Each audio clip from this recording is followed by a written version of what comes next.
Chapter 386. Above the crack, a divine light was emitting and shrouding the place. A multicolored palace that seemed to be made of immortal jade floated up and down, reflecting a dazzling brilliance.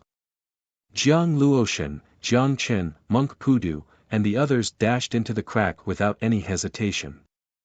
As to the floating palace, they didn't care about it at all. They didn't even look in that direction. They had suffered a great loss before. Then they realized the so-called ancient palace was actually a fake tomb. That was why it was full of dangers and had led to their deaths. The real graveyard was deep underground. Jiang Chen had communicated with the spirit of the ferry boat of creation.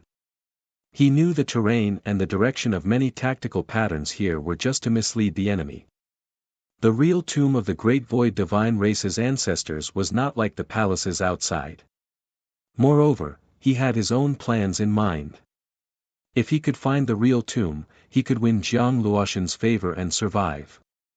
If he couldn't find it, he could leave through the secret passage here with the help of the spirit of the fairy boat of creation. That was why he was so determined. He dashed into it without any hesitation. I hope you won't trick me this time. Otherwise, we'll both die here. Jiang Chen told the spirit of the fairy boat of creation in his mind. Next, you'd better find the tomb of Jiang Luoshan's ancestor. Otherwise, you'll have to find that secret passage too. Don't worry. I've sensed many hidden passages here. In fact, all of them lead to the main tomb. The other secret passages can leave this place quietly. Anyway, we have a way out. Why would I trick you? The spirit of the fairy boat of creation promised him solemnly. Jiang Chen felt relieved. He and Monk Pudu were looking for a way ahead. I hope you won't trick me. Otherwise, you won't leave here alive. Jiang Luoshan said coldly, walking behind them with the strong men. There were many bronze statues on both sides of the passage. They looked weird and quaint. As they walked in, a light flashed in their hollow eyes, as if they were coming back to life. However, Jiang Luoshan had expected this. The golden token appeared in her hand, and faint golden lines flashed across the void. After that, the place regained its deathly silence. Those statues were created by the Great Void Divine Clan using a secret technique. They were in charge of guarding the tombs and were extremely powerful. So, at this moment, she started to believe Jiang Chen. This place leads to all directions. Even if the people behind us follow us, they definitely won't be able to find the correct route. Regarding this, Princess Luoshan can rest assured. Jiang Chen said confidently. At this moment, he looked extremely calm and indifferent. Monk Pudu laughed and said, I knew that benefactor Jiang had extraordinary means. I didn't misjudge you. Hearing this, Jiang Luoshan nodded and didn't say anything else. She was now anxious to find the ancestral relic and leave this place. The pressure and fear that Gu Chang'e brought to her in the outside world was too deep. She was very uneasy. After a short while, with Jiang Chen leading the way, they managed to quickly pass through many areas that had forbidding formations. Many collapsed ruins appeared before their eyes. Although there were many forks in the road, Jiang Chen felt like he had been here before.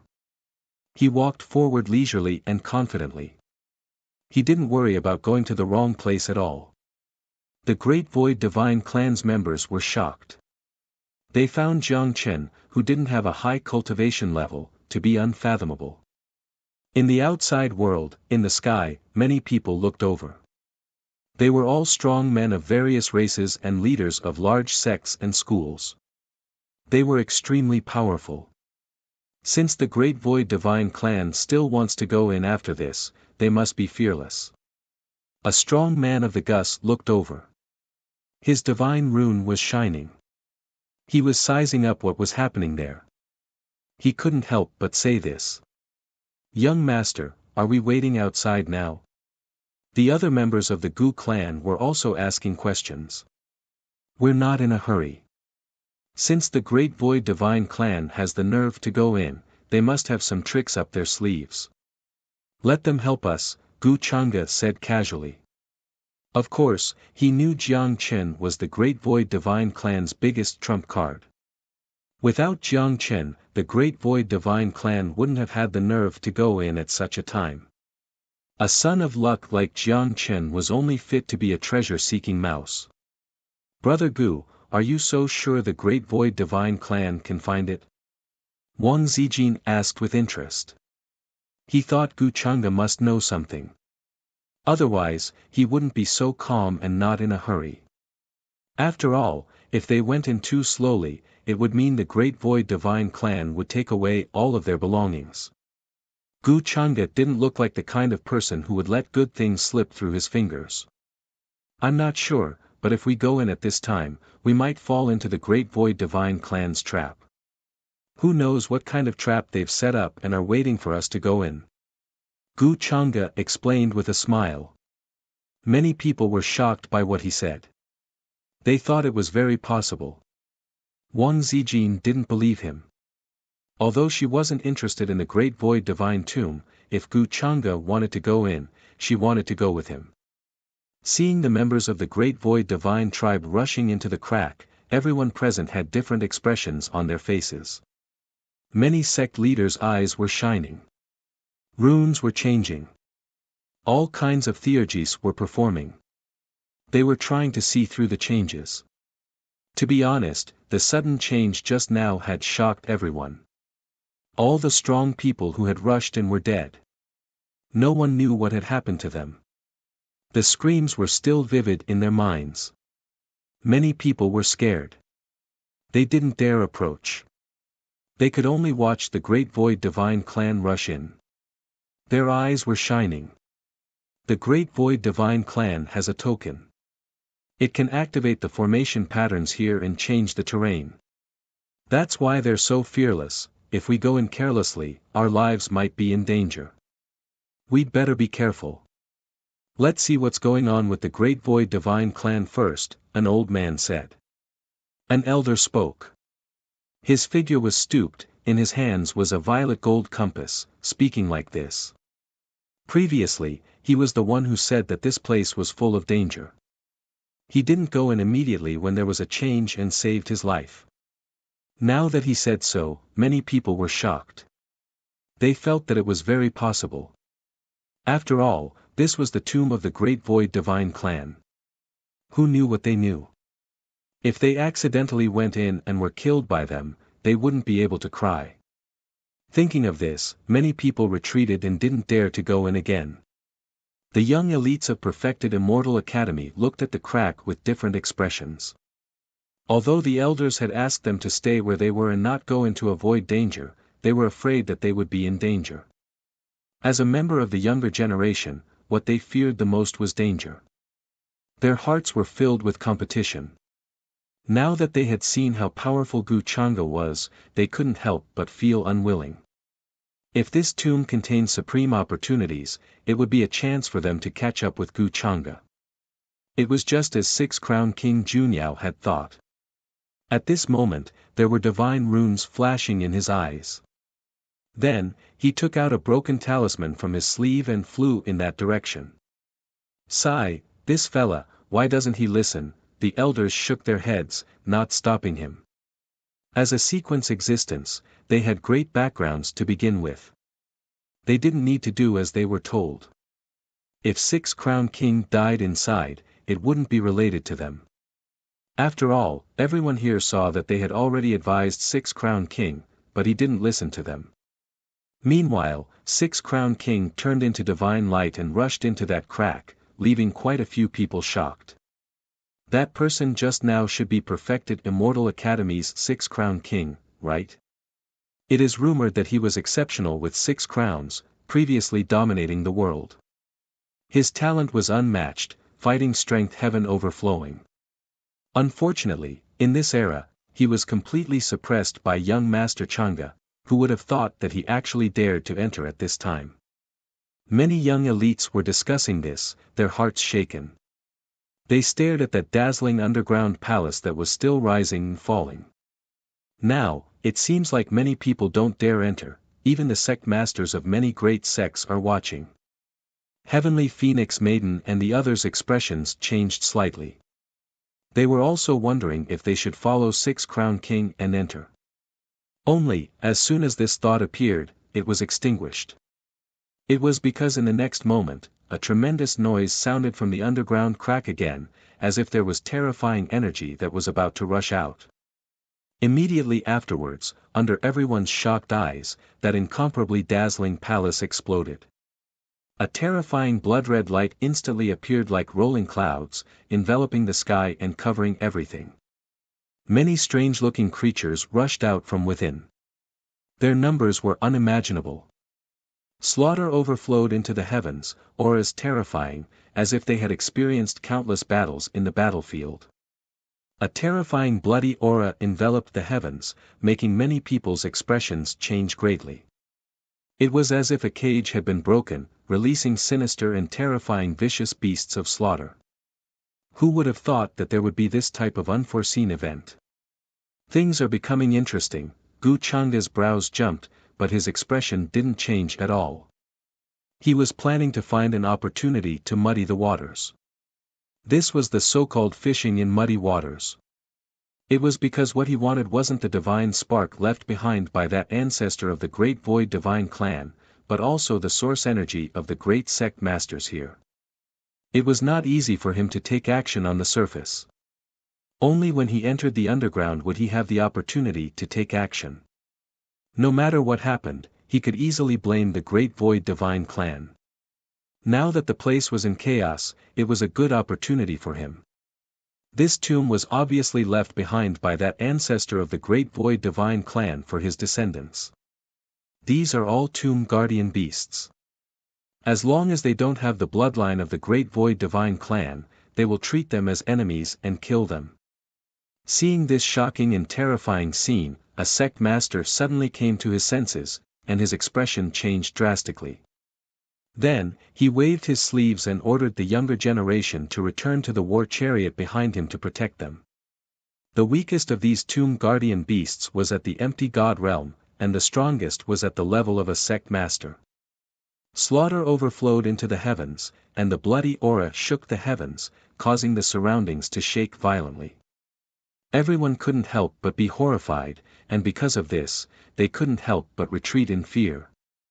Some of them couldn't retreat in time, and the group of creatures caught up with them. They screamed in pain, and were instantly torn into pieces, their bodies and souls destroyed. Suddenly, the place turned into a killing field. Blood was everywhere, and cries of agony were heard everywhere. "Run, we can't stay here for long. These ferocious beasts are too powerful. We are no match for them." Many young Heaven's favorites paled.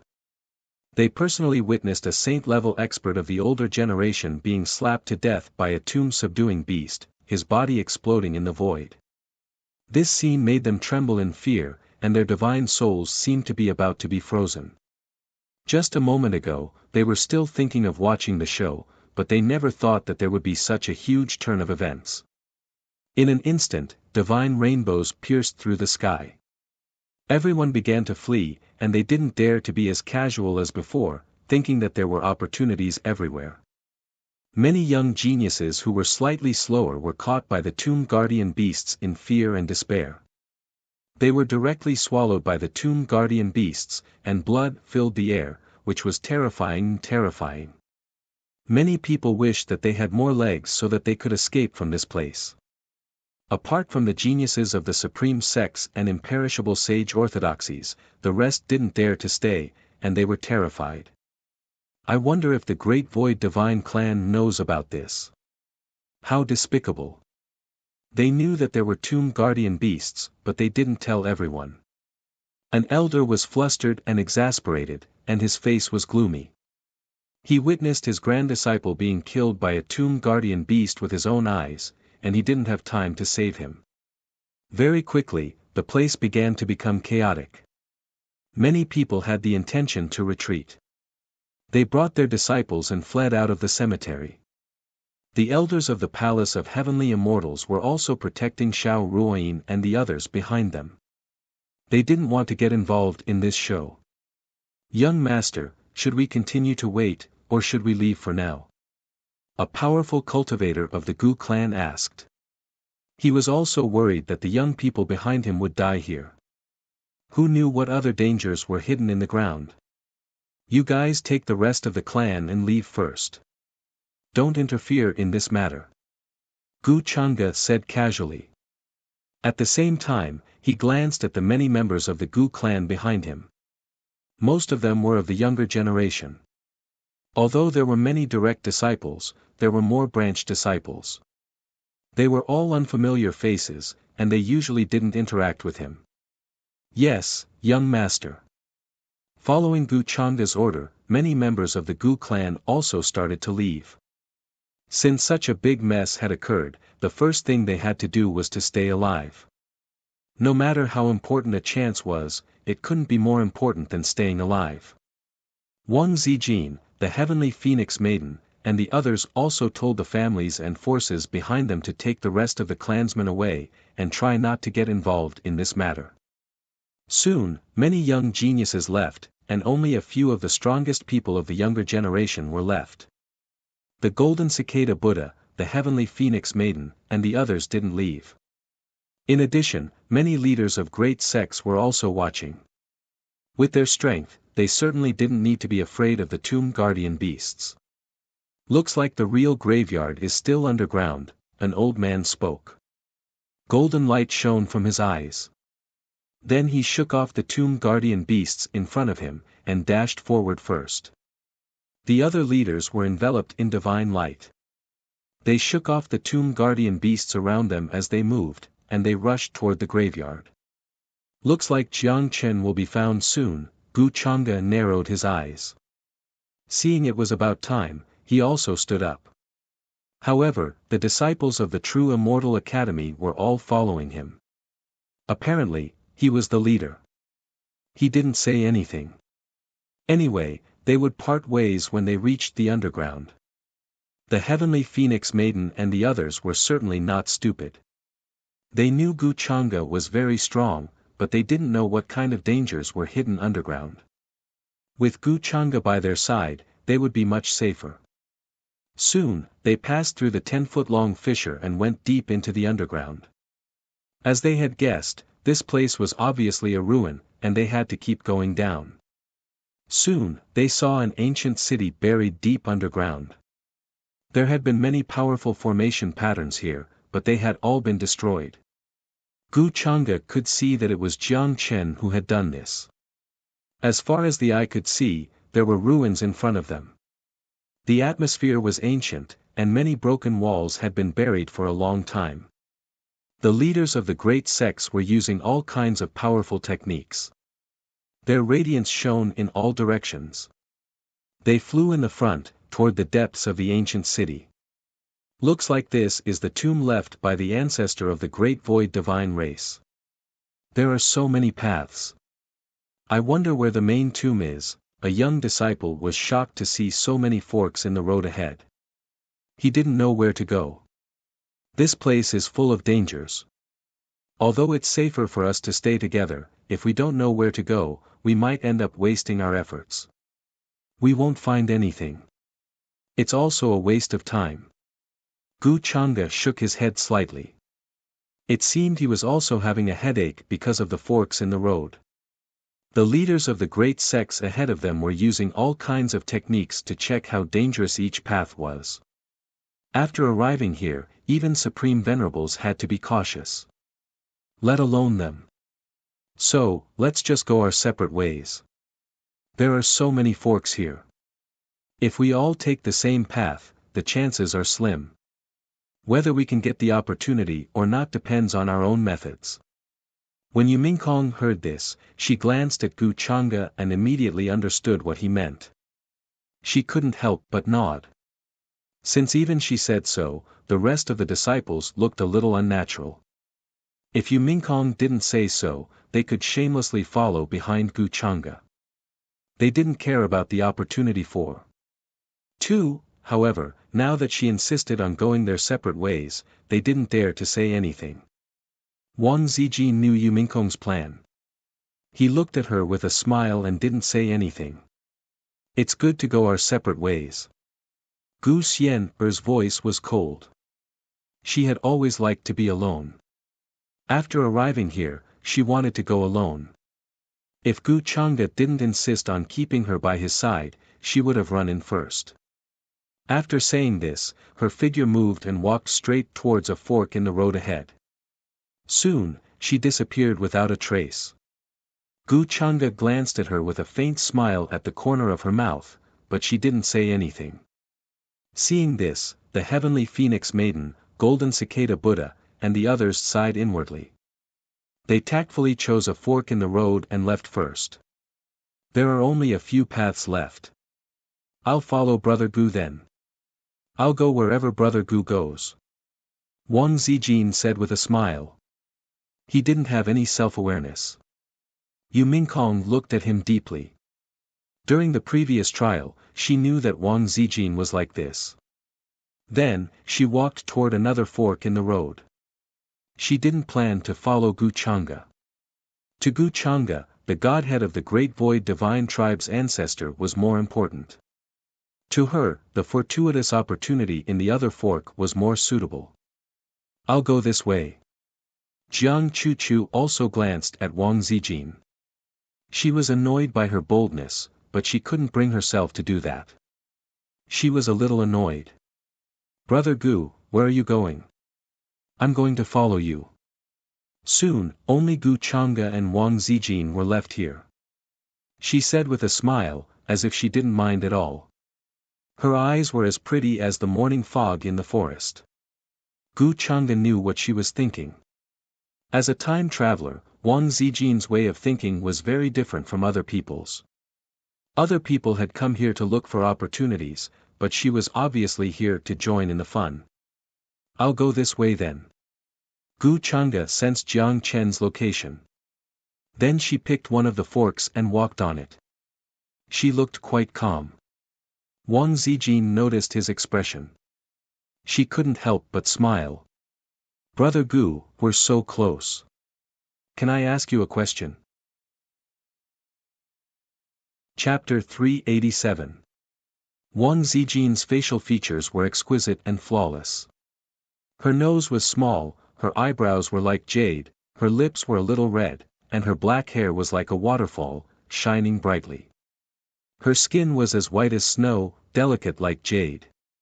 It would not be wrong to say that she was born from the spiritual energy of heaven and earth.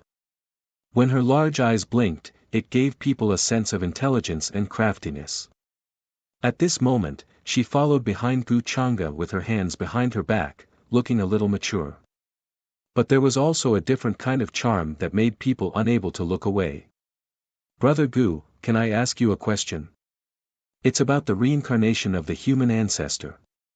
She said with a smile, although she guessed that Gu Chang'e probably wanted to strangle her to death in his heart right now. But she just liked this feeling, because it was so exciting. Gu Chang'e raised his eyebrows slightly, as if he did not expect her to suddenly ask such a question. I can't. Then, he smiled slightly and rejected it as a matter of course. Then, he continued to walk slowly towards the fork in the road ahead, looking as if he could not be bothered with her. The reincarnation of the human ancestor could be hidden from most people, but definitely not from Wang Zijin. Gu Chang'e did not intend to hide it from everyone.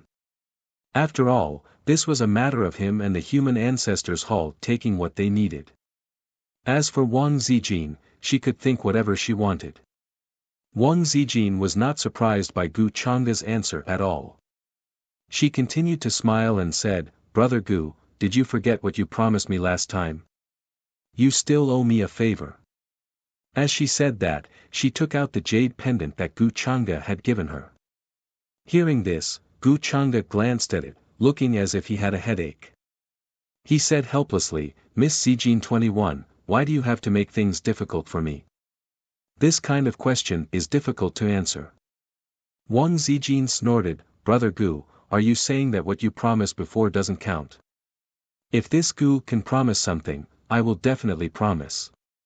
But this matter, I really have no comment. Gu Changa said in a helpless tone. But the depths of his eyes were still calm, without any change. Alright, it's fine if Brother Gu doesn't want to tell me. You're the human ancestor now, and I'm the human ancestor palace's holy maiden. Don't you think our relationship has improved? After getting this answer, Wang Zijin did not continue to harp on this matter. She had already guessed that Gu Changa would not say anything. Therefore, after keeping the jade pendant, he took a few steps closer to Gu Changa, changed his tone, and asked with a smile. That's right.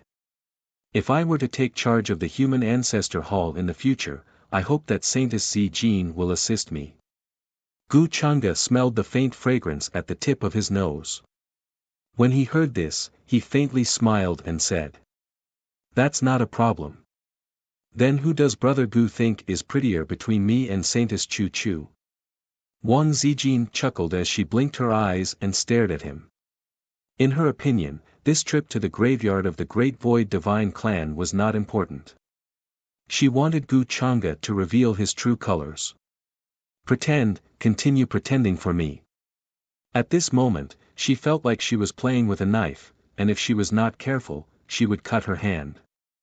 Miss C. Jean and Saintess Chu Chu both have their own merits, and it's very difficult to compare.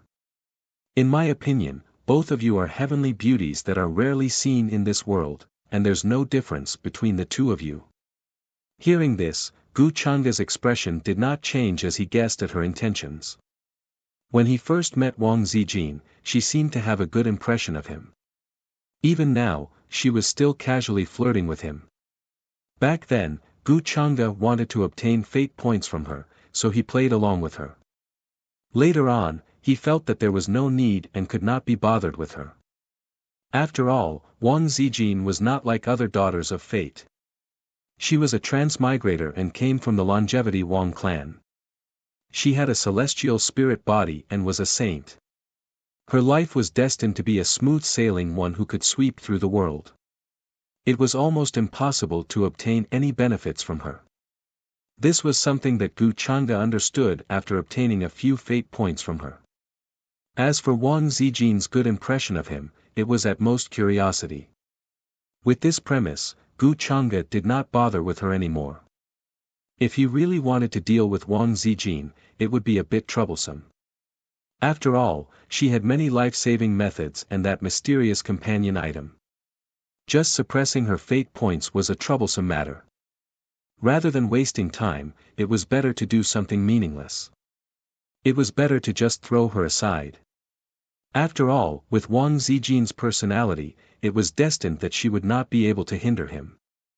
Of course, if she really did hinder him, then it would be a different matter. Brother Gu, if you think this way, are you saying that you want both of them? That way, you'll be twice as happy. Hearing this answer, Wang Zijin was still smiling. Her tone was quite bold, as if she was a demoness who brought disaster to the world. Hearing this, Gu Changa was a bit stunned, as if he did not understand. Then, he shook his head and sighed. Miss C. Jean, what do you mean? I don't seem to understand. He vaguely guessed Wang Zijin's plan. Was she going to test him? Gu Changa had always handled this kind of thing flawlessly. Unless he wanted Wang Zijin to know something. But now, Wang Zijin had not reached the point where he could trust her. It's fine if you don't understand.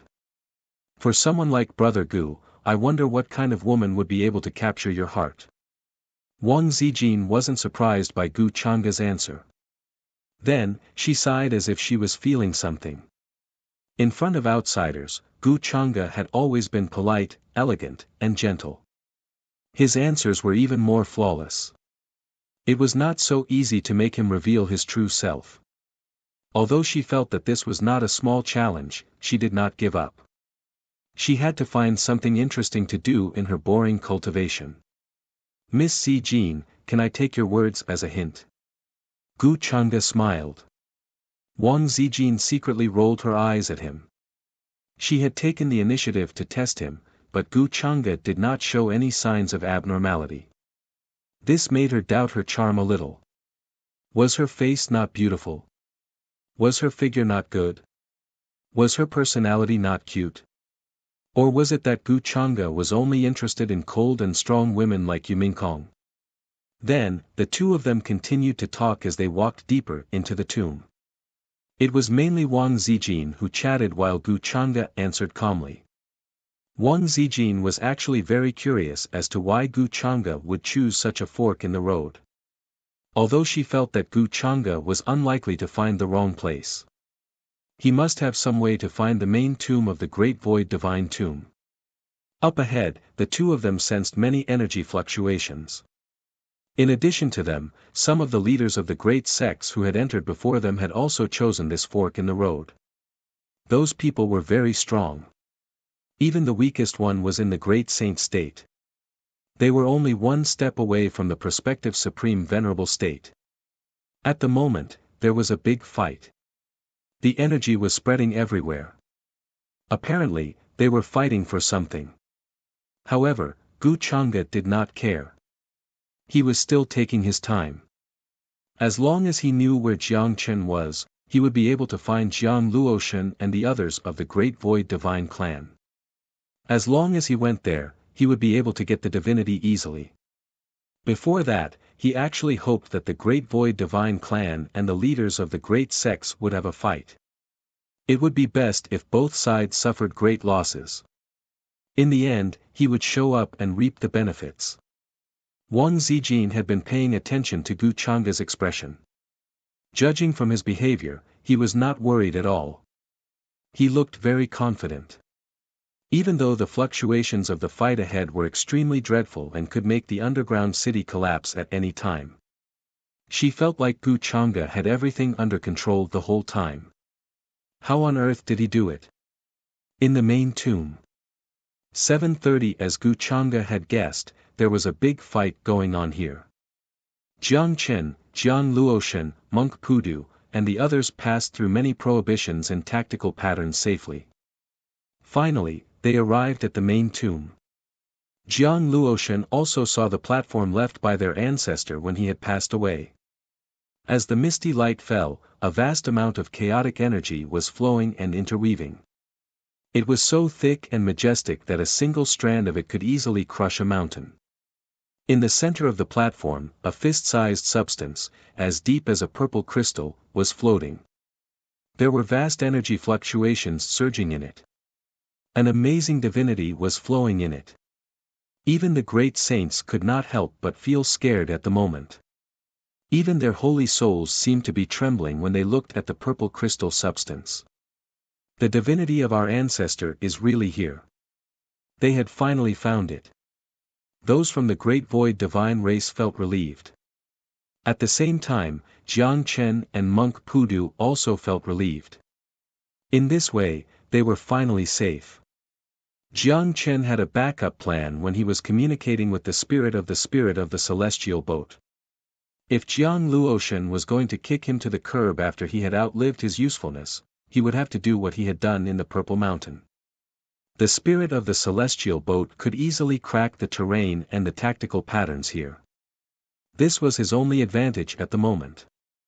Mr. Jiang, I was right. With your ability, we can go to any tomb in the future. Monk Pudu's voice was filled with excitement and joy. Jiang Chen nodded. When Jiang Luoshan was about to take the divinity of their ancestor, several dreadful energies suddenly came from the tunnel behind them. Surging golden lights shone everywhere. The dreadful energies made the nearby palaces collapse easily. The leaders who had been chasing them all the way here finally arrived. They certainly saw the divinity as deep and vast as a purple crystal immediately. They were going to fight for it. Chapter 388. How did they find this place? Jiang Luoshan did not look too good. In her opinion, there were many forks in the road, and it would take a lot of effort to find the main tomb. How did so many faction masters come all of a sudden? They must have split up and each chose a different path to come in. This group of people is lucky to have found this place. And we just happened to break the restrictions and array patterns here, so they took advantage of us. The blonde old woman beside Jiang Luoshan said in a deep voice. At the same time, she stood out, displaying her own supreme strength. The eruption of her quasi-supreme cultivation directly shocked the sect masters of many great sections. As Jiang Luoshan's protector, her cultivation was naturally very strong, and she was also Jiang Luoshan's backer. You hold them back. I'll go and take the divinity of the ancestor. Jiang Luoshan glanced at the group of sect leaders coldly. She moved her feet and turned into a golden shadow. She began to move, planning to rush towards the platform.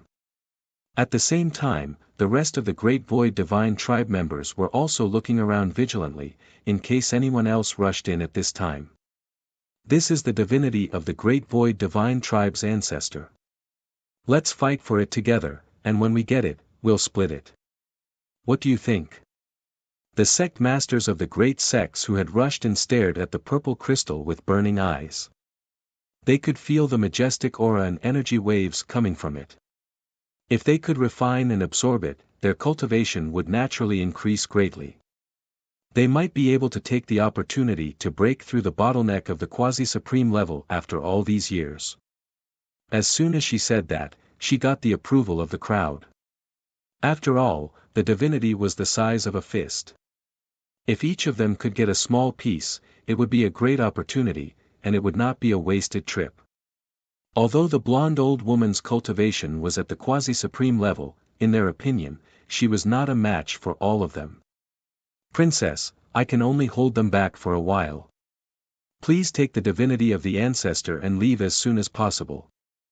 I'll find a chance to escape, and I'll look for you. The blonde old woman transmitted her voice to Jiang Luoshan. Then, a huge golden pagoda appeared in her hand. It was 9 floors tall and surged with golden light. It was like a golden sun that illuminated this place and emitted a blinding light. The fluctuations of a quasi-supreme expert erupted like a torrential flood, overturning the heavens and overturning the earth, its momentum vast and mighty. You can't stop us. If you know what's good for you, hand over that godhood. Don't make a mistake. If you die here, don't blame us. The patriarchs of the 4 great sects also made their moves upon seeing this. All types of divine chains of order were released by them, dazzling and terrifying. They interweaved here, as if many stars were exploding, the energy fluctuations incomparably shocking. The void was simply about to explode, already unable to endure this kind of fluctuation. As soon as they made a move, they used extremely powerful divine abilities and precious techniques. If it wasn't for the special array patterns that were present here, the place where the ancestor of the Great Void Divine Clan had passed away would have collapsed and turned into ruins. A dreadful battle broke out here in an instant. Both the blonde old woman and the 4 patriarchs were exerting their strongest means. At their level, they could easily destroy the world with a single blow. Although they seemed to be attacking in a big way, in fact, they contained infinite destructive power. Jiang Chen's legs felt weak. He felt suffocated. In front of such strong people, he was like an ant. If the timing isn't right, I'd better run for my life. Jiang Chen communicated with the artifact spirit of the immortal boat of creation for a while. Then he glanced at Jiang Luoshan worriedly. At that moment, Jiang Luoshan was their biggest guarantee. If something happened to her here, the patriarchs of the great sects would never spare his life. Mr. Jiang, we'd better take the chance to slip away. Monk Pudu also turned pale. He had thought the Great Void Divine Clan had enough people. However, under the siege of the 4 patriarchs of the great sects, it was obvious that they wouldn't be able to resist for long. Although the other strong people weren't weak, they were much weaker than the patriarchs of the great sections. Why is the platform where my ancestor passed away obstructing me? What are these formation patterns? At this moment, Jiang Luoshan's voice came. She looked a little pale. She had approached the platform at high speed, but there was a golden fog pervading it. Then a ripple-like fluctuation spread. It was extremely vast. She was kept out of it. She couldn't approach it. The formation pattern was triggered by her. Then it came back to life. However, that energy obviously belonged to their ancestor. Why couldn't she approach it? Jiang Chen, what's going on? Jiang Luoshan asked coldly, gazing at Jiang Chen. She had noticed that he was trying to slip away. Those should be the formation patterns left here to prevent others from taking away the divinity after passing away. It'll take some time to crack them. Jiang Chen's scalp went numb. Being stared at by Jiang Luoshan, he felt like his holy soul was trembling. If Jiang Luoshan wanted to kill him at this moment, he wouldn't be able to escape at all. If you can't crack these formation patterns, you won't be able to survive today, Jiang Luoshan said coldly. Jiang Chen cursed to himself. He had to brace himself to go over despite the dreadful fluctuation here. With his ability, he naturally could not crack these array patterns. However, if the celestial boat's weapon spirit was given enough time, it could. However, at this moment, the blonde old woman, who was fighting with the 4 patriarchs of the great sects, suddenly spouted blood. She fell from the air. Her hair was disheveled. She was covered in blood. She was in a mess. Although she was a prospective Supreme Venerable, she had broken through by a trick. She couldn't compare with a real prospective Supreme Venerable. Not to mention the 4 patriarchs of the great sects in front of her. They were invincible geniuses when they were young. They were extremely strong. At first, she could still contend with them, but as time went on, she would definitely be at a disadvantage. Jin Pe, Jiang Luoshan turned pale. She gnashed her teeth. The blonde old woman shook her head. She took an elixir. Then she dashed over again. Her whole body was shining. Surrounded by a golden glow, she manipulated her weapon to attack. Jiang Luoshan was even more anxious. If that elder hadn't been killed by Gu Chang'e, she wouldn't have been in such a passive situation. Jin Pe was trying her best to stall for time. How long can you resist? It's futile. Give the divinity to us. Then you can still live. The 4 patriarchs of the great sects spoke coldly. They pushed their big hands over and hit the blonde old woman. She coughed up blood again. She was seriously injured.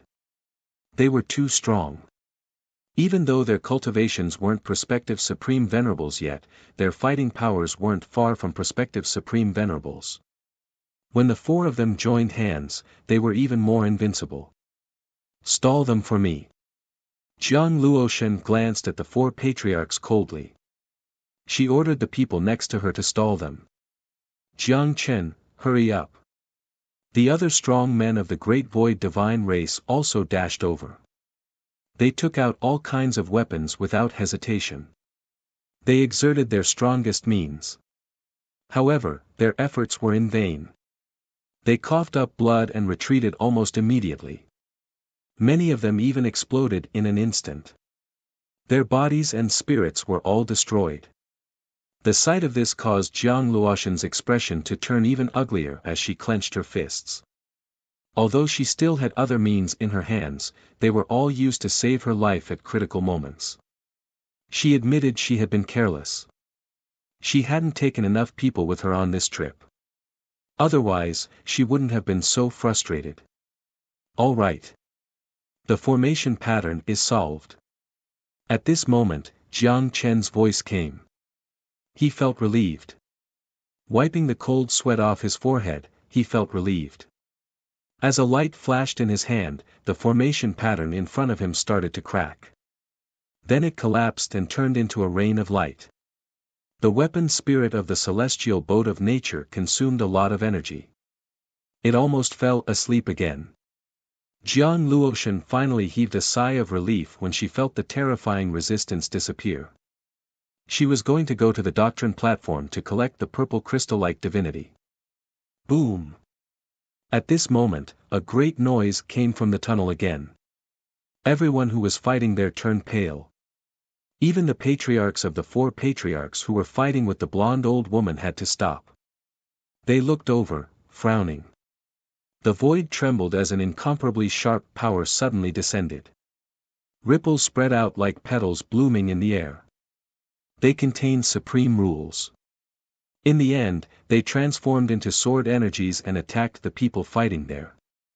Such an attack was so strong that the patriarchs of the four patriarchs turned pale in an instant. They were scared. They hurried to retreat. They didn't want to take the attack head-on.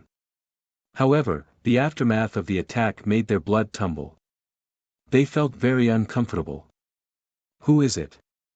Their expressions turned ugly. They felt like the mantis stalks the cicada, unaware of the oriole behind. They had actually been used as a chess piece. Jiang Luoshan turned cold. She took something out of the Sumeru ring, ready to use it at any moment. As soon as the formation pattern on the doctrine platform was cracked, someone showed up. She felt the person had been there for a long time, but he hadn't shown up yet. He had been hiding in the dark to watch the show. Why is someone else here? Jiang Chen furrowed his brow. He also looked towards the tunnel. What? I didn't come at the right time. Why are you looking at me like this? Then, with a light laugh, a man and a woman showed up at the entrance of the tunnel. Sword energies flickered between his fingers. He threw them over casually. People felt scared, as if the universe was collapsing. Gu Chang'e. Jiang Luoshan's golden eyes stared at the young man who was walking over. Her eyes were full of hatred and shock. Chapter 389. Outside the passageway, a man and a woman walked side by side like an immortal couple. The man had a smile on his face, and there was a hint of surprise as he spoke, as if he had accidentally disturbed everyone. Gu Chang'e. Why are you here? The group of sect masters who were fighting were also extremely shocked. After they came to their senses, they all stared at him with unprecedented fear in their eyes. They had never expected that Gu Chang'e would suddenly appear at this critical moment and become the oriole behind the mantis stalking the cicada. As a result, their battle just now had been seen by him, but he did not appear for a long time because he was waiting for this moment. Thinking of this. For a moment, everyone's expression was very solemn, and they looked behind Gu Chang'e with some uneasiness. Seeing that there were no other experts following except for him, they were slightly relieved. Before this, they still treated Gu Chang'e as a young junior. However, ever since he witnessed the powerhouse at the peak of the Great Sage Realm being easily killed by him outside the underground palace, he had been in awe. Gu Chang'e had now become extremely powerful and was far from what the other young geniuses could compare to. The terrifying sword chi just now had already explained everything, and it made them tremble in fear. An ordinary great saint existence would not be able to withstand it at all and would be killed directly. Therefore, they were all on guard. Anyone who could reach this step would not be a simple person. In the blink of an eye, they understood that the current situation had fallen into the hands of Gu Chang'e. Not to mention the saintess of the human ancestral hall beside Gu Chang'e. Although he had never seen her true strength, she was able to stand together with Gu Chang'e, so she couldn't be weak. Why can't I be here? As the saying goes, treasures belong to the virtuous. In my opinion, this great void divine spark is destined to be mine. Gu Chang'e said with a smile, and slowly walked into the main hall. Wang Zijin followed beside him. Her expression was rather interested as she sized up the surroundings. She did not know how Gu Chang'e found this place. Others did not know where the main tomb was, but he seemed to be able to completely see through this place. All the obstacles were in vain. This made her even more curious. Gu Chang'e, are you planning to take this thing for yourself? Hearing this, a sect leader who was wearing a red robe and had red eyebrows stared coldly at Gu Chang'e and said in a very rude tone. The other three sect leaders also looked at him with vigilance, worried that Gu Chang'e would suddenly attack. The blonde old woman, Jiang Luoshan, and the others at the side were first. In their eyes, Gu Chang'e was far more of a threat than the blonde old woman and the others. 730 Gu, Jiang Luoshan glared at Gu Chang'e. Her eyes were filled with hatred as she clenched her fists. She did not have the nerve to act rashly at the moment, since she felt Gu Chang'e's energy was locking onto her. If she dared to take the purple crystal-like substance away, she would definitely face Gu Chang'e's thunderous attack. After witnessing how dreadful Gu Chang'e was, she could not help but tremble slightly. She would rather face the 4 sect leaders than Gu Chang'e. As to how Gu Chang'e had found this place, it was not her concern at the moment. Weapon spirit, what should I do now? How did Gu Chang'e find this place? Jiang Chen was also trembling. He could only pray that Gu Chang'e could not recognize him. I don't know either. Be careful. Don't let Gu Chang'e find anything unusual. This guy is too dreadful. If he recognizes you, both of us will die today. The immortal boat's weapon spirit's voice was also trembling uncontrollably. How did he find us here? Monk Pudu also looked like he was having a headache. He started to think about how to get out of here. This junior has taken a fancy to this item. Everyone, please leave. Gu Chang'e did not answer. He only smiled, glancing over the crowd slowly. In the end, he looked at Jiang Luoshan. Not until she looked away unnaturally did he look at the divine personality of Great Void on the platform did he look at it. Many tactical patterns on it had been cracked. As long as he walked over, it would be easy for him to get it. In order to ask Jiang Chen to crack the tactical patterns for him, he had been waiting aside for a long time. Otherwise, he would have shown up a long time ago. It contains the origins of many practices of an ancestor of the Great Void divine race. This thing can really help people reach the top in one step. Gu Chang'e exclaimed in admiration, as if he was admiring his own thing. He did not take those around him seriously at all. Those from the Great Void divine race and the sect leaders of the 4 sect leaders all looked embarrassed. Gu Chang'e did not take them seriously at all. He already regarded the divine personality of Great Void as his own. How arrogant and aggressive he was. Gu Chang'e, why don't we share this thing equally? Otherwise, you won't be able to resist the 4 of us alone. Don't be too greedy. Otherwise, you won't get anything. However, a sect leader took a deep breath and said. He had come up with a compromise. His eyes were full of purple. There was a strong doctrine charm in them, as natural as one. He was wearing a Taoist robe of the Great Void realm. He was holding a doctrine sword in his hand. It was so sharp that it looked like it could penetrate the void and attack at any time. The other 3 sect leaders of the Great Void divine race looked surprised, but they did not say anything. Apparently, they acquiesced to this idea. If Gu Chang'e also wanted a share, of course they would agree. Sharing it among 5 people or 4 people was almost the same. They did not want to fight with Gu Chang'e unless they had no other choice. Are you looking down on us? I can't believe you're already discussing how to split it. Jiang Luoshan's face turned ugly when she saw this. Be it the 4 sect leaders or Gu Chang'e, none of them took her seriously. After all, this was the tomb of her ancestor of the Great Void divine race. At this moment, she was holding a piece of golden paper in her hand. She was ready to take it out at any time. This was one of her trump cards. She did not want to take it out unless it was a critical moment. No, is there a misunderstanding? What I mean is that I want this thing. Is there a need for this junior to repeat such a thing? Gu Chang'e shook his head slightly and walked toward the doctrine platform casually. He still had a casual expression on his face, as if he was talking about something trivial. Gu Chang'e, don't be too greedy. Otherwise, you won't get anything. A bad-tempered sect leader did not expect Gu Chang'e to say that. Anger appeared on his face.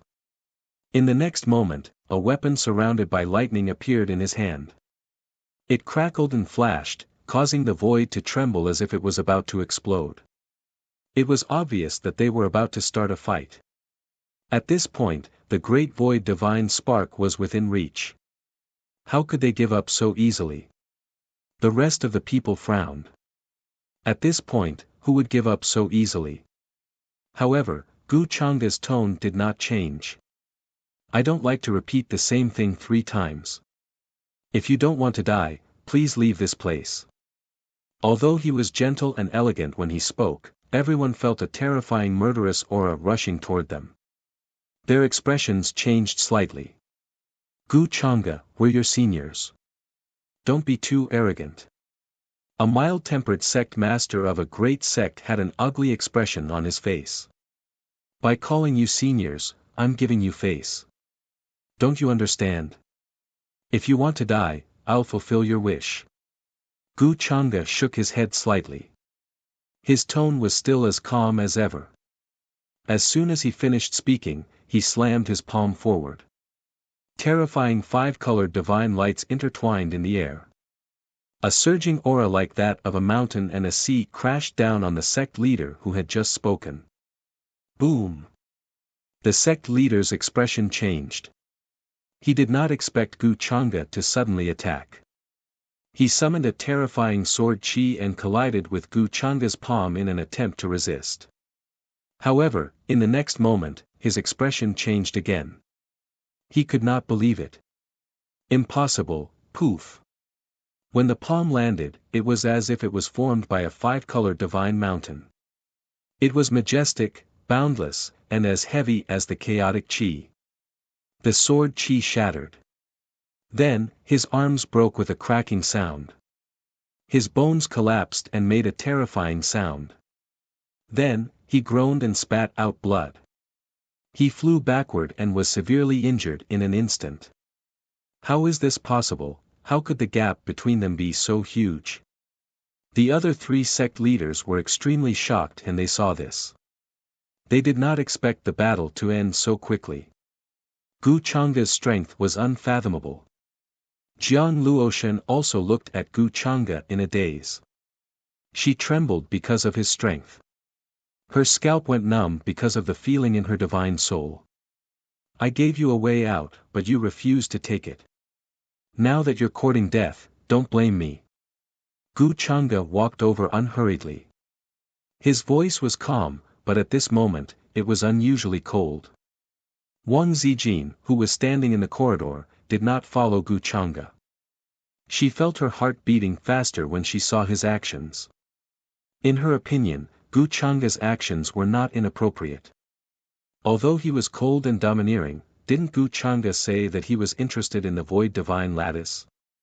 In the end, the sect leaders did not know what was good for them and were still unwilling to give up. They knew that they were no match for Gu Changa, but they were still so stupid. Weren't they courting death? Sure enough, as long as one was good-looking, one's 3 views would follow their facial features. While Wang Zijin was in a daze, Gu Changa's palm had yet to dissipate and was still descending. Then, he closed his palm and grabbed the sect leader who attacked just now. Immediately, the sound of bones breaking could be heard. Gu Changa, let go of me. I don't want the void divine lattice anymore. The sect leader's face was filled with fear. He could not believe what had just happened. Even with his strength, he could not resist Gu Changa at all. It was as if he was facing a real venerable ancestor. Everyone's expression changed again. They were somewhat frightened. A sect leader was an existence that controlled a great sect.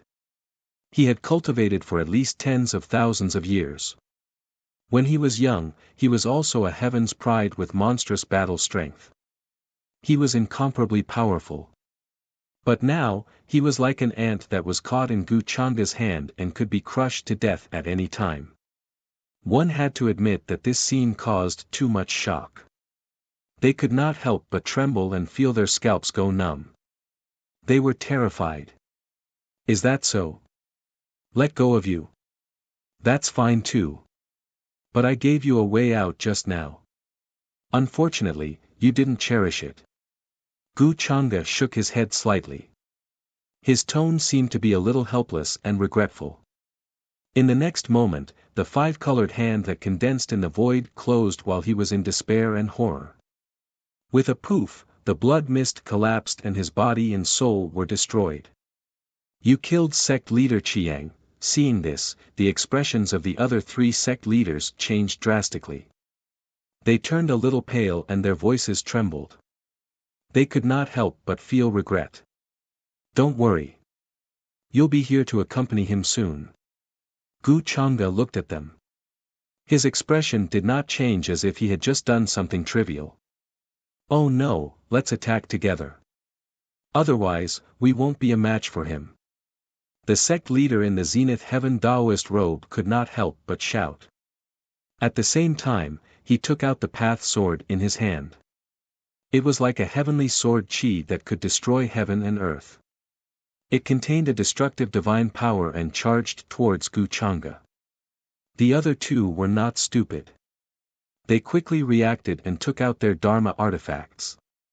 They displayed their powerful techniques and charged towards Gu Chang'e. For a moment, there was a burst of dazzling light. Lightning flashed and the chains of law cracked. It was as if the void was about to be destroyed by lightning. However, in the next moment, Gu Chang'e's expression was calm. He just waved his hand and a dazzling sword light broke through the void with endless sharpness. Poof! With a soft sound, that person screamed. His arm was immediately sent flying and blood splattered everywhere. Even the weapon in his hand exploded at the first instant, shattering on the spot. His entire body turned into a bloody mist. His divine soul was desperate and terrified. He planned to escape through the void. However, Gu Chang'e glanced over and seemed to have turned into a dazzling heavenly sword. With clanging sounds, he was immediately destroyed in the void. His body and soul were destroyed, following in the footsteps of the previous person. This sword light contained an endless amount of offensive power. Not only did it contain the ultimate power of metal, but it also had the ultimate power of law evolution. It could be said to be unstoppable. Not to mention that they were at the peak of the great saint realm, even a real supreme being would have to deal with it carefully. In the blink of an eye, another sect leader of a great sect had died without any resistance. Even Wang Zijin was a little shocked. She felt that her full strength could at most deal with a sect leader of a great sect. It was impossible for her to kill him as easily as Gu Chang'e. This could only mean that Gu Chang'e's hidden strength was even more terrifying and unfathomable. Until now, how much strength did Gu Chang'e show? The blonde old woman and the others were also shocked and frightened. They did not expect that the four sect leaders of the great sects could not even resist Gu Chang'e. It was a complete one-sided suppression. Princess, what should we do? Do we still want the divinity of our ancestor? If we run away now, I still have a chance. Since Gu Chang'e has killed these people here, it means he definitely won't let us live. The old woman asked Jiang Luoshan. Her expression was serious, and her fear had reached the pinnacle. She transmitted a question to Jiang Luoshan. Jiang Luoshan was still holding the golden paper tightly in her hand. She was very reluctant to accept this. She had tried so hard but got nothing in the end. Now she had to run away in embarrassment. How could a proud person like her accept this? However, if she still insisted on obtaining that piece of great void Godhead, it was very likely that she would lose her life here. Weapon spirit, let's run away like last time. Gu Chang'e is too strong. Even the sect leaders of the great sects could not resist one attack from him. Jiang Chen's lips turned pale. Gazing at the white-clothed man standing in the air, shrouded in endless divine light, he tried his best to keep his voice from trembling. He finally realized how dreadful his enemy was. This was a desperate gap between their strengths. Killing the sect leaders of the great sects like killing dogs. At this moment, he even considered giving up the idea of revenge. Jiang Luoshan will definitely fight with Gu Chang'e in a while. I'll take the chance to trigger the formation here so that this palace will collapse. You run east without looking back. There's a secret passage there. You can leave this place and lead to the outside world. This is the best I can do for now. I'll fall asleep soon. You'll have to rely on yourself. The voice of the celestial boat of fortune's weapon spirit was unprecedentedly heavy. Jiang Chen nodded. His palms were sweating. We won't be a match for him even if we join hands. Let's run away. At this moment, the other two sect leaders of the great sects turned pale. They could not believe what they had just heard. They were already scared. They knew they were not a match for Gu Chang'e. Boom! They exerted their secret methods and burned their essence blood. Their bodies shone. Their energies reached the peak of their lives, but they were only running away. Do you think you can run away? Gu Chang'e's voice was still as calm as ever. He raised his sleeves. The air around him froze immediately. It was like every inch of this space was filled with gravity. Then a great power was thrown over. It was like a shocking wave. With a bang, it penetrated this place and turned the world upside down. Puff, along with a shocking bloody light, the bodies of the two sect leaders collapsed. They exploded. They died tragically. Both their bodies and souls were destroyed. They could not escape from Gu Chang'e's palm attack at all. The blonde old woman, who was about to escape with Jiang Luoshan, turned cold. She could not help but shiver. Now it's your turn. Gu Chang'e shook his sleeves slightly, as if he was going to wipe off the blood on them. He looked toward Jiang Luoshan and the others. His tone was still as calm as ever, as if he had just killed a few ants. Chapter 390. Jiang Luoshan gritted her teeth and stared at him. She forced herself to calm down, but her eyes were cold. Gu Chang'e, do you think you can force me to back down just because you killed them? Let me tell you, you are too naive. As she spoke, the piece of golden paper appeared in her hand. There were many divine scriptures written on it. The golden paper was like a small sun, and there was a mighty aura that seemed to be able to suppress all evil spirits. The aura that was revealed had reached the level of a supreme being. As soon as it appeared, it filled the void.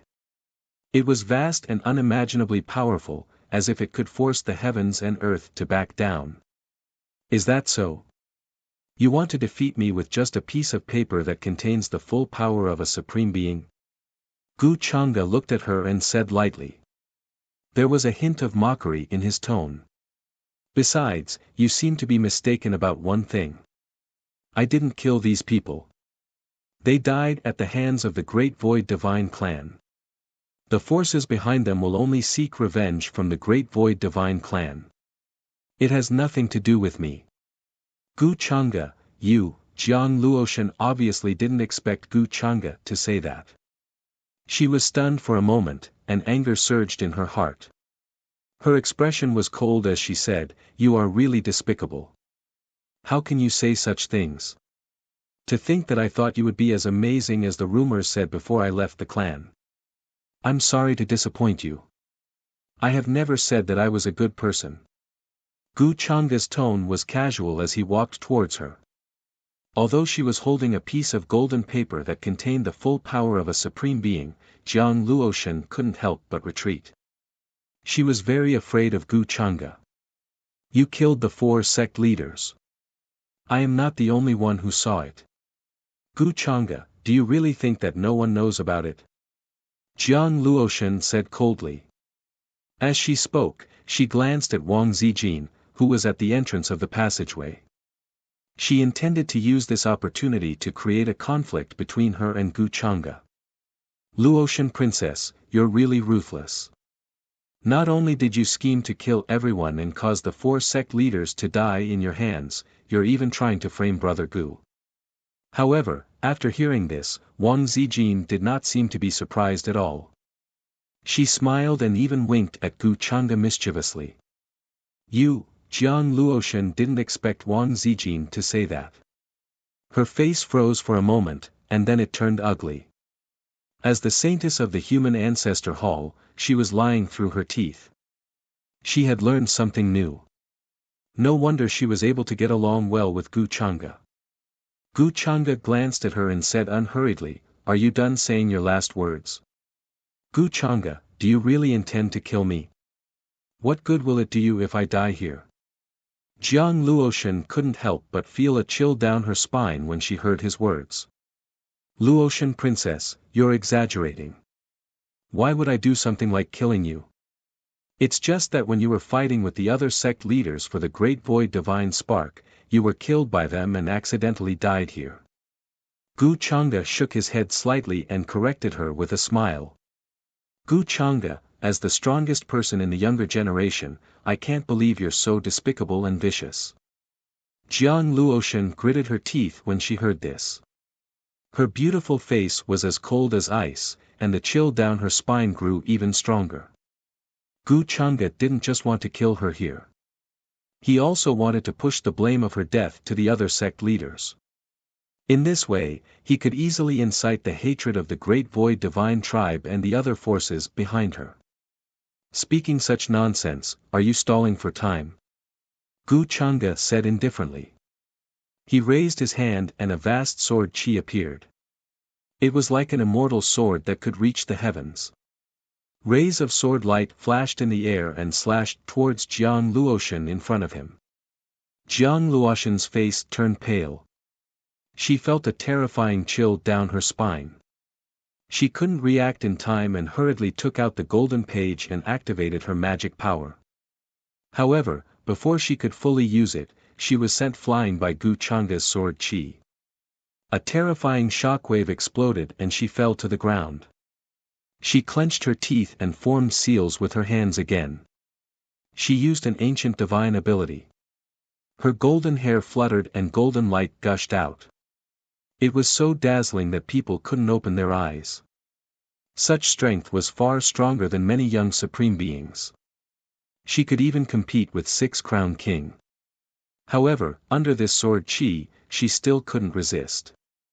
She cried out and spat out a mouthful of golden blood. She was sent flying and smashed into the wall behind her. If it wasn't for the divine armor on her body shining at the critical moment and blocking the sword chi, that attack just now would have taken her life. With this little ability, even if you are stalling for time, what can you do? Gu Changa walked over, his voice filled with mockery. Almost instantly, he appeared in front of Jiang Luoshan. He grabbed her neck and lifted her up. Cough, cough, cough. This was the first time in Jiang Luoshan's life that someone had grabbed her neck like this. She felt like she couldn't breathe and was about to suffocate. However, she still didn't give up. She raised her neck and stared coldly at Gu Changa with her golden eyes filled with hatred. If looks could kill, she would have killed Gu Changa countless times. "Gu Changa, you will regret what you did today sooner or later," she said coldly. "Is that so?" Gu Changa's tone was very indifferent. "Princess, leave now." However, at this moment, the blonde old woman suddenly shouted in anger. She seemed to be shining. Golden blood spurted out of her pores. A misty fog of chaos gushed out of the top of her head. Her entire aura had become many times stronger than before. However, her body was shriveling rapidly. She dashed towards Gu Changa quickly, intending to save Jiang Luoshan from him. However, Gu Changa still looked cold. He didn't even look at her. He exerted his magic power with his palms. A dreadful fluctuation exploded in his eyes. "You really want to kill me?" Jiang Luoshan still looked like she couldn't believe it. Her voice was trembling with fear. Then she exploded. She turned into a mist of blood that filled the air. "Princess!" The blonde old woman's eyes almost popped out of their sockets. She couldn't believe what she had seen. Jiang Chen and Monk Pudu were also petrified. They were petrified where they were. "This guy is really cruel." Wang Zijin's expression was also a little unnatural. "Gu Changa, I'll kill you." The blonde old woman was also petrified by what she had seen. She could hardly believe it. She threw herself at Gu Changa as if she had gone mad.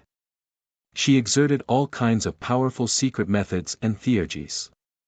A dreadful fluctuation broke out here. Even the doctrine platform was shaking. The divine personality of Great Void floating on it was giving off a misty brilliance. It was mysterious and beautiful. However, Gu Changa still looked the same. He raised his hand and patted her. She flew backwards, coughing up blood. "Why?" the blonde old woman shouted in anger. She was a prospective supreme venerable, and she had exerted a forbidden secret method, but she still couldn't resist Gu Changa. She flew backwards, coughing up blood. She almost exploded. Gu Changa's strength made her desperate. And now Princess Jiang Luoshan had died here. Even if she could go back to the clan alive, she wouldn't know how to explain it. You have some tricks.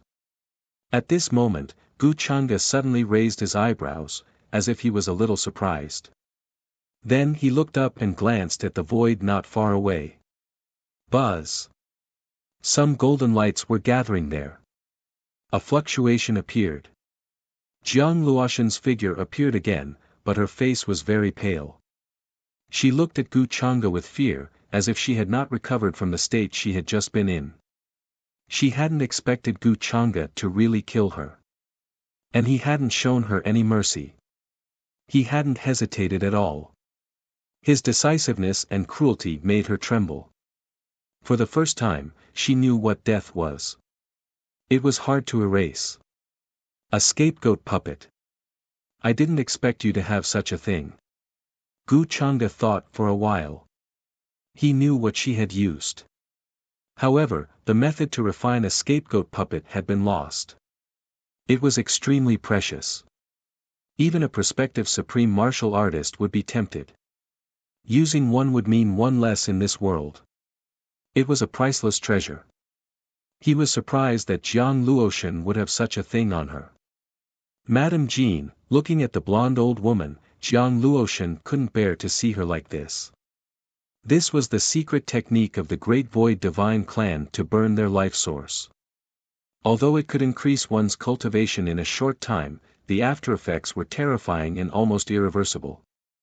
Even if one's cultivation made a breakthrough, it was impossible to restore one's life source. The Great Void Divine Clan wouldn't use it unless they were in the most desperate situation. Obviously, in the eyes of the blonde old woman, Gu Changa was invincible. If she didn't go all out, she wouldn't be able to delay Gu Changa. "Princess, it's good that you're fine." The blonde old woman smiled, but she couldn't help but cough up blood. "Madame Jean, you didn't have to do this." Jiang Luoshan gnashed her teeth. Suddenly, she crushed a jade talisman in her hand. Suddenly, a vague but enormous golden figure showed up behind her.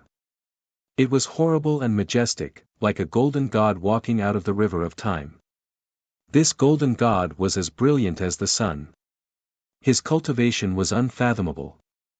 No one could see his face clearly. Only his eyes were cold and noble, overlooking everything. A practicing body of doctrine principles in the prospective emperor level. Wang Zijin was surprised to see this. He hadn't expected Jiang Luoshan to have so many life-saving treasures. Gu Changa raised his eyebrows. Then he slowly took a great seal out of his sleeve. The energy of mountains and rivers was vague, as if it could transform everything.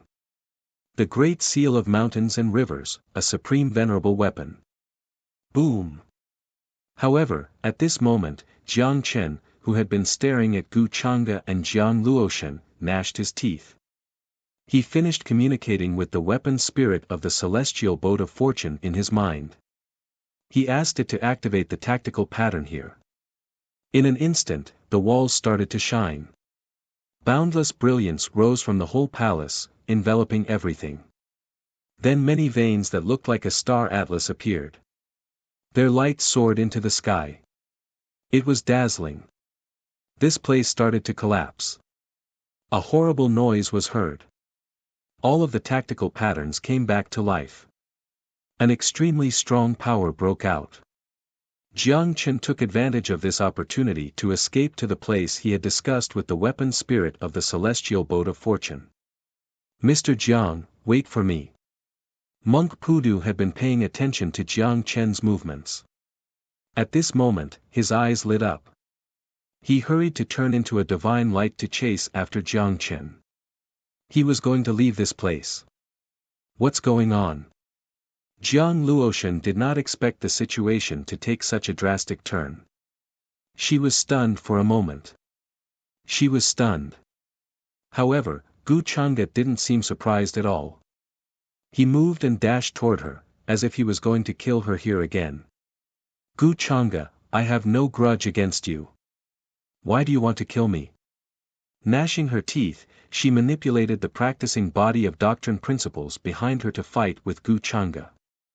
Begging for flowers, it was a practicing body given to her by an ancestor when she left the clan land. It was as strong as a prospective emperor. It could save her life at a critical moment. Jiang Luoshan knew that with Gu Chang'e's status, she would definitely have such a thing. So, she didn't expect it to stop Gu Chang'e. She only hoped it could stall him for a while. It's okay if I don't kill you. Stay here and be my maid. I can consider not killing you. Gu Chang'e's expression was casual as she spoke lightly. Gu Chang'e, I won't believe you. You just want to kill me. Jiang Luoshan gnashed her teeth so hard that they almost broke. Her face was as cold as ice. Of course, she wouldn't believe Gu Chang'e. She felt a dreadful killing intent was coming at her, covering the sky and covering the earth. She was going to be swallowed up. Since you don't believe me, forget it. But it's a pity. I don't want to be a ruthless person who destroys flowers. Gu Chang'e shook his head slightly and seemed to be a little regretful. Jiang Luoshan's beautiful eyes were overflowing with coldness. How could Gu Chang'e say such words? If she didn't have a substitute puppet just now, she would have died in his hands. For a moment, terrifying lightning appeared in the void, and all kinds of immortal shadows appeared. Immortal light surged and golden runes flashed. This place is going to collapse. If we don't leave now, we'll really have to stay here. Wang Zijin glanced at Gu Chang'e and muttered. She knew that Gu Chang'e's means were beyond imagination. This small matter shouldn't have any effect on him. So, she moved and turned into a ray of divine light, planning to leave this place along the original path. Rumble. For a moment, the underground palace hidden deep in the ground began to collapse. The cultivators and heavenly legends in the other directions sensed this change. Their expressions changed slightly, and they began to escape along the original path, not daring to stay for long. The timing of the collapse is just right. Gu Chang'e took advantage of this opportunity and moved away. He temporarily let go of Jiang Luoshan and stepped toward the platform, wanting to grab the purple gold crystal-like substance on it. A majestic and vast aura appeared, and a peerless divine spirit could be vaguely seen sitting cross-legged in it. It was surrounded by scriptures and looked down on the world. It was extremely powerful. However, when he was about to grab it, a terrifying resistance came from it. Only for the younger generation of the Great Void Divine Clan. Gu Chang'e's face was still cold. A black light appeared in his palm. Rays of black light fell like a waterfall and engulfed the purple gold crystal. It was like a terrifying black hole that could swallow the heavens. Immediately, the resistance that came from it was greatly reduced, and there was even a faint sense of fear. It seems that after all these years, a divine spirit was born. Gu Chang'e's eyes were deep, and he had no intention of letting it go. With this divine spirit, his cultivation could break through to another level. Madame Jean, let's go. Seeing this, Jiang Luoshan heaved a sigh of relief. She glanced coldly at Gu Chang'e, knowing that he couldn't get away. Then, she directly activated the Tao Law spell body and quickly broke through the space here. Then, she turned into a divine rainbow and helped the golden-haired old woman to quickly leave this place. At this time, she naturally didn't want her ancestors' great void divine spark. Survival was more important. Gu Changa looked up and glanced at her, but he didn't chase after her. It's better that everyone has left. He didn't care about the collapsing underground palace at all.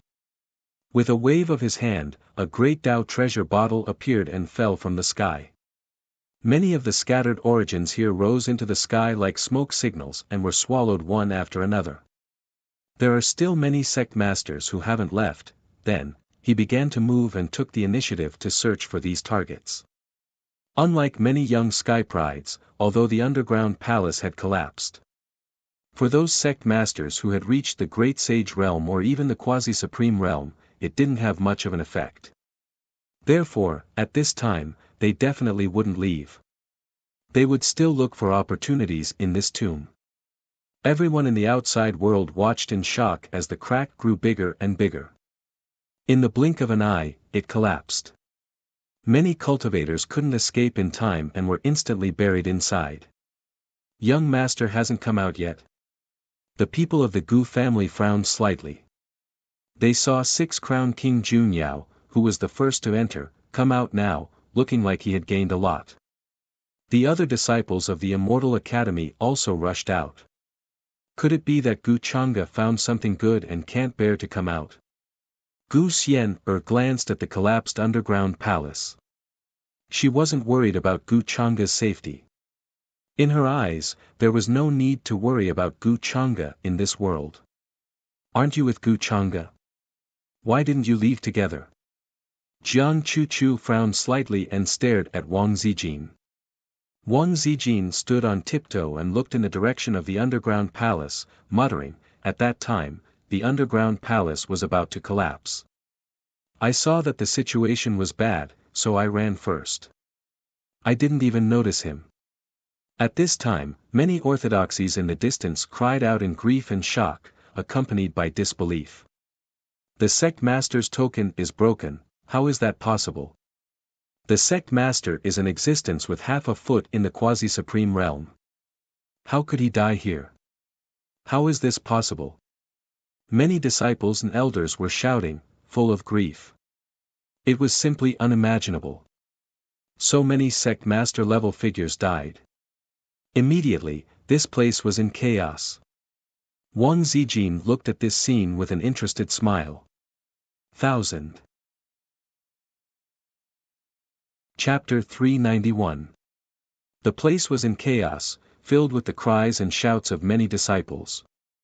Their faces were filled with grief. Many of the elders and disciples of the orthodoxies noticed that the life tokens of their sect masters had cracked. What did that mean? It meant that their sect masters had died tragically in the underground palace and had encountered unimaginable dangers. This caused them to turn pale with fright. They simply couldn't believe it. Many of them collapsed to the ground, feeling as if the sky was about to collapse. The fall of their sect leader was something they didn't dare to imagine. Sect masters were existences that stood at the pinnacle of the upper world. They ruled over an orthodoxy, had a boundless territory, terrifying power, and a lifespan of tens of millions of years. What kind of person could kill them? Moreover, it was not just one sect master who had died, but several of them. This could only mean that they had encountered unimaginable dangers in the underground palace. It must be a trap set by the Great Void Divine Tribe to make all the orthodoxies and forces pay the price. How despicable. They are determined to make all of us their enemy. How dare they kill our sect masters? Ah! This is absolutely irreconcilable. How dare they kill our sect masters? Many of the elders trembled in anger when they thought of that possibility. Hatred and anger were written all over their faces. They could not wait to find the Great Void Divine Tribe for revenge. Could it be that they had encountered some danger in the underground palace? After all, this is the tomb of the ancestor of the Great Void Divine Tribe. Who knows, there might be some tricks left behind by him.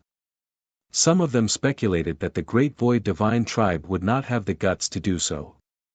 Killing so many sect masters would definitely cause a commotion in the world.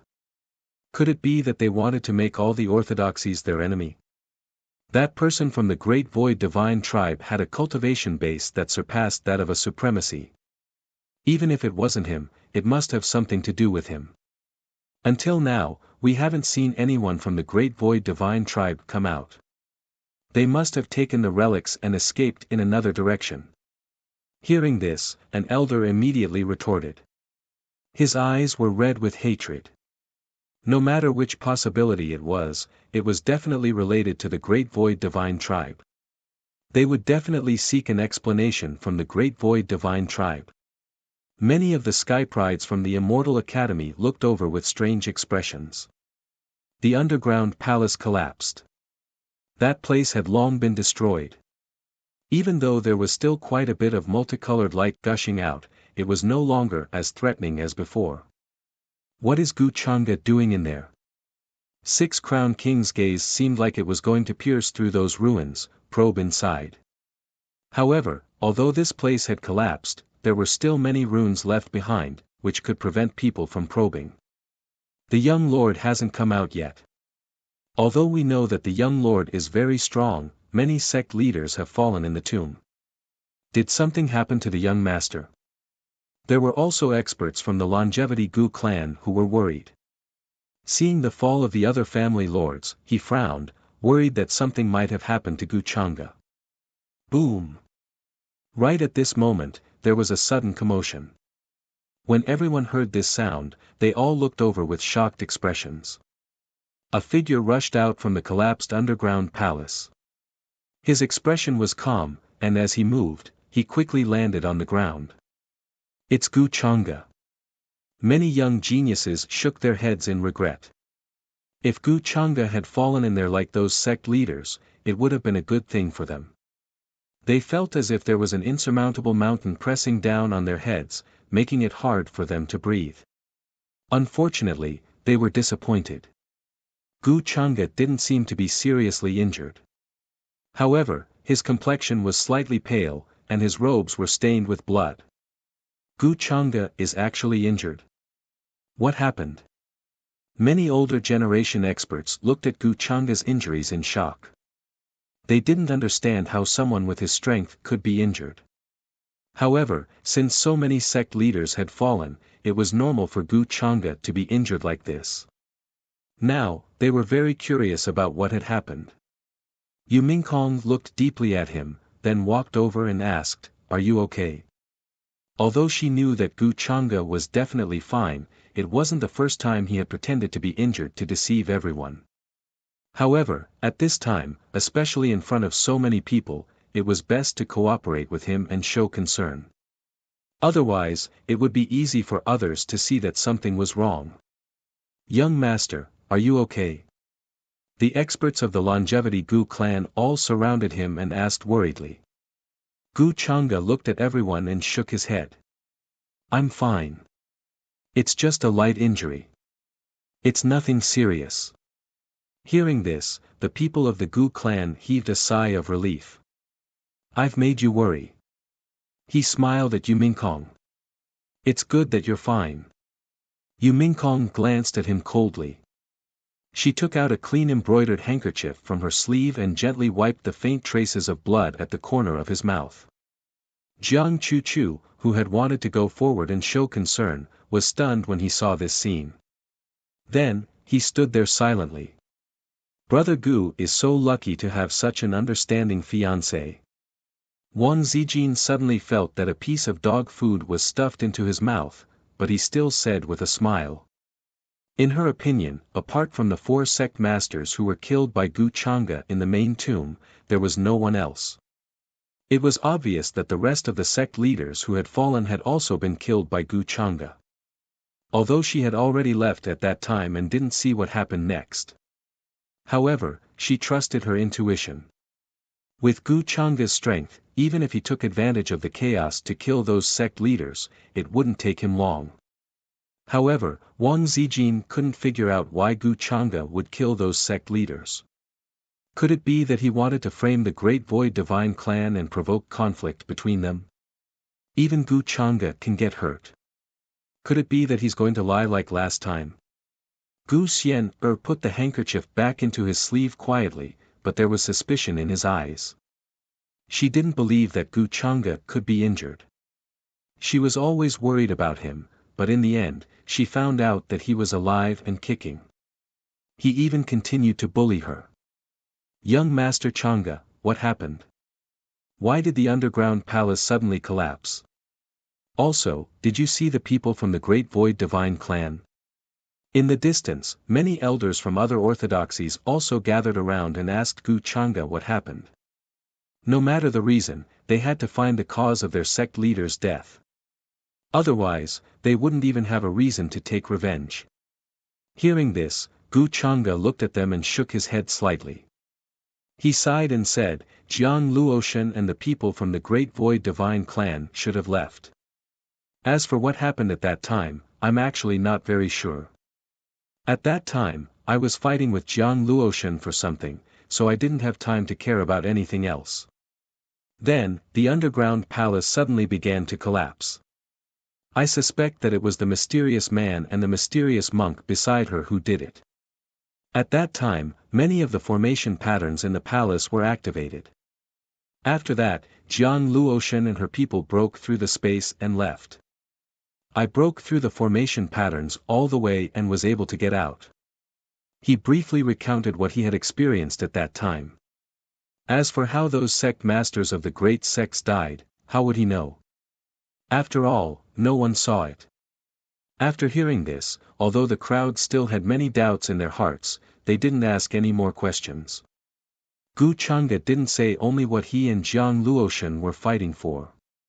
However, many people had already guessed that it was the godhead left behind by the Great Void Divine Clan's ancestor. As for who it ended up in, that wasn't something they could care about right now. At that time, this old man paid attention to the monk and the mysterious man beside Jiang Luoshan. I felt that the young man should have a good understanding of the changes in the terrain.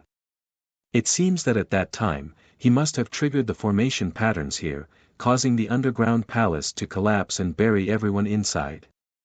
The old man holding a compass in the water, his back hunched, couldn't help but sigh when he heard Gu Chang'e's words. He agreed with Gu Chang'e's words. Many people present knew the hunched old man and knew that he was very accomplished in searching for origins and meridians. If even he said so, there was almost no other possibility for this matter. No wonder I felt it was very strange at that time. Why would Jiang Luoshan have such a weak man by her side? So this is the reason. Someone suddenly understood and then sighed. If they had noticed this at that time, their sect leader wouldn't have been killed. I will remember this grudge. The Great Void Divine Clan will pay the price, as well as the mysterious man and the monk. The eyes of many experts of the older generation began to flicker with murderous intent and coldness. Wang Zijin looked at all this with some surprise. Good Lord, just like that, the Great Void Divine Clan took the blame for killing everyone. There was no way to wash away all this in a short time. This was the first time that she had seen how Gu Chang'e put the blame on others so clearly and straightforwardly. She was a little trembling and frightened, but more than that, she was curious and interested. She was now very sure. The real reincarnation of the human ancestor must have been killed by Gu Chang'e at some point. How did this guy do it? She stared at Gu Chang'e with her beautiful eyes, almost unblinking. Jiang Chu looked at her in confusion. Wang Zijin, what are you looking at? Wang Zijin came back to her senses and looked at her with a smile. I'm looking at someone who has moved my heart. Then, the elders and disciples of the various orthodoxies took their ancient chariots and mounts and began to leave the place. They were going to report what happened today back to their sections. One could imagine how big of a commotion it would cause when the news of what happened here spread. A total of 8 sect leaders died tragically in the Great Void Divine Tomb. This was enough to shake the upper realm. Even the last battle of longevity wasn't as tragic as this. After all, sect master level figures represented the forces of an orthodoxy, and it was rare for them to fall. This kind of thing was almost a dead end. Many people expected a big earthquake to happen in the upper realm. The Great Void Divine Clan would be facing a storm in the coming days. It would not be peaceful. The people from the Palace of Heavenly Immortals came to bid farewell to Gu Chang'e and leave this place. Xiao Ruoyin witnessed Gu Chang'e's terrifying strength with her own eyes. Her persistence and yearning deepened. However, she also knew that she did not have any advantage in front of Gu Chang'e.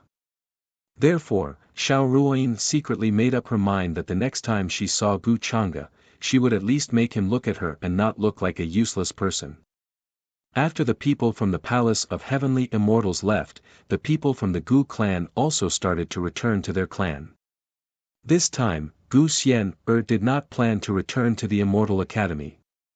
Instead, she planned to return to her clan to deal with some matters regarding her parents and grandfather. Although the last time Gu Chang'e sent people to help her find the world where her grandfather and parents were now. However, because of some things, her parents had stayed in that world and had not been reunited for more than 10 years. However, a piece of news that came recently made her feel a little worried. However, she did not tell Gu Chang'e that she did not want to trouble him and asked him to intervene. Gu Chang'e glanced at Gu Xian and saw her leaving figure. Although he guessed that she had something to do, he did not ask. After that, the disciples of the Immortal Academy and the remaining Sky Prides also left one after another and returned to their respective sections. The news spread quickly and caused a huge uproar. The various heavens in the upper world were also shocked by what happened in the Great Void Divine Tomb. Everyone was shocked. No one expected the Great Void Divine Clan to be so bold as to kill so many Sky Prides and 8 sect leaders in this place. In an instant, the grand ancestors of many orthodoxies woke up. Divine light shot into the sky as they planned to head to the Great Void Divine Clan's ancestral grounds to seek justice. Everyone was agitated and murderous intent filled the sky. Although the tomb was left behind by the ancestors of the Great Void Divine Clan, it was somewhat unreasonable for the various orthodoxies to send their elders and powerhouses there. However, the Great Void Divine Clan had actually killed everyone because of this.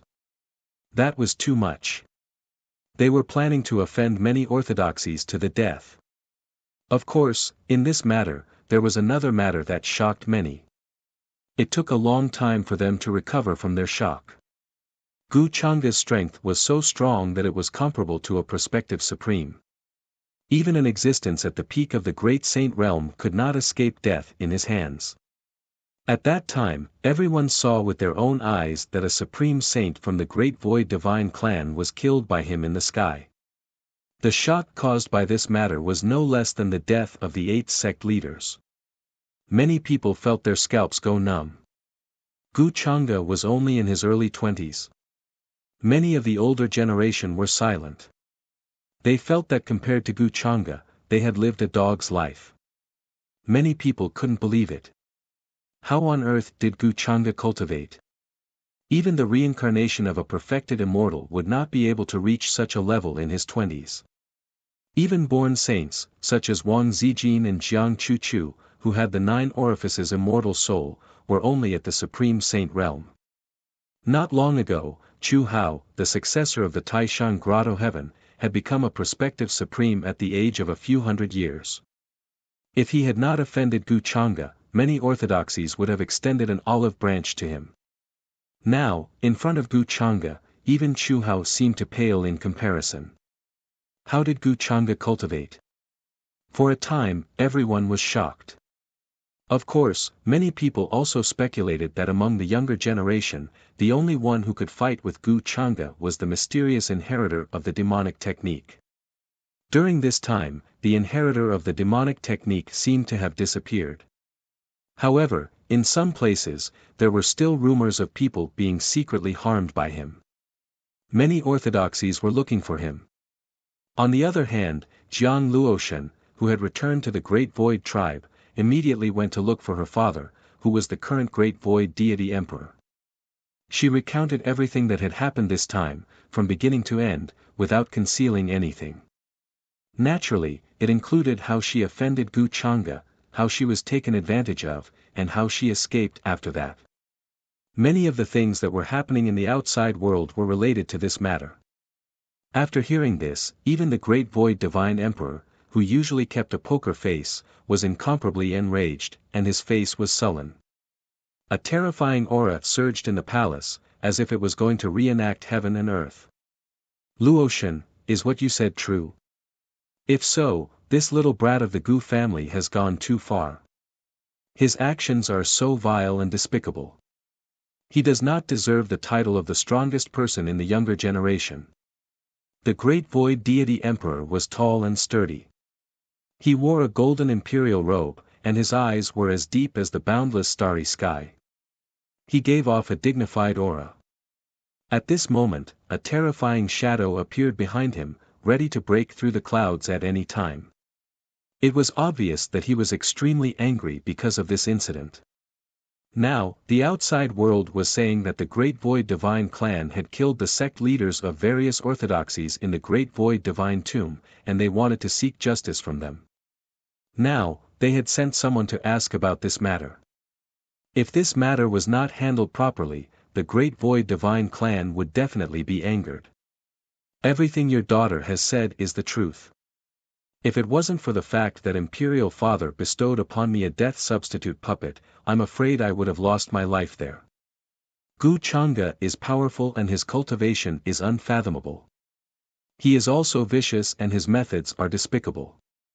This incident was orchestrated by Gu Chang'e, Jiang Luotian said through gritted teeth. After calming down, there was still a trace of fear and trepidation. Since birth, she had always been arrogant and looked down on all living things. This was the first time she knew what death was. That feeling made her spirit tremble. Even now, he still couldn't suppress the fear and chill in his heart. Moreover, what made her feel even more uneasy was that whenever she thought of Gu Chang'e, or even mentioned his name, she would feel weak in the knees. She hated and feared Gu Chang'e. She never thought that she would almost die in his hands one day. Gu Chang'e's cold and emotionless eyes appeared in her mind from time to time, making her feel uneasy. Chapter 392. I know now. Gu Chang'e is not someone to be underestimated. Now that all the orthodoxies in the outside world have a grudge against us, we wouldn't have attracted so much trouble if he didn't push the blame on us. Our top priority now is to clarify what happened as soon as possible. But I have a question. At that time, weren't there only 4 sect masters fighting with Gu Chang'e? Why did 8 of them die in the end? What happened to the remaining 4? After hearing this, the Great Void Divine Emperor frowned and began to think of a solution. At this point, even if they claimed that they had nothing to do with this matter, it would only cause more trouble and the loss would outweigh the gain. After all, the tomb was left behind by their ancestors. If something happened to it, they would be the first to be suspected. And with Gu Chang'e's testimony, it was almost like the black pot was firmly put on their heads, and they couldn't get rid of it. They could only grit their teeth and swallow it. When Jiang Luotian heard this, she was stunned and confused for a moment. Then, she thought about it carefully and suddenly felt that something was wrong. She saw with her own eyes that there were only 4 sect masters who died in Gu Chang'e's hands. Then how did the other 4 people die? Suddenly, she thought of a possibility and could not help but shudder. Father, do you think it's possible that Gu Chang'e killed those 4 in order to incite hatred between us and those orthodoxies? According to the news, Gu Chang'e was the last to leave the underground palace. Even if the underground palace collapsed, it wouldn't have taken so long. He must have done something else between the time he collected the sect master's divinity and left the underground palace, so, he must have killed the other 4 sect masters. Jiang Luotian's voice was trembling slightly. Why would Gu Chang'e do that? Could it be that he just wanted to frame our clan? That's a very vicious idea. After listening to Jiang Luotian's analysis, the Great Void Divine Emperor felt that he was close to the truth and his expression became more sullen. Suddenly, he was burning with anger. He had never thought that the Great Void Divine Tribe would be framed like this one day. The only way to solve this problem was to smile and admit defeat to Gu Changa and admit that he was unlucky.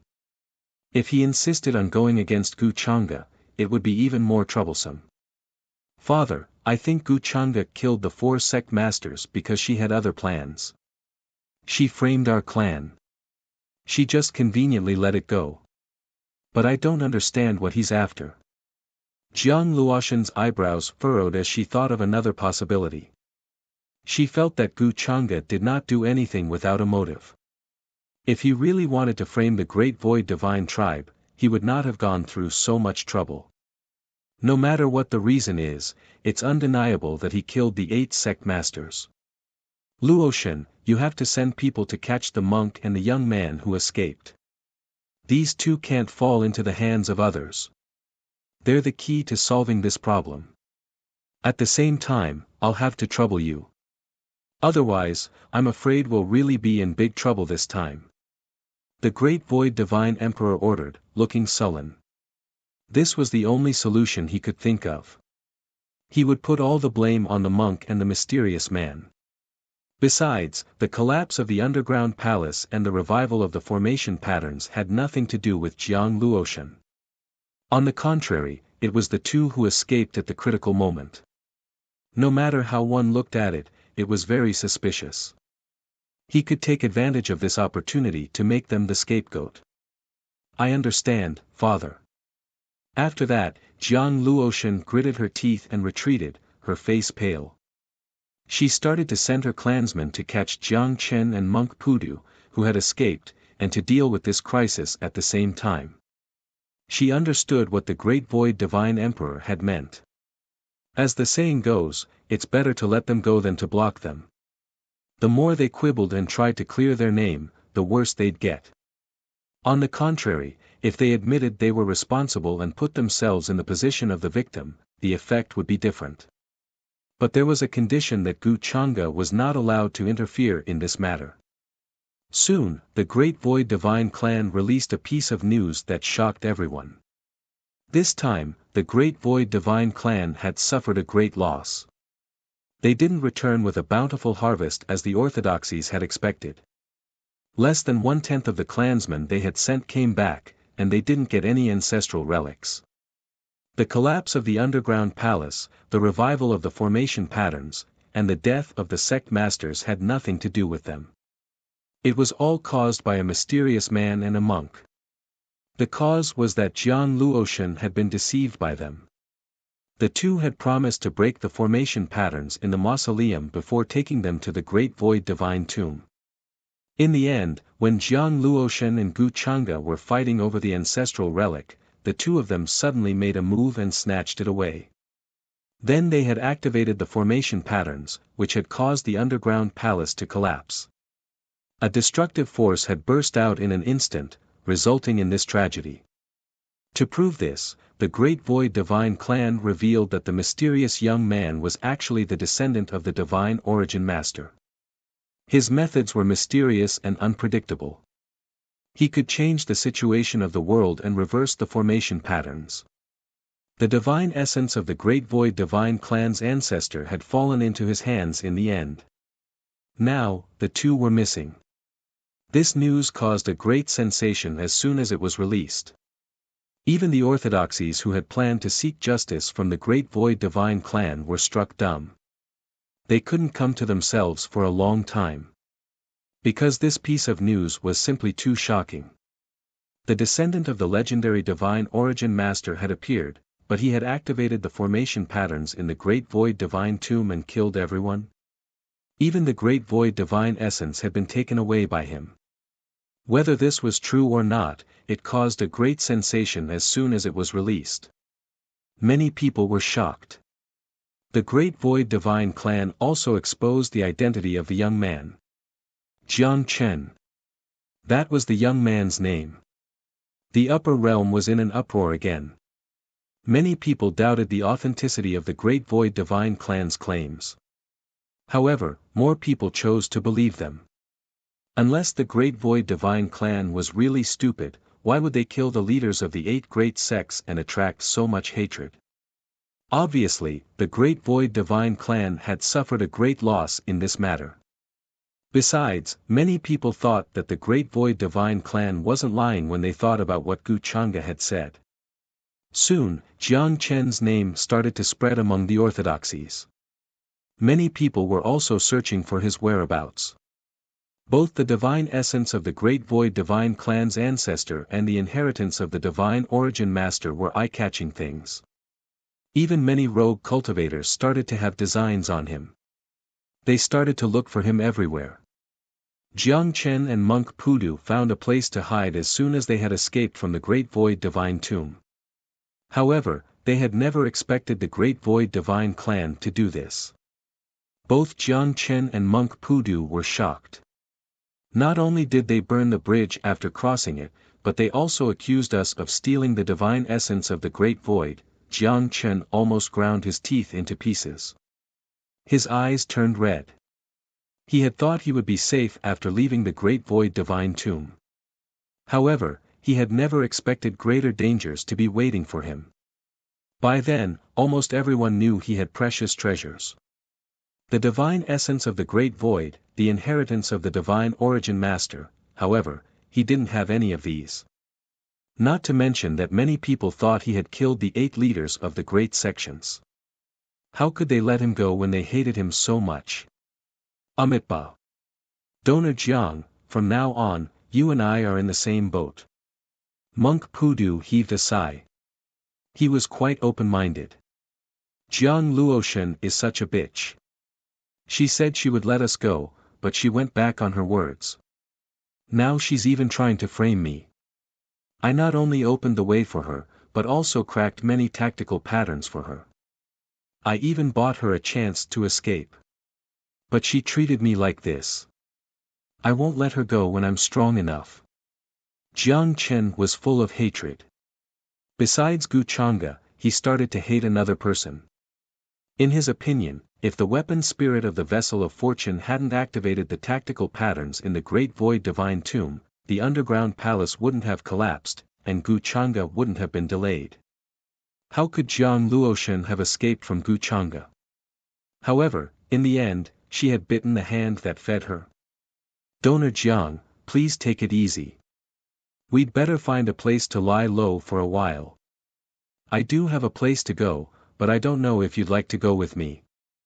Monk Pudu put his palms together and sighed slightly. Jiang Chen certainly didn't hesitate. The black-robed senior was missing, and the weapon spirit of the Vessel of Fortune was in a deep sleep. The only person he could rely on was Monk Pudu, who was quite reliable. By the way, Master Pudu, I still don't know where you are from. Jiang Chen was curious. I was once a disciple of Buddha Mountain and later cultivated in the Xiankong Buddhist temple. In the end, I was expelled because I did not abide by the rules. How many years has it been since then? I have forgotten. Monk Pudu smiled. For a moment, an aura of vicissitudes appeared on his body. He was like an eminent monk who had attained the Tao. Jiang Chen was struck dumb. He suddenly found Monk Pudu quite mysterious. His cultivation was unfathomable. After returning to the True Immortal Academy, the first thing Gu Changa did was to refine the Great Void Godhead and the various origins he had obtained in the Great Void Divine Tomb. A few days later, his cultivation was one step closer to the 9 Heavens Supreme Realm. As for the rumors circulating in the outside world, he had seen them all. He wasn't surprised that the Great Void Divine Race would blame Jiang Chen and the mysterious monk. As the saying goes, every man for himself and the devil takes the hindmost. As one of the oldest races in the upper realm. Naturally, the Great Void God clan did not want to incur the wrath of the public over such a matter. It was always the simplest logic to play it safe. However, the Great Void Divine Race might have forgotten one thing. Gu Changa only needed to say one word to ruin their plan in an instant. All their efforts would be in vain. Moreover, they would be hated even more. However, the Great Void Divine Race's behavior was somewhat like they were giving in to him. They were biting their teeth and swallowing their pride. Jiang Luoshan knew the great void godhead was in his hands. She also knew the leaders of those large sects had died tragically at his hands. However, she did not mention this. Instead, she put the blame on the others. She also said the great void godhead was in Jiang Chen's hands. In Gu Changa's eyes, it was more like the great void divine race was trying to be friendly with him. In that case, he did not have to keep harping on it. There's still no news from Empress Xiao. Before I go to the realm of monsters, I have to solve the problem of Bai Lian first. Gu Changa started to think about what to do next. During this time, he had sent many people to investigate Bai Lian At the same time, he had asked Yin Mei to help him keep an eye on the various branches of the Spring Breeze Azure Jade building. By now, he had made some progress. Bai Lian had always been mysterious. Very few people had seen her real face. Even the killers of the Spring Breeze Azure Jade building had never seen the real face of the mastermind behind the scenes. Therefore, Gu Changa planned to destroy several branches of the Spring Breeze Azure Jade building and capture the important higher-ups first. With Bai Kuan in his hands and many higher-ups of the Spring Breeze Azure Jade building, it was impossible for Bai Lian not to show up. Unless she had already gone to the realm of monsters. Master, the princess of the great void divine race, Jiang Luoshan, is outside the gate of the Academy of Immortals. While Gu Changa was thinking, a report came from outside the palace. He could not help but narrow his eyes. Jiang Luoshan was asking for a meeting. This surprised Gu Changa. Didn't Jiang Luoshan almost die at his hands? She dared to come to him at this time. He had to admit that she was quite brave. Wasn't she afraid that he would kill her? Is it because of Jiang Chen that you want me to turn a blind eye to this matter and not expose the great void divine race's so-called explanation? Gu Changa thought of this possibility. He could not help but smile. Then he said, "Let her in." At the gate of the Academy of Immortals. Many young geniuses were surprised to see this scene. A beautiful woman in a golden robe was standing there. She was tall and slim. Her whole body seemed to be glowing. Her facial features were exquisite, as if they had been sculpted. She was flawless. Her blonde hair was dancing in the wind. She gave off a cold and noble aura. She was the princess of the great void divine race, Jiang Luoshan. Many people recognized her. They were shocked. They did not understand why Jiang Luoshan was here. The current hot topic in the upper realm was the feud between the great void divine race and many orthodoxies. As the princess of the great void divine race, she showed up here at this time. Wasn't she worried that something bad would happen to her? Plus, this time, Jiang Luoshan was not accompanied by anyone. She stood there like an iceberg that would never melt. She exuded a cold and unapproachable aura. There was no expression on her face. "Princess Luoshan, please come with me. My master is waiting for you in the palace." Soon, in front of the gate of the Academy of Immortals, a burly creature turned into a divine light and rushed over. He cupped his hands at Jiang Luoshan and said. Everyone was shocked to see this. They certainly recognized this burly creature. He was Gu Changa's follower. He was very strong and famous in the Academy of Immortals. Did that mean Jiang Luoshan was here to see Gu Changa? Didn't they have a conflict in the Great Void Divine Tomb? Didn't they fight? There was even a great sage peak powerhouse from the Great Void Divine race who was killed by Gu Changa. This shocked everyone. Now, everyone was very curious. They wanted to know the reason why Jiang Luoshan was here to see Gu Changa. Could it be that something happened in the underground palace? However, since Jiang Luoshan dared to show up here, many people thought that this proved the authenticity of the news spread by the Great Void Divine race. Soon, Jiang Luoshan followed the creature leading the way and headed to Gu Changa's palace. The Academy of Immortals was also in an uproar because of Jiang Luoshan's arrival. Many young skyprides were shocked when they heard the news. They came out of their cave mansions one after another. Jiang Luoshan was quite famous in the upper realm. Although she was born not long ago, she was a goddess in the eyes of many skyprides because of her powerful strength, terrifying talent, and beautiful appearance. What happened in the Great Void Divine Tomb this time did not diminish her charm in the eyes of many young skyprides.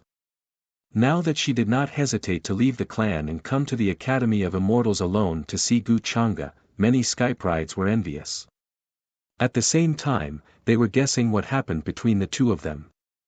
Princess Luoshan, the master is in the palace. I will take my leave first. With that, the creature leading the way retreated. Jiang Luoshan looked at the palace. Her expression did not change, but her heart was trembling slightly. Her jade-like hands under her sleeves were clenched tightly. The fear that made her uneasy struck again. The feeling of death shrouded her heart. In a daze, she saw the scene where Gu Chang'e grabbed her neck, lifted her up, and slapped her into a bloody mist. Jiang Luoshan's face was a little pale. Her father gave her a protective item so that she could escape in an instant if something went wrong. But she was still uneasy. She didn't know how much courage it took for her to come to see Gu Chang'e. If not for the Great Void Divine Tribe, she would not have done this. Of course, this disaster was caused by her, so she could not blame anyone else. She was strong and proud. From the moment she was born, she was destined to look down on everything and become the Empress of the Great Void Divine Tribe in the future. At this time, how could she allow herself to shrink back? Thinking of this, Jiang Luoshan took a deep breath. Her expression returned to being cold and indifferent. She pushed open the door of the palace and stepped in. But as soon as she entered, she smelled a faint tea fragrance. It was light and elegant. In the main hall, a young man was gently fanning a teapot. His facial features were handsome, and his sparkling hair was flowing with a faint light. Because Bai Yi's robe was relatively wide, he seemed to be paying attention to the size of the fire. He seemed very focused. The expression between his brows was natural and gentle, but there was a hint of laziness. This was the first time she saw Gu Chang'e like this. Jiang Luoshan was suddenly stunned. She swallowed the words she wanted to say. In the Great Void Divine Tomb, Gu Chang'e gave her the first impression that he was cold and strong. This was a man who was much scarier than her. Not only that, but he was also ruthless, despicable, and shameless. But Jiang Luoshan did not expect to see Gu Chang'e casually making tea when she was on high alert. It was very different from her impression of him. Such an appearance made him seem like a celestial being that had transcended the mortal world and was extraordinary and divine. But she still did not forget the fact that she was killed by Gu Chang'e once. Sit. At this time, Gu Chang'e's voice rang out, interrupting Jiang Luoshan's thoughts. She did not know why, but she subconsciously sat down on the stone chair at the side. Chapter 393. As soon as Jiang Luoshan sat down, she felt that something was wrong.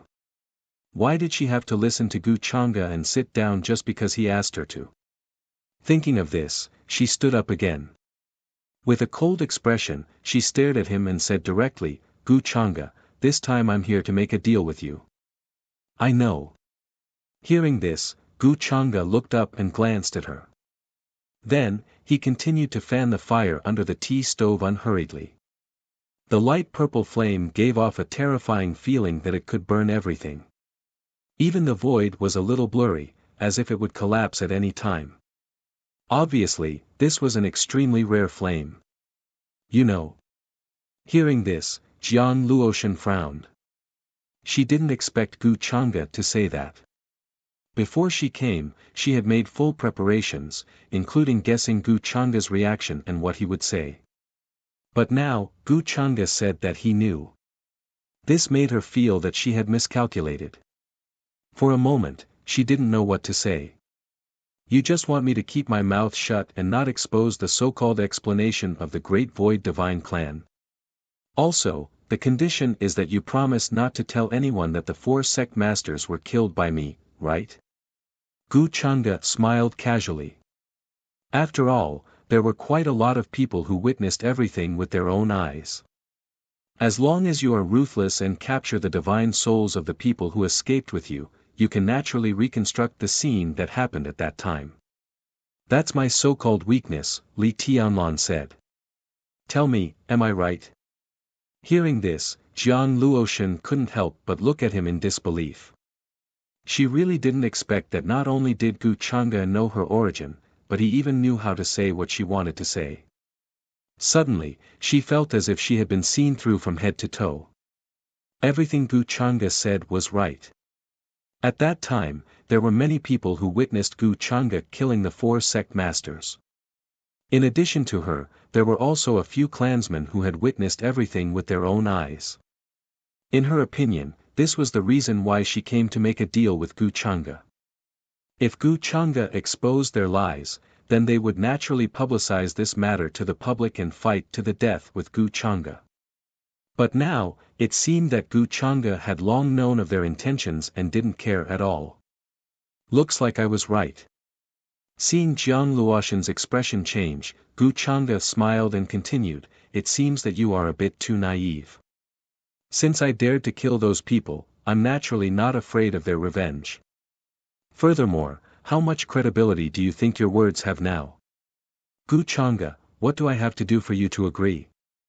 Jiang Luoshan asked with a slightly gloomy expression.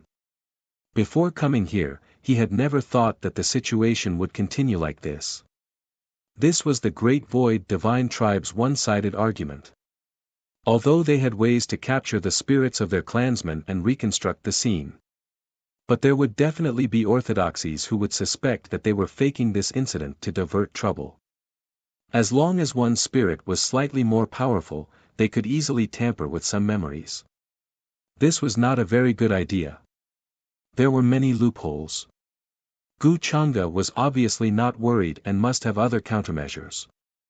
Thinking of this, Jiang Luoshan felt that the situation was getting more and more troublesome. My condition is actually very simple. You stay. I need a hostage from the Great Void Divine Tribe, one that I can order around at any time. Otherwise, I won't trust you. After all, when it comes to a deal, both parties have to show their sincerity. Don't look at me like that. I now have the lifeline of your clan in my hands. Believe it or not, I only need to say one word and the other orthodoxies will definitely be blinded by hatred and send their armies to kill your clan. When that time comes, I don't believe that the Great Void Divine Tribe can stop them.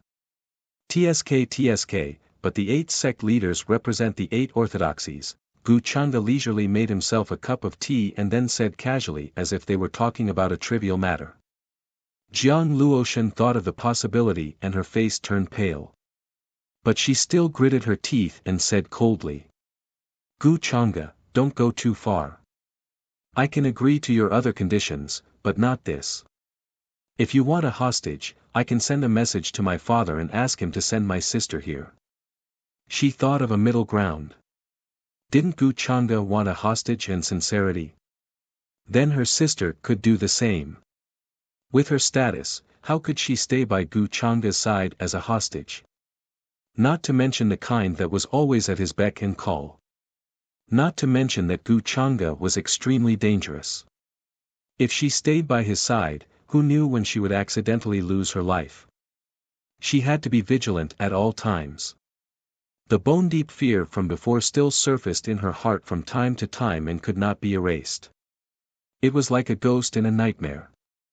Your sister. Is she the future divine emperor of the Great Void Divine Tribe? Gu Chang'e raised his eyebrows and then calmly blew on his tea.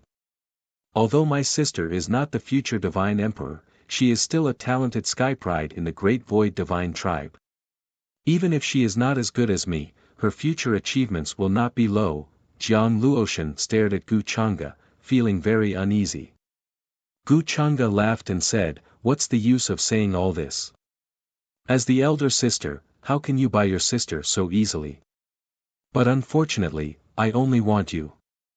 If you can't agree to this condition, then there's no need to talk about this. As soon as he finished speaking, he started to drink his tea and seemed to be rather leisurely. Gu Chang'e was not in a hurry either. He was sure that Jiang Luoshan would agree in the end. Keeping her by his side as a hostage could make the Great Void Divine Tribe wary of attacking him. On the other hand, he was short of a servant girl recently. The identity of the future Divine Emperor of the Great Void Divine Tribe was barely acceptable. Of course, if Jiang Luoshan insisted on going against him like last time in the Great Void Divine Tomb, Gu Chang'e did not mind killing her again. He did not believe that Jiang Luoshan had so many scapegoats on her. Gu Chang'e, can you change the condition? Jiang Luoshan gritted her teeth. She was strong and proud, but at this moment, she was very sullen. Gu Chang'e's words sounded a little ambiguous. But there was no room for doubt. My patience is not good, and I don't like to emphasize the same thing a third time. Gu Chang'e shook his head slightly and slowly sipped his tea, waiting for her to agree. He found it ridiculous that she walked right into his trap. She was the future Divine Emperor of the Great Void Divine Tribe, but she was so naive. At the end of the day, he had overestimated Jiang Luoshan's methods. Why do you have to make this condition? Jiang Luoshan's face was full of resentment, and her jade-like hands were clenched tightly. Before coming to the Immortal Academy to look for Gu Chang'e, she was prepared to be humiliated. But she did not expect Gu Chang'e's condition to be so outrageous. But now, she could not refuse. Just as Gu Chang'e said, they thought that they had something on Gu Chang'e, and could force him to submit and make a deal with them. But this was not important to Gu Chang'e, and he did not care at all. Gu Chang'e, on the other hand, held the lifeline of their tribe in his hands. 8 great sect leaders had fallen. Although it didn't sound like a big deal, the things that were implicated in the end were too terrifying. Although each of the 8 orthodoxies was not as powerful as the Great Void Divine Tribe. But when added together, no matter how deep the foundation and how long the legacy of the sect was, they would have to consider carefully. Even if she told what Gu Chang'e said to her father, the emperor. Her imperial father would definitely ask her to agree. Why do I have to make this condition? Gu Chang'e thought about it seriously, and then looked at Jiang Luoshan carefully. I'll have to ask you. Although your personality is quite bad, your appearance is still barely acceptable to me. As the princess of the Great Void Divine Tribe, Jiang Luoshan's appearance was naturally beautiful. Her golden hair was like a waterfall, and she was tall with long and straight legs. Her features were delicate and flawless, and her skin was as white as ice. She looked like a three-dimensional sculpture. Gu Chang'e's words were very frank and direct, without any intention of hiding anything, which made Jiang Luoshan stunned. She had never heard anyone say that about her. She was used to all kinds of flattery, but when it came from Gu Chang'e's mouth, it felt different. Did he also know that she was beautiful? Then why did he try to kill her? Why was he so ruthless? Humph. Gu Chang'e, are you saying that I have a bad personality? But how good can your personality be? Jiang Luoshan could not help but laugh coldly. But at least you're not blind. There's no use in talking nonsense. In my eyes, if your beauty doesn't please me, I can kill you at any time. Gu Chang'e took a sip of tea, then looked at her and said leisurely, I'll give you a choice. It depends on what you want to do. Humph, I can agree to your conditions, but you must promise not to force me to do anything I don't want to do. Also, you can't harm the interests of the Great Void Divine Tribe. Seeing Gu Chang'e looking at her from top to bottom, Jiang Luoshan was not like other women. Instead, she coldly stared back at him, openly showing off her beautiful face and impressive figure. Heh, what if I force you? Hearing this, Gu Chang'e seemed to be very interested and laughed. Then I will definitely fight to the death with you. Jiang Luoshan's eyes were cold as she held a golden decree in her hand. Alright, then call me master first. Gu Chang'e glanced at her sleeve and said casually. Obviously, he did not care about her conditions. Jiang Luoshan's beautiful eyes were full of anger, and she could not help but take out her instrument. But considering that she was far from being Gu Chang'e's opponent, she forcibly suppressed this anger. She did not come here to seek revenge on Gu Chang'e, nor to go against him.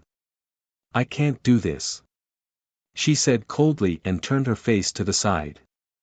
Then can you at least pour me tea and massage my shoulders? Gu Chang'e's expression did not change, and he seemed to be very calm and casual. I can't do that. I don't know how to serve people. Jiang Luoshan's voice was cold and unwavering. As the princess of the Great Void Divine Tribe, she had always been high and mighty, looking down on everything with a noble appearance. When did she know how to serve people? Not to mention pouring tea and massaging shoulders. So you're toying with me? Gu Chang'e smiled and did not seem angry. If you can't do this and can't do that, then what else can you do? Do you really want me to kill you? He said it casually, and although he did not seem angry, Jiang Luoshan felt a terrifying chill and murderous aura rushing towards her, suffocating her and making her tremble. Jiang Luoshan's expression changed slightly, and she could not help but clench her teeth. Cold sweat broke out on her back. She knew that Gu Chang'e's words were a final warning to her. If she continued to be willful, today's matter would not be settled peacefully. You'd better keep your princess temper in front of me. Otherwise, one day when I'm in a bad mood, I might reveal the matter of the Great Void Divine Tribe. Gu Chang'e glanced at her. It's okay if you don't know how to serve people. You'll learn. If you really can't learn, then there's no need for you to live. He said it very simply, but there was a terrifying murderous intent in his words. Jiang Luoshan's face turned pale. In a daze, she saw a mountain of corpses and a sea of blood rushing towards her. Her whole body could not help but tremble slightly. She clenched her jade-like hands. She was very unwilling, but she did not dare to go against Gu Chang'e. I know, but Gu Chang'e, don't go too far. Jiang Luoshan gritted her teeth and took a deep breath to calm herself down. She struggled to move her feet and walked towards Gu Chang'e. It was her first time serving someone. She seemed very clumsy. Seeing that Gu Chang'e was frowning and seemed to be dissatisfied, she could not help but tremble, and she almost poured the tea. Gu Chang'e shook his head slightly in disdain. You can't even pour tea properly. You're really a piece of trash.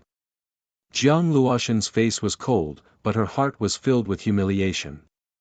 It was the first time in her life that she was called a piece of trash. She really wanted to splash the tea in his face and wash her hands of it. Whoever wants to serve can go. But she only dared to say such words in her heart. Jiang Luoshan did not leave after entering the Immortal Academy. Instead, she stayed here. Then, many of the geniuses and elders who found out about this were shocked. They thought that Jiang Luoshan came to look for Gu Chang'e because of something. But who knew that she would not leave after coming here? Instead, she stayed by Gu Chang'e's side. What did this mean? This made many young geniuses envious and jealous. At the same time, they felt that the gap between people was so big that it was difficult to describe it with words. She's not leaving. After receiving the news, Yu Mingkong felt a little jealous. She did not know the purpose of Jiang Luoshan coming to look for Gu Chang'e. On the contrary, Jiang Luoshan's actions were surprisingly consistent with her previous life. It was just that in her previous life, she went to the Gu family to visit Gu Chang'e. In this life, she came to the Immortal Academy to look for him. However, she did not find trouble with Jiang Luoshan. There was no need to care about such things. Jiang Chuchu and Wang Zijin left the Immortal Academy because of something at the Human Ancestor Hall. They did not know about this. Otherwise, their reactions would not be any better than Yumingkong's. In the following days, various orthodoxies in the upper realm were looking for Jiang Chen and monk Pudu. In addition, there were also extreme places that appeared from time to time, which caused a lot of panic. Besides that, things were much calmer. During this time, Gu Chang'e had been sending people to look for the branch of the Spring Breeze Azure Jade building. And it was this that had attracted the attention of many orthodoxies and forces. The Spring Breeze Azure Jade building was not as good as the Buddha, the human world, and the nether world, which had a long history. But in recent years, it had become famous in various parts of the upper realm. Countless geniuses and practitioners had been killed by it. Gu Chang'e had sent many practitioners to look for the Spring Breeze Azure Jade building. Many people were shocked. They did not understand why he was doing this. Could it be that the Spring Breeze Azure Jade building had offended Gu Chang'e? And Gu Chang'e had offered a reward. Any practitioner who could catch a killer from the Spring Breeze Azure Jade building could come to him for a handsome reward. Many practitioners in the upper realm heard the news and started to search for the Spring Breeze Azure Jade building. Many branches were eliminated. Although the killers of the Spring Breeze Azure Jade building were hiding everywhere, many of them were still caught and sent to Gu Chang'e. These killers were tight-lipped and would rather die than surrender. However, under Gu Chang'e's various torture methods, he still confessed some of the things that had happened at the Spring Breeze Jasper Pavilion some time ago. Looks like Bai Lian has left the upper realm. She went to the realm of monsters with many strong people from the Spring Breeze Azure Jade building. She's going to deliver the brocade pouch first and then discuss how to rescue Bai Kuan. Gu Chang'e raised his eyebrows slightly. In this case, there was no need for him to stay in the Immortal Academy. He had planned to wait for Bai Lian to show up herself. But it looked like Bai Lian was smarter than he had thought. She did not come here. Looks like I have to take Bai Kuan back to the Gu family first. Gu Chang'e gave the order. Then, he left True Immortal Academy, not bringing any followers with him. This was because the younger generation of followers were no longer of any use to him. The difference in strength was too great. At most, they could be his lackeys and show off. So Gu Chang'e set his sights on the rest of the strong. Their cultivation level had to be at least above the Saint Realm to be qualified to follow him and work for him.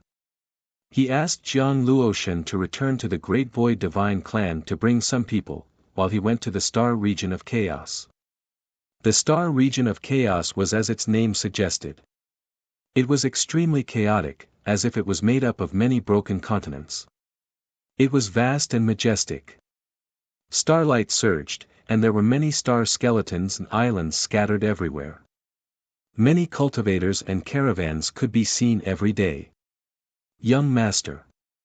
In an ancient city deep in the Star Region of Chaos, he saw Ji Qingxian. She was lecturing a group of people in the palace.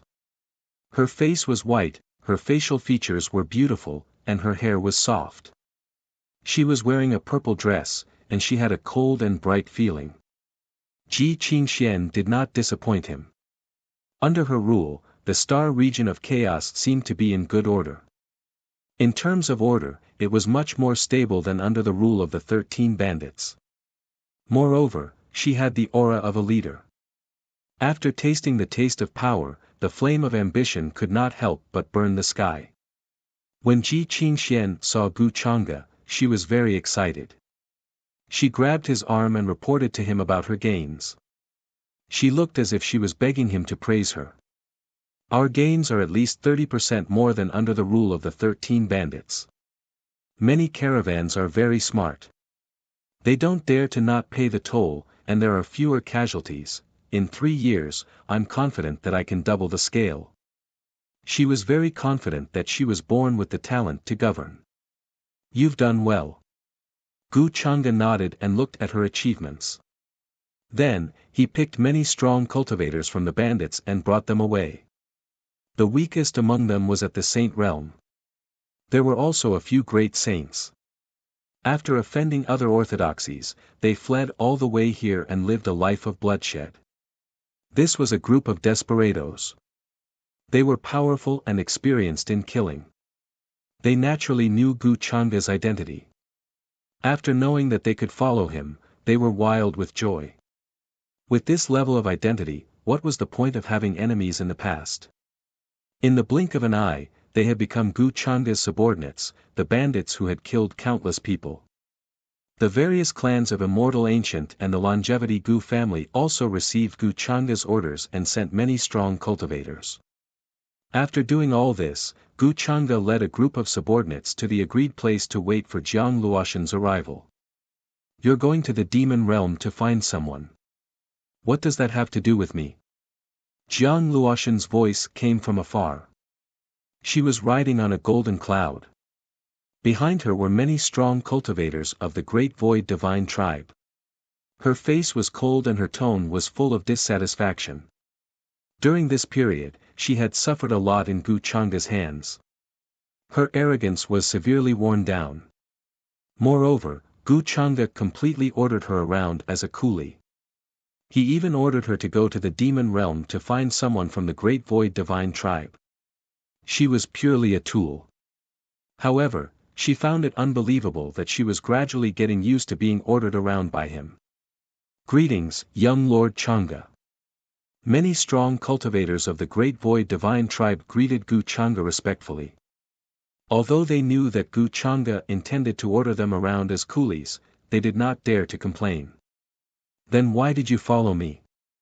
Hearing this, Gu Changa glanced at Jiang Luoshan indifferently. "I was worried that you would send the strong cultivators of my tribe to their deaths," Jiang Luoshan said coldly. "Is that so? Then I'll have a maid to order around on the way." Gu Changa did not care about this. Then, he went directly to the space passage where the demon realm was. It was different from other realms. The demon realm was very special.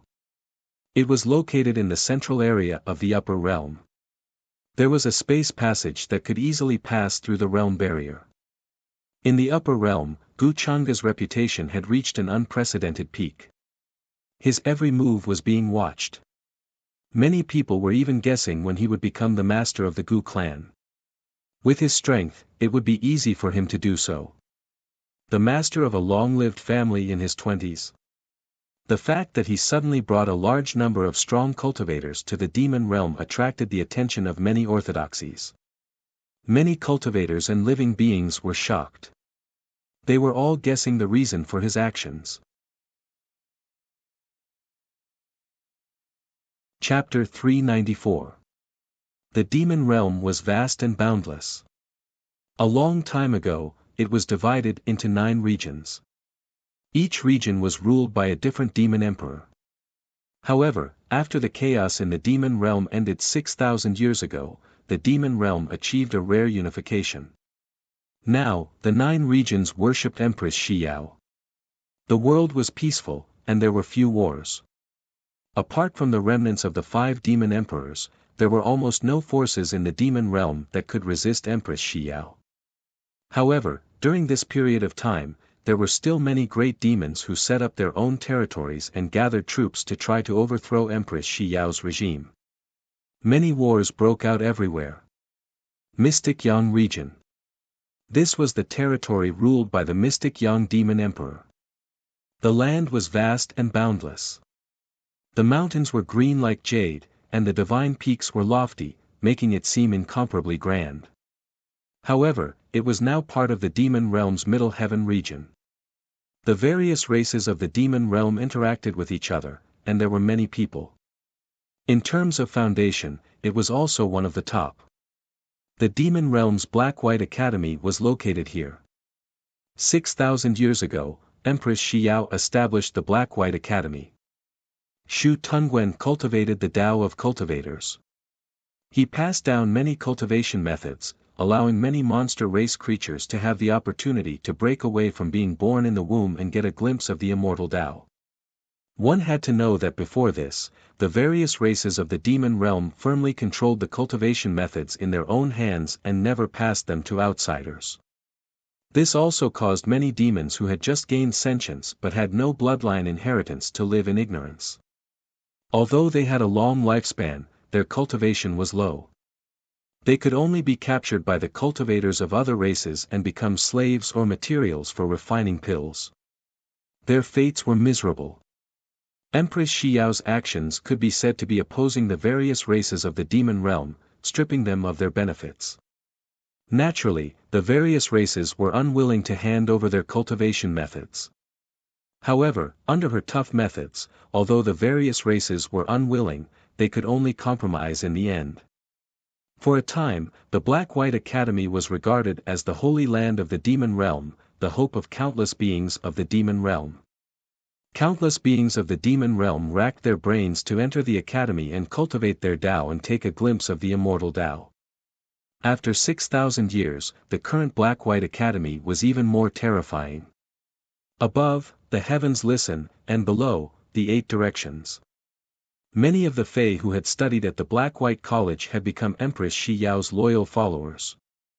They were a powerful weapon that she used to quell the chaos and suppress the remnants of the 5 emperors. Have you heard? During this period of time, it seems that a great figure is coming to the demon realm. Her Majesty is very concerned about it and even sent people to clean up the star-seizing temple that has been sealed for more than 6,000 years for that great figure to live in. I heard about it too. This news is simply too sensational. That great figure from the higher realms is said to have a terrifying status and an unfathomable background. The last time an imperishable sect leader came to the demon realm, I didn't see the queen taking him this seriously, but this time, it's obvious that she's taking him seriously.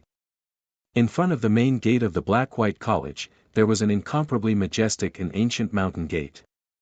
It was as if this was the first mountain gate since the creation of the world. It exuded a desolate and ancient aura. Strands of chaotic mist scattered down from the mountain gate's surface. Endless streaks of multicolored light blossomed and interweaved here, turning into black and white characters that could illuminate the heavens at any time. In the distance, countless creatures of the demon realm were inhaling and exhaling the spiritual energy of heaven and earth, eating the light of the sun and moon as they cultivated. At this moment, in front of the mountain gate, there were a few tall young men and women of the demon clan who were shrouded in divine light. They were in the middle of a discussion. After mentioning the important part, their faces were suddenly filled with shock and curiosity. They had extraordinary statuses and had already received news from their families that a great figure from the higher realms was coming this time. 737 Empress Xiao's attention had reached an unprecedented level. She planned to hold a banquet in the star-seizing temple for all civil and military officials to welcome that great figure. To them, this kind of thing was absolutely unimaginable. It would not be an exaggeration to say that it was the first time in 6,000 years. While they were talking, suddenly, outside the mountain gate, a young man of the demon clan walked in. He was dressed in blue and had a tall and straight figure. His face was handsome, and he had a calm and confident air about him. There were many young creatures following behind him, but most of them were beautiful women, and he seemed to be the leader. When they saw him, the expressions of the few men and women who were talking changed slightly. They seemed to be a little afraid and shut their mouths tightly. Hearing the conversation of these men and women, the man in blue seemed to be a little surprised and looked at them. Seeing that they were no longer talking, he smiled slightly and walked into the mountain gate. A great figure from the higher realms is coming. How much do you know about this? After entering the mountain gate, the man in blue asked a woman with a beautiful face and a graceful figure behind him. He seemed to be a little curious. Of course, he had heard a little of the conversation just now, which made him feel that something was wrong. Young master, I've only vaguely heard that the person who came from the upper realm this time is very mysterious and terrifying. Her Majesty did not reveal any information. She only asked the civil and military officials to go to the star-picking temple today to welcome him. The woman named replied. She told him everything she knew in detail, no matter how big or small. Because her father was also a well-known official in the demon realm, she was naturally qualified to know about this matter. Hearing this, the man in blue pondered for a while, and a thoughtful look flashed in his eyes. Is that so? A great figure from the higher realms, could it be related to this matter? Thinking of this, he couldn't help but frown. He walked into the academy and led everyone back to his cave residence, intending to find someone to ask. The demon realm was not as calm as it seemed on the surface. All kinds of undercurrents were hidden in the dark, and could erupt at any time. After the man in blue left, the young men and women in front of the mountain gate withdrew their gazes, looking quite fearful. Jun Fan, it's him. As the rumors say, his cultivation is unfathomable. Rumor has it that he is the #1 person in the Black-White Academy. Except for Senior Sister Song, almost no one can compete with him. And I heard that his relationship with Senior Sister Song is not simple, and they appreciate each other. As they talked, their words were filled with envy and emotion. The Senior Sister Song they were talking about was the only daughter of the Demon Realm's Grand Tutor. Her full name was Song Yue. She was beautiful, gentle, and generous. Although she was of noble birth and was doted on, she did not have any arrogance. She was gentle, and was the most perfect goddess in the hearts of the younger generation of the Black-White Academy. The Grand Tutor of the Demon Realm was someone who had taught the Empress since she was young. He had a respected status and was second only to one person.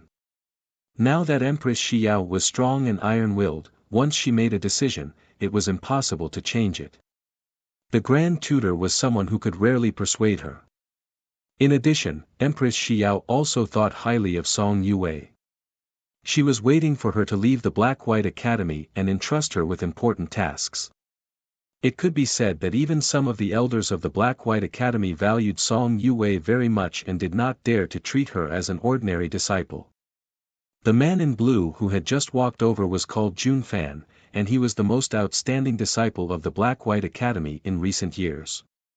His talent was outstanding, and his cultivation was powerful. In just half a year after entering the academy, he had defeated many of the older generation disciples. He was faintly known as the #1 person of the Black-White Academy's younger generation. Some people said that he was the third son of the Heaven Conqueror. He had been hidden for a few years, and only recently did he show his strength. There were many different rumors. No matter which one it was enough to show that Jun Fan's identity was not simple. His identity, background, and cultivation talent were all top-notch, and very few people could compare to him. He had also become the object of admiration in the eyes of many young female disciples. He was tall, rich, and handsome. While they were talking, the man in blue had already returned to his cave residence and dismissed the rest of the people. Why did someone suddenly come from the upper realm this time? Could it be because of the matter with Uncle Bai? Jun Fan said softly, and a thoughtful look flashed in his eyes. Whether it was in his previous life or this life, he was called Jun Bufan, but in this life, to avoid suspicion, he changed his name to Jun Fan. Some time ago, Empress Xiao suddenly searched all over the demon realm for a person called Jun Bufan. When he found out about this, the first thing Jun Fan did was to find his mother and discuss the matter of changing his name. His father was the Heaven Conqueror, and was highly regarded by Empress Xiao. Now that he was at the peak of his power, he naturally did not want to ruin his future because of this small matter. In this way, Jun Bufan changed his name to Jun Fan, and naturally avoided Empress Xiao's search. Coincidentally, his father was the person in charge of this matter. In his father's opinion, he just had the same name as Jun Bufan 6,000 years ago. When he first named him, he was hot-headed and gave him this name, hoping that his son would be as dazzling as that genius 6,000 years ago. However, he did not expect that after 6,000 years, Empress Xiao would actually search for someone with the same name. Although his son was not highly regarded by him, he still watched him grow up. How could he be related to the son of the Xianyang demon emperor from 6,000 years ago? Later, Jun Fan relied on his relationship with his father in this life to gradually show his talent, and began to have a good reputation in the Xianyang region of the demon realm. After being hidden for more than 10 years, the world knew about him once he appeared. His deeds made many young creatures admire him, and they took him as a role model to learn from. In addition, based on the cultivation experience of his previous life, as well as the many inheritances he had obtained in this life. Soon, Jun Fan caught up with many young geniuses and entered the Black-White Academy, becoming one of the most dazzling existences of his generation. At the same time, he secretly searched for the many contingencies left by his father in his previous life, the Xianyang Demon Emperor, and integrated those forces into a small scale.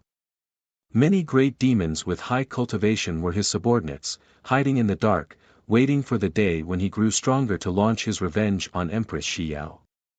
According to the information my father left me, he once asked an old friend to give me something. When the time comes, that old friend of mine will definitely come looking for me. I just don't know if that big shot from the upper realm came to the demon realm because of this matter. Jun Fan heaved a sigh of relief, and a light flashed in his eyes. He already had a plan in mind. Now, it was equivalent to him being in the dark, and Empress Xiao being in the light. Empress Xiao did not know that he had been reborn and was accumulating strength to launch his revenge. This was an excellent opportunity for him. On the surface, my cultivation is only at the Divine King realm, but after refining the inheritance crystal left by my father, my true cultivation has long reached the Saint realm. This is one of my trump cards. With the cultivation experience of his previous life, Jun Fan's cultivation process in this life was extremely smooth, as if he was favored by the heavens, and he could break through a small realm after a while. In addition, in the world of his consciousness, there were many divine pills, sacred medicines, divine sources, cultivation methods, and other things that his father had left for him, so his cultivation level increased rapidly. In a short period of time, he broke through to the Saint realm. Although the speed of his breakthrough was much slower now, Jun Fan was satisfied. In his previous life, at this age, his cultivation level was only at this level. In 7 days, it will be the prodigy banquet of the Black-White Academy. At that time, Xiao will definitely come in person and reward the geniuses with imperial wine, and this is my chance. Thinking of this, Jun Fan's eyes flashed with killing intent and coldness. His childhood sweetheart, whom he had loved deeply, had poisoned his wine and killed him. How could he forget about this hatred? After being reborn, he would make Xiao regret what she had done in the past. He would expose her hypocritical face and make her pay for this pain. Thus, he decided to assassinate Xiao in 7 days at the prodigy banquet. For this matter, he had planned for a long time, and had secretly brought many of his subordinates. Now, they were hiding around the Black-White Academy, waiting for his orders. In order to be absolutely safe, I have to figure out the identity of that mysterious big shot. Is he on Xiao's side, or is he a backup plan arranged by my father? Jun Fan's eyes were full of coldness, and then he gradually calmed down. He took out an item from his clothes. It was a light purple brush, and the body of the brush had traces of hollowness, as if it was made of flawless jade, round and natural. As he touched the restrictions on the brush, strands of light purple marks flashed in the air, and finally disappeared. After this matter was done, Jun Fan waited quietly in the cave. Not long after, the sound of footsteps came from outside the cave. Jun Fan's face lit up, and he quickly got up and went to greet them. Is something the matter? Accompanied by a clear and cold voice, a woman with a beautiful appearance and a tall figure appeared. She wore a long purple dress, and her skin was white and flawless. Her hair was soft and silky, and it shone like a mirror. She was holding a light purple brush in her hand, which was exactly the same as the brush in Jun Fan's hand. Qing Zhu, you've finally come. Seeing the woman in the purple dress, Jun Fan smiled. The woman called Qing Zhu sighed slightly. You have something to ask me, so how could I not come? Sit. Jun Fan had a smile on his face, and he asked her to sit. However, Qing Zhu shook her head and said, "No need. If you have something to ask of me, then just say it quickly. Right now, Her Majesty really needs people by her side. If I hadn't found an excuse, I probably wouldn't have been able to get away and come see you. Shi Yao is very busy. Is she receiving that big shot?" Jun Fan frowned. Qing Zhu nodded. After all, it's a matter of great importance to the Yao realm. Jun Fan's eyes flashed, and then he directly said, "Actually, I'm looking for you this time to ask about this matter. Who exactly is that big shot?" As the closest female official by Shi Yao's side, Qing Zhu must know some things that many people don't. Hearing this, Qing Zhu glanced at him, and then sighed softly. "I've already mentioned it to you before, the young master of the Longevity Gu clan, Gu Chang'e. Could it be him?" Jun Fan's heart trembled, and he said with some shock, "Why would he suddenly come to the Yao realm?" Some time ago, Qing Zhu had indeed told him about this matter. Empress Shi Yao and Gu Chang'e had exchanged letters and had a lot of exchanges.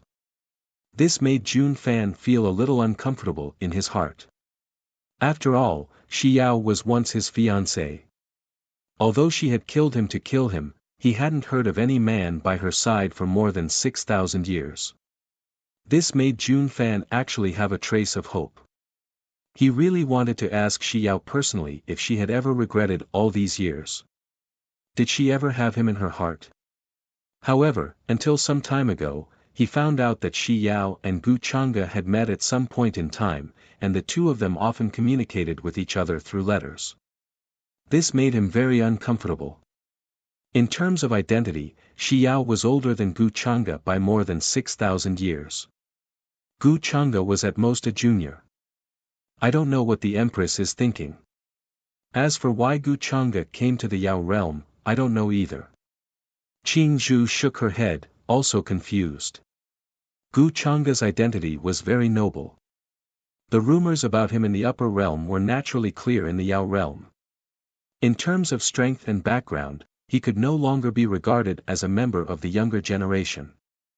Jun Fan, you're on your own. I'll leave first. If the Empress finds out that I've left, I'll inevitably be punished. Then, after saying this, Qing Zhu left, leaving Jun Fan alone, frowning as he paced back and forth in the cave. In the end, he could only sigh deeply, feeling that this matter seemed to have become troublesome. However, Shi Yao doesn't know that the female officer beside her, Qing Zhu, is actually with me. Jun Fan sighed again and calmed down. Almost everyone in the Yao realm knew that Empress Shi Yao had four most trusted female officers by her side: Plum, Orchid, Bamboo, and Chrysanthemum. Some time ago, Jun Fan went to a dangerous place in the Yao realm to train and look for his father's backup plan, and he met Qing Zhu there. At that time, she came to help Empress Shi Yao get something, but she was in danger and her life was in danger. Jun Fan couldn't bear it, so he saved her. Although it was a very old-fashioned hero saving the damsel in distress plot, for a woman like Qing Zhu who rarely saw men, it was unimaginably lethal. In addition, Jun Fan was eloquent, extraordinary in conversation, powerful in cultivation, and dignified in appearance. Later on, Qing Zhu realized that following the ruthless Empress Shi Yao was not a worthwhile thing to do. Not only did she have to work for her, but she also didn't have freedom. In the end, if Empress Shi Yao was satisfied, she would also be punished severely. In the beginning, Qing Zhu's heart was actually very firm. However, after returning to the palace, because of her incompetence, she didn't get the thing Empress Shi Yao wanted. After being punished and imprisoned for several months, she finally wavered. Over time, she and Jun Fan became more and more familiar with each other, and they had a good impression of each other. She gradually agreed to help him be a spy by Empress Shi Yao's side. Because of this, Jun Fan also learned a lot of Empress Shi Yao's movements and began to plan to assassinate her in his heart. Returning to his thoughts, another gentle figure flashed across Jun Fan's mind, and he smiled slightly. I can ask Yue about this matter. She's so smart, maybe she'll know something. At the same time, in the Yao Realm's palace, there was a lively scene. It was decorated with lanterns and colored banners, and celestial mist lingered. The palaces and pavilions were towering and magnificent, like an ancient heavenly palace, located in the mortal world. Whether it was the civil and military officials or the old monsters with profound cultivation bases. At this moment, all of them were gathered here with their families and looked at the scene in the palace. Their faces were filled with awe, envy, and emotions. The palace was magnificent, and it was shrouded in chaotic fog. It was incomparably misty, and celestial chi floated in the air. The fruits, wine, and meat at the banquet shone brightly, and they were all rare delicacies that were rarely seen in hundreds of thousands of years. The fragrance wafted, and it was very appetizing. Not to mention the terrifying Taoist rhymes and energy contained in it, which were enough to make many people break through their cultivation bases and have an epiphany on the spot. The maidservants at the banquet were all top-notch beauties. Their robes were wide, and their figures were graceful. They sang and danced, and their voices were gentle. However, the people who were able to sit in the palace were all important figures in the Yao realm. They held the power of the masses and were highly regarded by Empress Shi Yao. For example, the Grand Tutor of the Yao realm, the Celestial King of the Yao realm, and other leaders of the Yao realm. At the head of the table sat a beautiful woman in a phoenix robe. Her black hair hung down, and she was luxurious and peerless.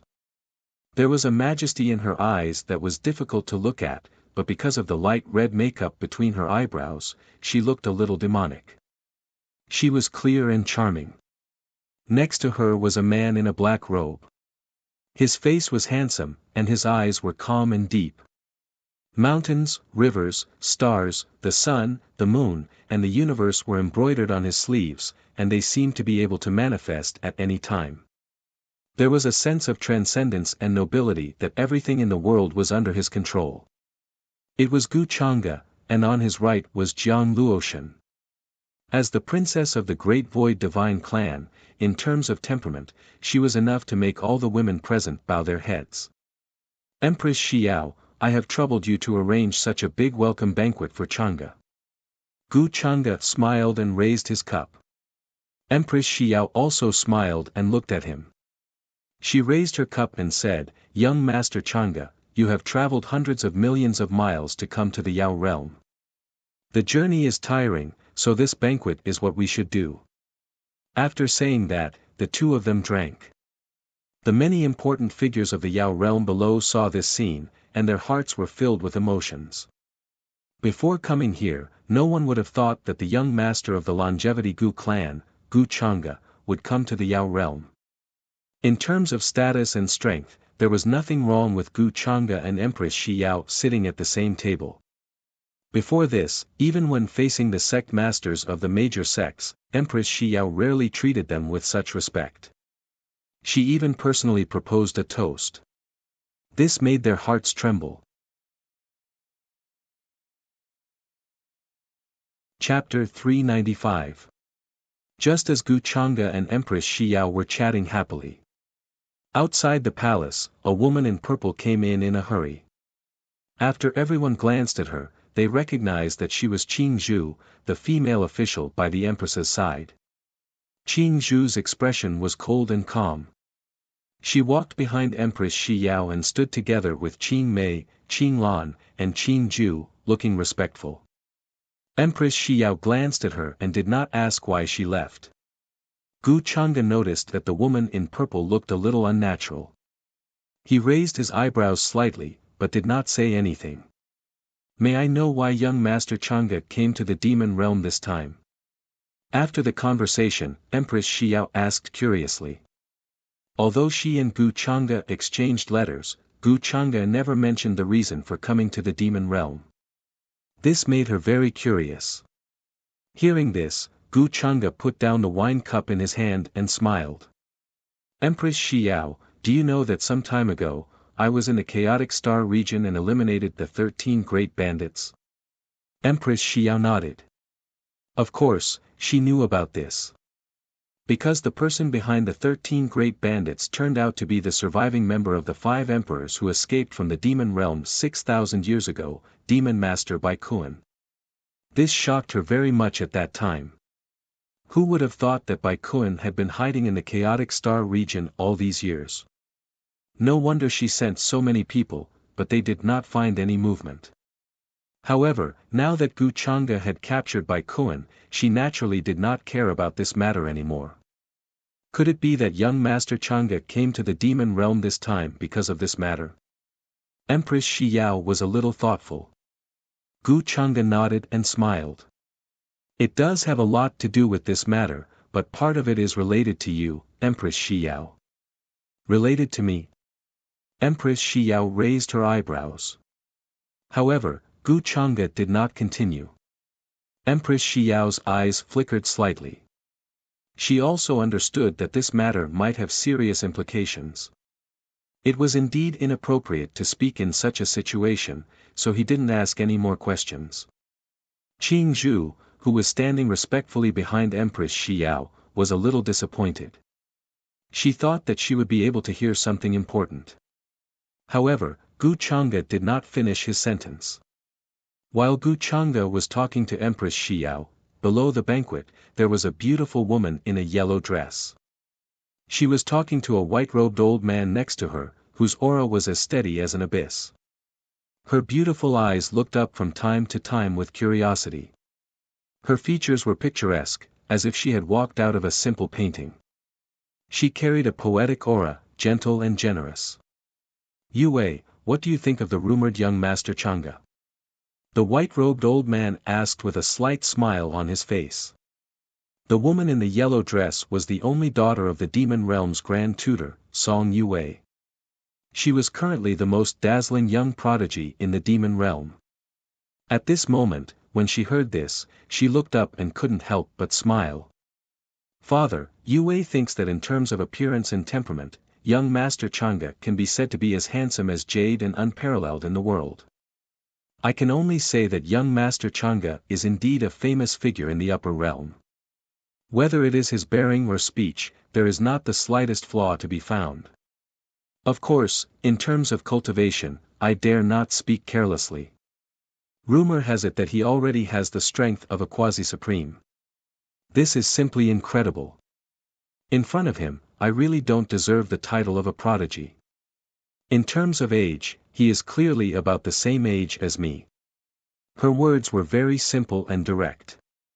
Her expression was also very normal, and there was no intention of flattery or fawning. She was just describing her first opinion of Gu Chang'e. Gu Chang'e was indeed very outstanding, to the point where she couldn't find any flaws and couldn't find a prodigy who could be on par with him. However, she didn't have any thoughts, at most a kind of amazement and admiration. Song Yue was not a superficial person, and naturally, she was not the kind of person who fawned over those in power. With his current power and influence, in the vast upper realm, there is indeed no young person who is more outstanding than him. Even the strength of those great sect masters is inferior in front of him. I really don't know how such a monster can exist in this world. After hearing this, the white-robed old man nodded in agreement, and then sighed. Yue, come with me to pay a visit to young Master Chang'e in a while. It's also a good way to get acquainted with him. If you can get in touch with people like him more, it'll be a good thing for you.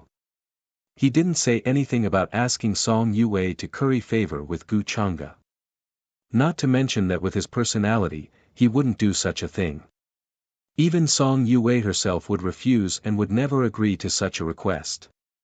Of course, for Gu Chang'e, he had seen too many prodigies, and Song Yue probably wouldn't catch his eye. Yes, Yue will listen to father. Song Yue nodded, still looking curiously at Gu Chang'e.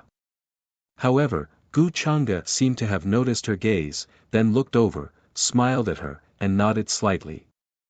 Song Yue was a little surprised, but she didn't look away shyly like other girls. Instead, she smiled openly and looked at Gu Chang'e. Noticing this scene, Empress Shi Yao raised her eyebrows slightly and asked, "Young Master Chang'e, do you know Yue?" Gu Changde shook his head slightly and said, I don't know her, but I feel that she seems a little different compared to other girls. Hearing this, Empress Xiao nodded and explained, she's the only daughter of the Grand Tutor, Song Yue. She's also an extremely dazzling prodigy in the demon realm.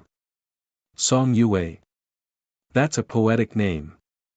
Gu Changde smiled and retracted his gaze. Soon, the welcoming banquet came to an end. Both the guests and the host enjoyed themselves, and many of the important figures of the demon realm also took their leave. They could imagine that Gu Changde's arrival in the demon realm would definitely cause a huge sensation and cause an unimaginable impact. Today, in the hall, they had already heard part of the conversation between Gu Changde and Empress Xiao and understood that Gu Changde didn't come to the demon realm for no reason. Therefore, it was very likely that there would be unimaginable turmoil in the demon realm, and they had to be prepared in advance. However, in the hall, many of Empress Xiao's trusted ministers stayed with their families, intending to personally visit Gu Changde and get acquainted with him. This old man is the Grand Tutor of the demon realm. Greetings to young Master Changde. This is this old man's daughter, Song Yue. The Grand Tutor first stood up with Song Yue, then cupped his hands and bowed to Gu Changde, who was sitting at the head of the table with Empress Xiao. As he spoke, he introduced Song Yue, who was sitting next to him.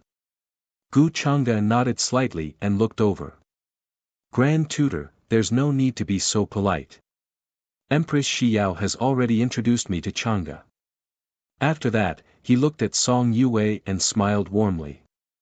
Yue, that's a good name. Song Yue smiled and bowed gracefully, appearing decent and generous. Thank you for your praise, young Master Changde. Then, the Heavenly King of Chaos and the others also came up to greet him with their families. Their attitude was different from that of the Grand Tutor, and they were quite respectful. After all, in terms of seniority, the Grand Tutor was Empress Xiao's teacher. And they were just Empress Xiao's subordinates. The Heavenly King of Chaos was a tall, burly, and dignified man. There was a scar between his eyebrows, which added a bit of fierceness to his aura. His cultivation was at the quasi-supreme level. Gu Changde nodded to them one by one, his expression unchanged. He appeared very gentle and natural, without any impatience, which made the Heavenly King of Chaos and the others feel a little flattered. Of course, while they were greeting each other, Gu Changde was also sizing up this group of people. Except for Song Yue, everyone else's providence points were normal. The Heavenly King of Chaos's providence points were a little high, but it was not in the category of a person with great providence. This made Gu Changde focus on Song Yue. Generally, people with great providence could easily attract the Son of Providence. This time, the son of the Shifter Emperor might be related to Song Yue. However, he did not want to alert the enemy. He planned to wait and see for a while, and then investigate her. Soon, everyone had left. Only Gu Changde's people and Empress Xiao's people were left in the palace. Young Master Changde, you just mentioned something about me. May I know what it is? Empress Xiao could not help but ask. Just now, there were too many eyes, so she did not ask too much. And now, the people left here were all her trusted subordinates. Gu Changde glanced at her, smiled, and did not continue to keep her in suspense. Empress Xiao, do you still remember Jun Bufan? Jun Bufan? Empress Xiao's expression changed slightly. She naturally remembered this name. It could be said to be a taboo in front of her. Usually, the ministers and maids did not dare to mention this name, and it was very secretive. Behind her, Mei, Lan, Zhu, and Ju, the expressions of the four female officials changed slightly, especially Qing Zhu. Young Master Changde's matter is related to him. Empress Xiao frowned, and her expression darkened slightly. Gu Changde smiled and said, yes, I asked Bai Kun about something interesting. The Xianyang Demon Emperor once asked him to find a suitable time to give a brocade pouch to a person named Jun Bufan. But as far as I know, Jun Bufan is the son of the Xianyang demon emperor, and he died 6,000 years ago. So I think this matter may be of great help to you. Jun Bufan was just faking his death. After hearing this, Empress Shi Yao's eyes flashed with coldness. She was shocked and quickly calmed down. In fact, when she found that there was no one in Jun Bufan's tomb, she had already guessed this matter. What, just faking his death? Mei, Lan, Zhu, and Zhu also widened their eyes in shock. Qing Zhu's face was slightly pale, but Empress Shi Yao did not notice. Thank you, young Master Chang'e, for telling me about this matter. Empress Shi Yao looked deeply at Gu Chang'e with her beautiful eyes. Although she guessed that there were still some things that Gu Chang'e didn't tell her, she had already done her best to tell her. After all, she had only met Gu Chang'e once before. Empress Shi Yao, don't mention it. Gu Chang'e smiled.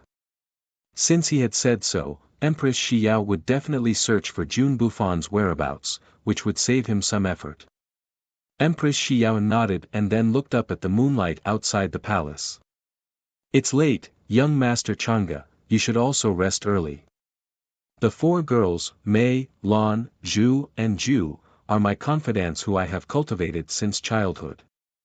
They are pure, well-behaved and clever. If young Master Chang'e doesn't mind, let them serve you tonight.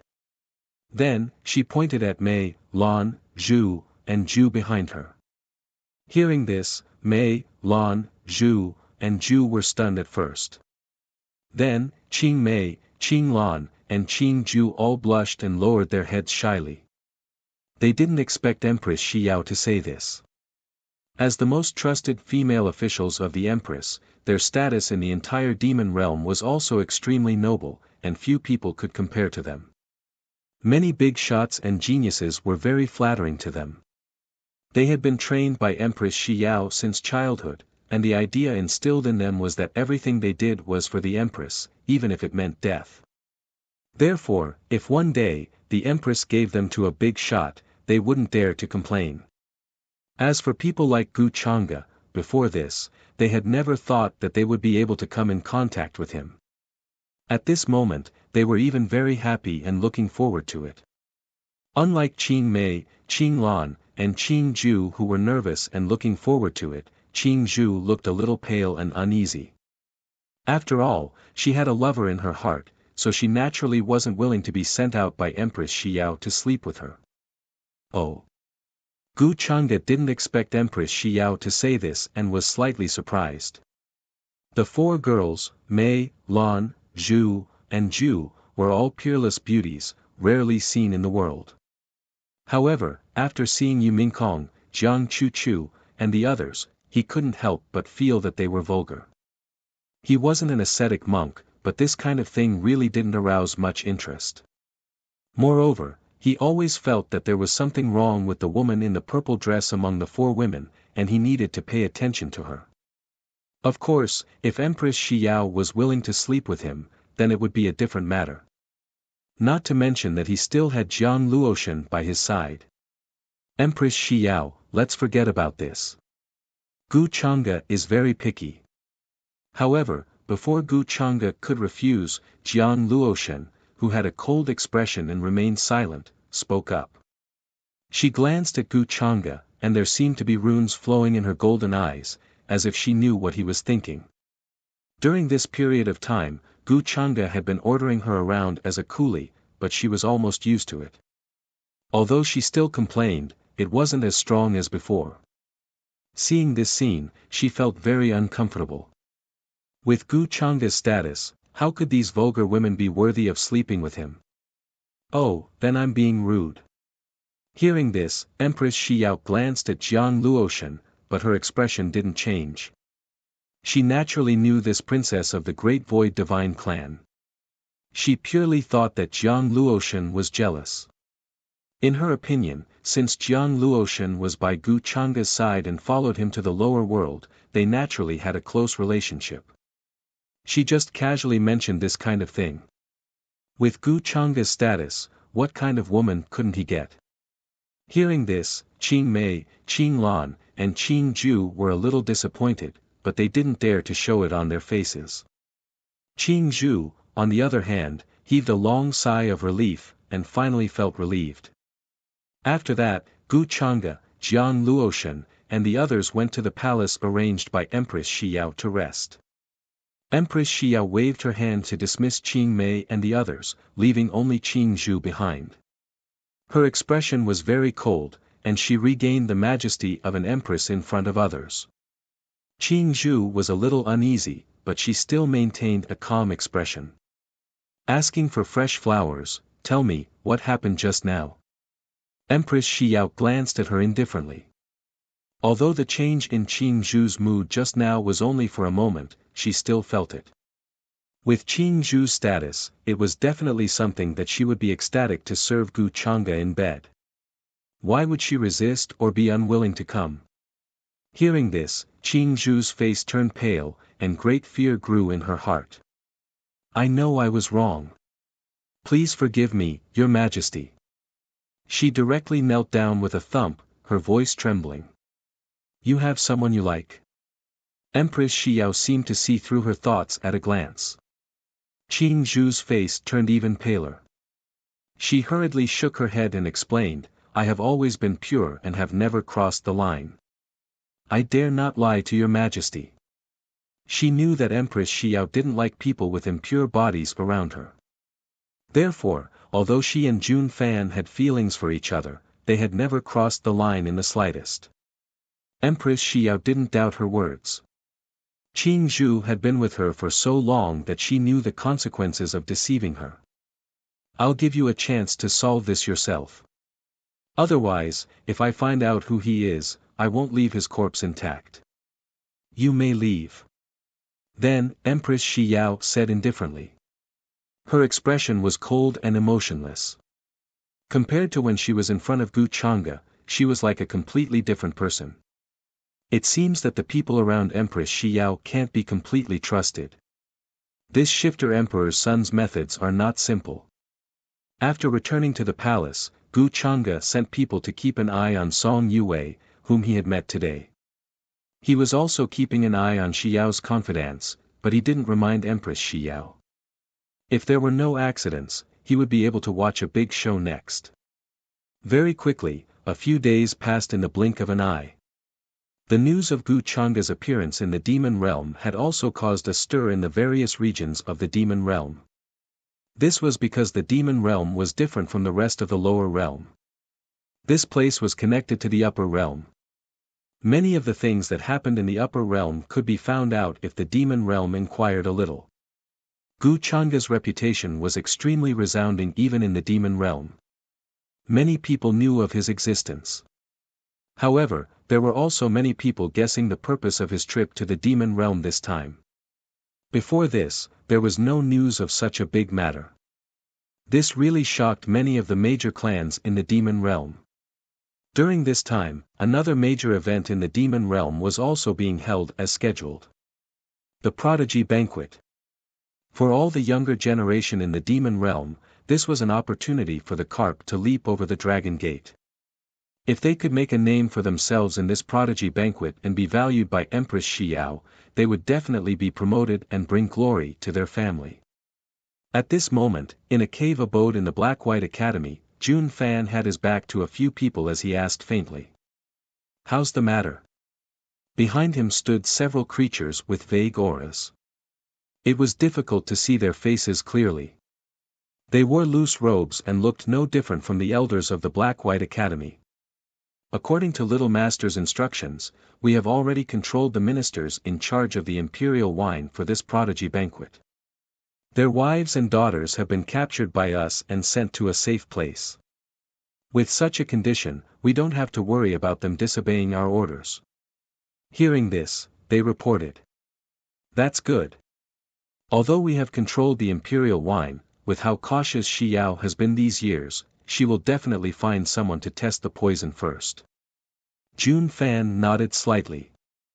A cold light flashed in his eyes as he continued. So this is not enough. When the time comes, the prodigy banquet will be held on the Black-White Academy's holy mountain. All the famous figures in the demon realm will come. The nearby terrain is open, and it will be difficult for our people to hide. Moreover, Xiao is cunning and will definitely send many powerhouses to protect you in secret.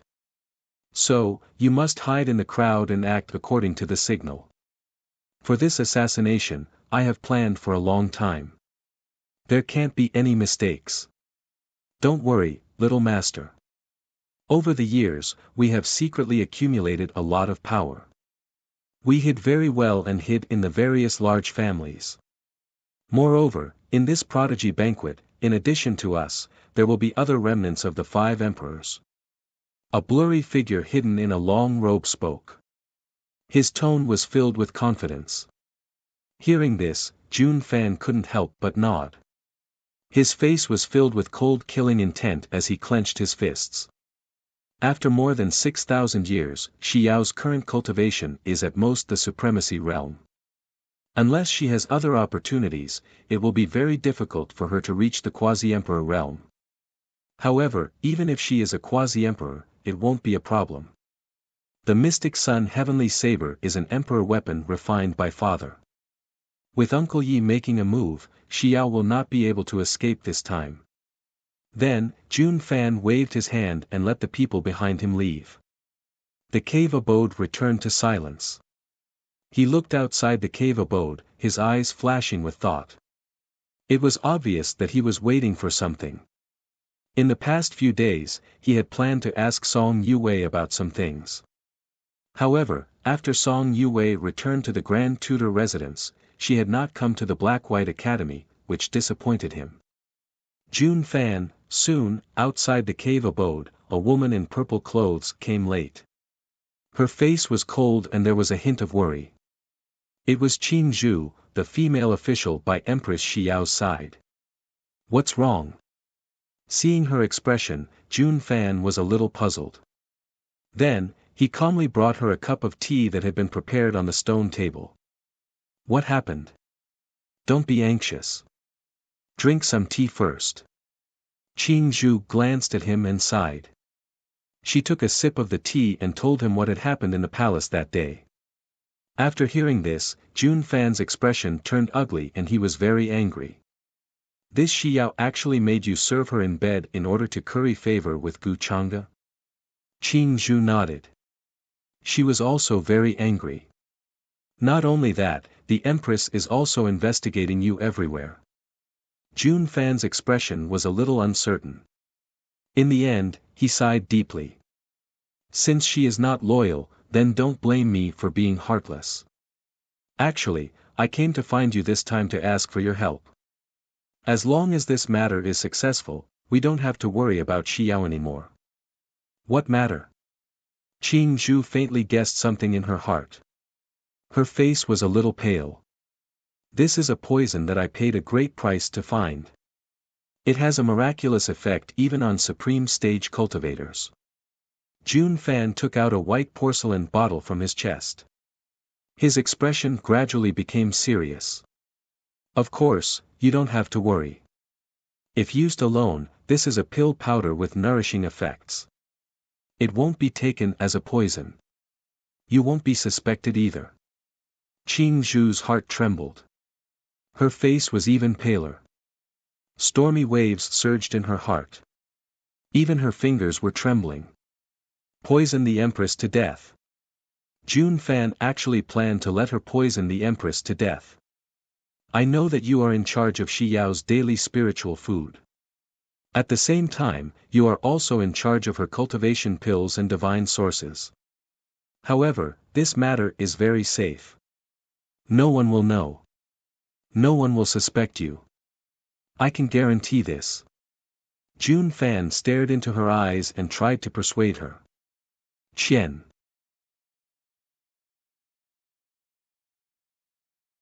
Chapter 396.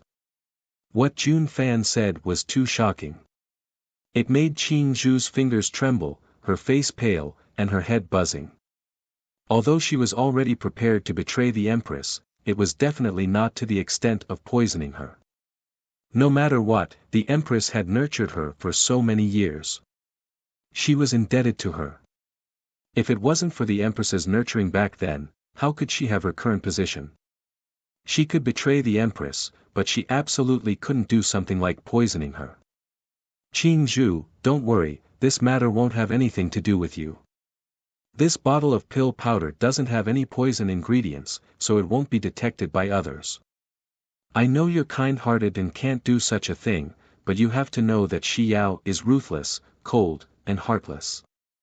If she knew you were related to me, do you think she would still let you go because of old feelings?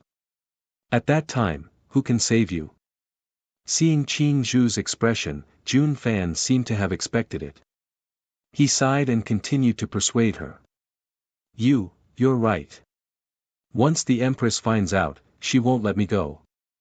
Qing Zhu's face turned pale and her eyes widened. Hearing this, her heart began to waver. She knew that she had no other choice now. When she agreed to be a spy by the Empress's side, she should have thought of this day.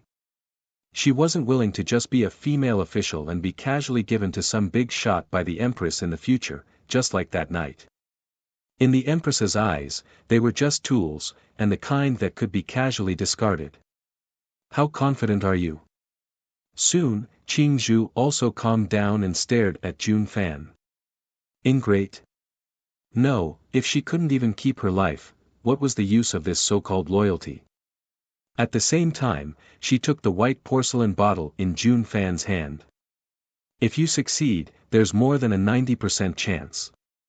Seeing this, Jun Fan's face lit up and he promised, I've already controlled the rest of the people, so everything is ready. And the pill powder in your hand actually only has a mediating effect. If the other steps fail, there won't be any impact on your side. What he meant was that whatever Qing Zhu did would not be discovered by anyone. Qing Zhu nodded. She knew what Jun Fan meant by that. This kind of mixed poison, if separated separately, would not be poisonous. Instead, it would have the effect of recuperating. In this way, even if Empress Shi Yao became suspicious of her daily meals, she would not be able to find any trace of toxicity. She was also much safer, and there was no risk of being exposed. Then I'll believe you. Qing Zhu's expression became firm, and there was madness in her eyes. If she were to succeed, she would also become the one who overthrew the Empress's rule in the history books, and her name would go down in history. After that, the two of them discussed for a while before Qing Zhu stood up and bid her farewells. She seemed to be laden with worries and her footsteps were heavy. Jun Fan watched her leave. In the end, he sighed faintly and said, Qing Zhu, forgive me. If I succeed in the end, I will give you the antidote. After saying that, he looked at the teacup on the stone table. The tea was still steaming, and there was a faint tea fragrance. Jun Fan had a complicated look in his eyes. He couldn't be blamed for that. After all, his identity meant that he couldn't be exposed to the light of day. If this assassination succeeded, then it would be a different story. If the assassination failed, what kind of danger would follow? Qing Zhu knew his identity. Once Empress Shi Yao found out, he would definitely be exposed. At that time, what would happen to his mother, father, brother, and sister in this life? There were also all kinds of terrifying things. Jun Fan didn't dare to imagine. So, just in case, he poisoned the tea and quietly let Qing Zhu drink it. Qing Zhu didn't suspect him. If the assassination failed, Qing Zhu wouldn't be able to live without the antidote. Others would think that she committed suicide to escape punishment and wouldn't suspect him. If the assassination succeeded, he would give Qing Zhu the antidote and ask for her forgiveness. This plan is absolutely foolproof. As long as Shi Yao appears at the prodigy's banquet, there won't be any accidents. Thinking of this, Jun Fan's expression turned cold and hard. Young master, the purple-dressed woman you asked me to keep an eye on seemed to go to the Black-White Academy after leaving the palace. But she didn't stay there for long before leaving. On the other side, Gu Changa was leisurely playing chess in the magnificent palace. Hearing this, he couldn't help but feel a little interested.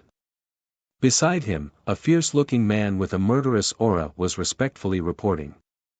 The man was called Tianze, and he was a subordinate selected from the star field of chaos. He was a great saint and had rich experience in killing. Black-White Academy. If I'm not mistaken, this place was created by Empress Xiao 6,000 years ago in order to select geniuses. Gu Chang'e casually placed a chess piece. Then it seems that she went to the Black-White Academy to look for someone. She didn't stay for long. It seems that she was there to pass on information. Thinking of this, he smiled. If he hadn't paid attention at that time, he probably wouldn't have discovered this. Speaking of which, Empress Xiao probably didn't expect that the confidant she had painstakingly cultivated would become someone else's spy. In this way, wouldn't her whereabouts be constantly exposed to the enemy's field of vision? Jiang Luotian frowned. Looking at the dead end on the chessboard and the inexplicable smile on Gu Chang'e's face, she was upset. Her chess skills weren't bad. Why did she lose to him time and time again? Why didn't she have a chance of winning? Moreover, if Jun Bufan was more ruthless, he could find a way to poison Empress Xiao's daily cultivation and even her meals. But this is unlikely. With Empress Xiao's vigilance, it's difficult. No. Gu Chang'e ignored her and tapped his fingers on the chessboard. Suddenly, he thought of a possibility that could be done without anyone knowing. The premise was that Empress Xiao's female official was bold enough. 3 days later, it will be the Demon Realm's Prodigy Banquet. Many big families of the 9 regions will come to the Black-White Academy to participate. Empress Xiao will also appear at this time. At that time, there will be a mix of good and bad people. It will definitely be a good opportunity to make a move. If I were the son of the Demon Emperor, I would definitely choose this time to make a move. And if my guess is correct, Jun Bufan is now hiding in the Black-White Academy. Gu Chang'e narrowed his eyes and quickly figured out this matter. The Black-White Academy had hundreds of thousands of disciples. It would be very troublesome to find them one by one. Therefore, he wasn't in a hurry. Now that the scope had narrowed down, as long as the son of the Demon Emperor appeared in front of him, he would definitely be noticed. Speaking of which, Empress Xiao is quite pitiful. She was kept in the dark and didn't know it. If things had gone according to the normal course, maybe Jun Bufan would have succeeded in this Jianjiao banquet. Of course, Gu Chang'e didn't believe that Empress Xiao didn't have any tricks up her sleeve. Although he saw through everything, he didn't intend to tell her. Gu Chang'e planned to control Empress Xiao. The most important thing was to let her rely on him first. As for how dependent she would be, it would depend on whether Jun Bufan would create an opportunity for him. That female official called Qing Zhu might also become the key person to influence the Prodigy Banquet 3 days later. Continue to keep a close eye on her movements. If you notice anything unusual, report to me immediately. After thinking for a while, Gu Chang'e continued to instruct. Yes, young master. After receiving the order, Tianze's figure moved and quickly disappeared. Gu Chang'e's fingers continued to tap on the chessboard unhurriedly. At present, although Bai Kuan's daughter Bai Lian and his disciple have come to the Demon Realm, they haven't found Jun Bufan. I just don't know if there will be any changes, he thought of this matter. As the owner behind the Spring Breeze Jasper Pavilion, his cultivation was at least at the level of a quasi-supreme. This power should not be underestimated no matter where. Gu Chang'e. Jiang Luotian's dissatisfied voice came, interrupting Gu Chang'e's thoughts. You lost again. Gu Chang'e glanced at her casually. You're willing to admit defeat? Jiang Luotian gritted her teeth, then silently walked over and began to massage his shoulders. It had to be said that practice makes perfect. After a period of time, she became familiar with this technique, unlike at the beginning where she was neither gentle nor heavy. Her white and flawless hands fell on his shoulders, full of beauty. Her golden hair hung down, as brilliant as the sun, and there was a pleasant and elegant fragrance. Well, it seems that you're not stupid. You finally learned. Gu Changa smiled. Jiang Luoshan looked at him coldly, then rolled her eyes. She didn't expect that with her identity, there would be a day when she really learned how to serve others. In the past, this was simply a fantasy story. Then when are you going to learn how to warm the bed? Gu Changa asked with interest. Hearing this, Jiang Luoshan's delicate white neck turned a little red. It was like the best mutton fat jade, and even the pale golden blood vessels could be seen. The blood of the great void divine clan was golden and contained incomparable divinity. However, her expression was still cold and didn't change much. She sneered, Gu Changa, I told you not to force me to do this kind of thing. Otherwise, I'll fight you to the death. Hearing this, Gu Changa's tone was a little helpless and regretful, but he didn't force her. Is that so? You're so beautiful, it's a pity that you don't warm the bed. Jiang Luoshan enjoyed hearing Gu Changa praise her beauty, but she felt that there was something wrong with his words. Why was she beautiful? Did she have to warm the bed for him? What kind of strange theory was this? Gu Changa, even if you praise me in another way, I won't agree to it. Jiang Luoshan sneered. Is that so? Gu Changa smiled casually and said in a casual tone, I'm not in a hurry anyway, and I remember you said the same thing before. But aren't you very familiar with it now? You, Jiang Luoshan's expression froze and she suddenly felt a little flustered. Then, she said coldly, how can you mix these two things together? Gu Changa smiled and didn't intend to continue teasing her. In the blink of an eye, 3 days passed. The big shots of the big families of the 9 territories of the demon realm all came to participate in this year's Prodigy Banquet. After all, this was a big event that only happened once every 20 years. Almost all the big shots of the demon realm would come, especially Empress Shi Yao who came in person to give the imperial wine to the prodigies who won the rankings. This was an unimaginable honor for the young prodigies. Not only would they be able to show off at this banquet and become famous in the world, but if they were recognized by Empress Shi Yao, they would be promoted and bring glory to their family. Moreover, it was said that Gu Changa would also come to this year's prodigy banquet to watch the ceremony and give the prodigies who won the rankings a good luck. Under the many rumors, countless creatures of the demon realm were attracted to come. Many people came just to take a look at Gu Changa's true appearance. They wanted to see who this famous figure in the upper realm was. The Black-White Academy had a vast territory that covered hundreds of thousands of kilometers. Among them, the mountain ridges were towering, immortal birds flapped their wings, and auspicious beasts roared. It was a scene of an immortal paradise. The most majestic mountain range there was the sacred mountain of the Black-White Academy. Back then, it was said to be the mountain that suppressed the dragon vein of fate within a radius of 1,000,000 kilometers. Immortal fog lingered around it, and multicolored light shone down. It was dazzling and astonishing.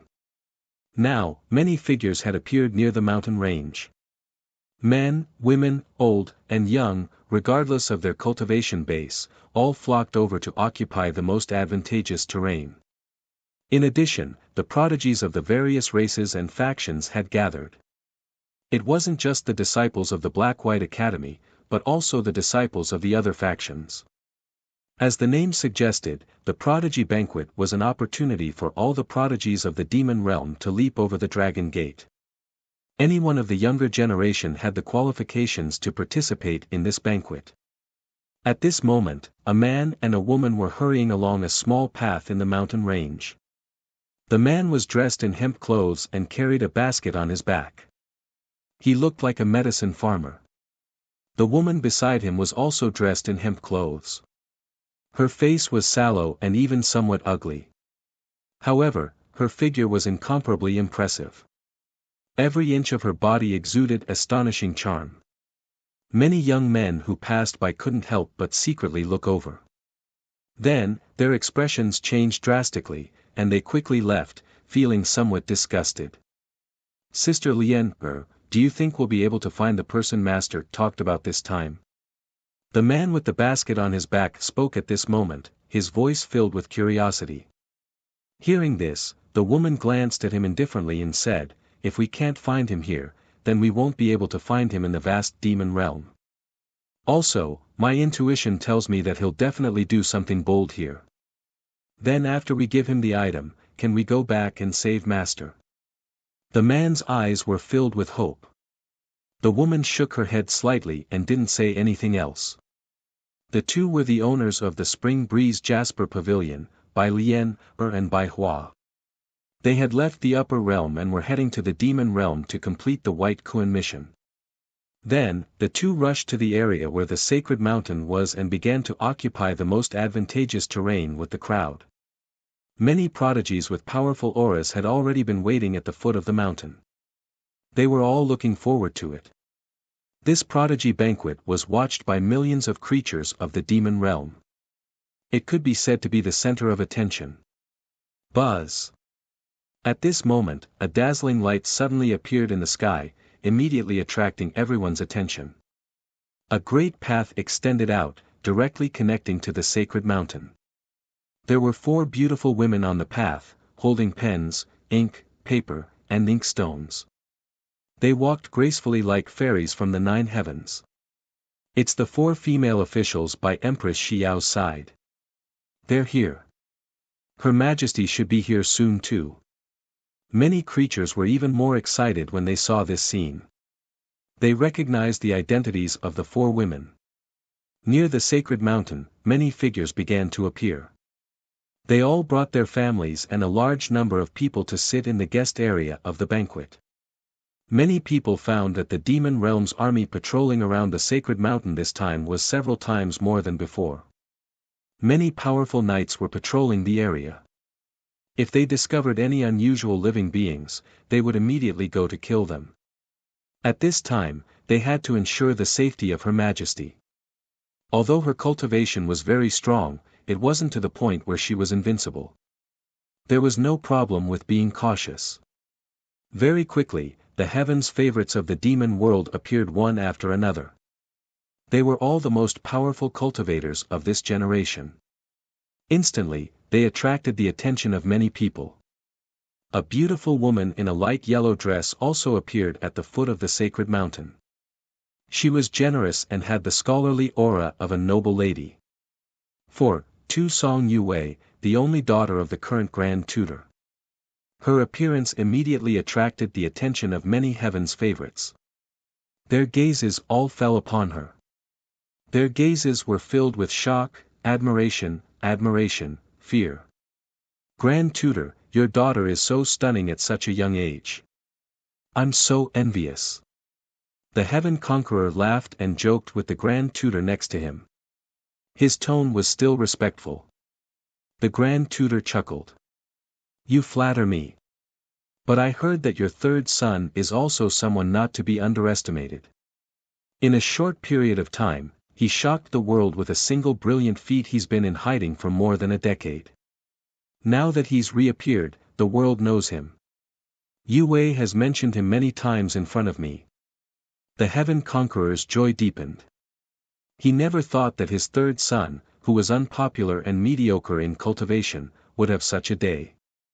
It didn't matter if he hid his strength and bided his time or if he had other opportunities. To him, as long as he was proud, it didn't matter. At this moment, the Heaven Conqueror was even more tempted. Song Yue didn't have any marriage restrictions, and she seemed to have a good relationship with his 3rd son. They were quite compatible. If he could match the 2 of them, it would be a good thing for him. While the 2 were talking, a figure in the distance descended. He was wearing a blue robe, had a handsome face, and a tall figure. He was confident and calm. It was Jun Fan. He looked around with a faint smile on his face, but he was sneering in his heart. Xiao, this day has come. Are you ready? Right at this moment, a roar that shook the entire area suddenly came from high up in the sky. Then, 9 Qilin-like auspicious beasts came across the sky. Their hooves stomped on the void, making the sound of wind and thunder. Behind it was a black jade carriage that rumbled as it crushed through the horizon. It was ferocious and shockingly vast. Behind the carriage was a mighty army of knights. They were either riding chariots or ferocious beasts. Her Majesty is here. It was unknown who cried out in alarm. Following that, practically everyone turned their gazes over with reverence in their eyes.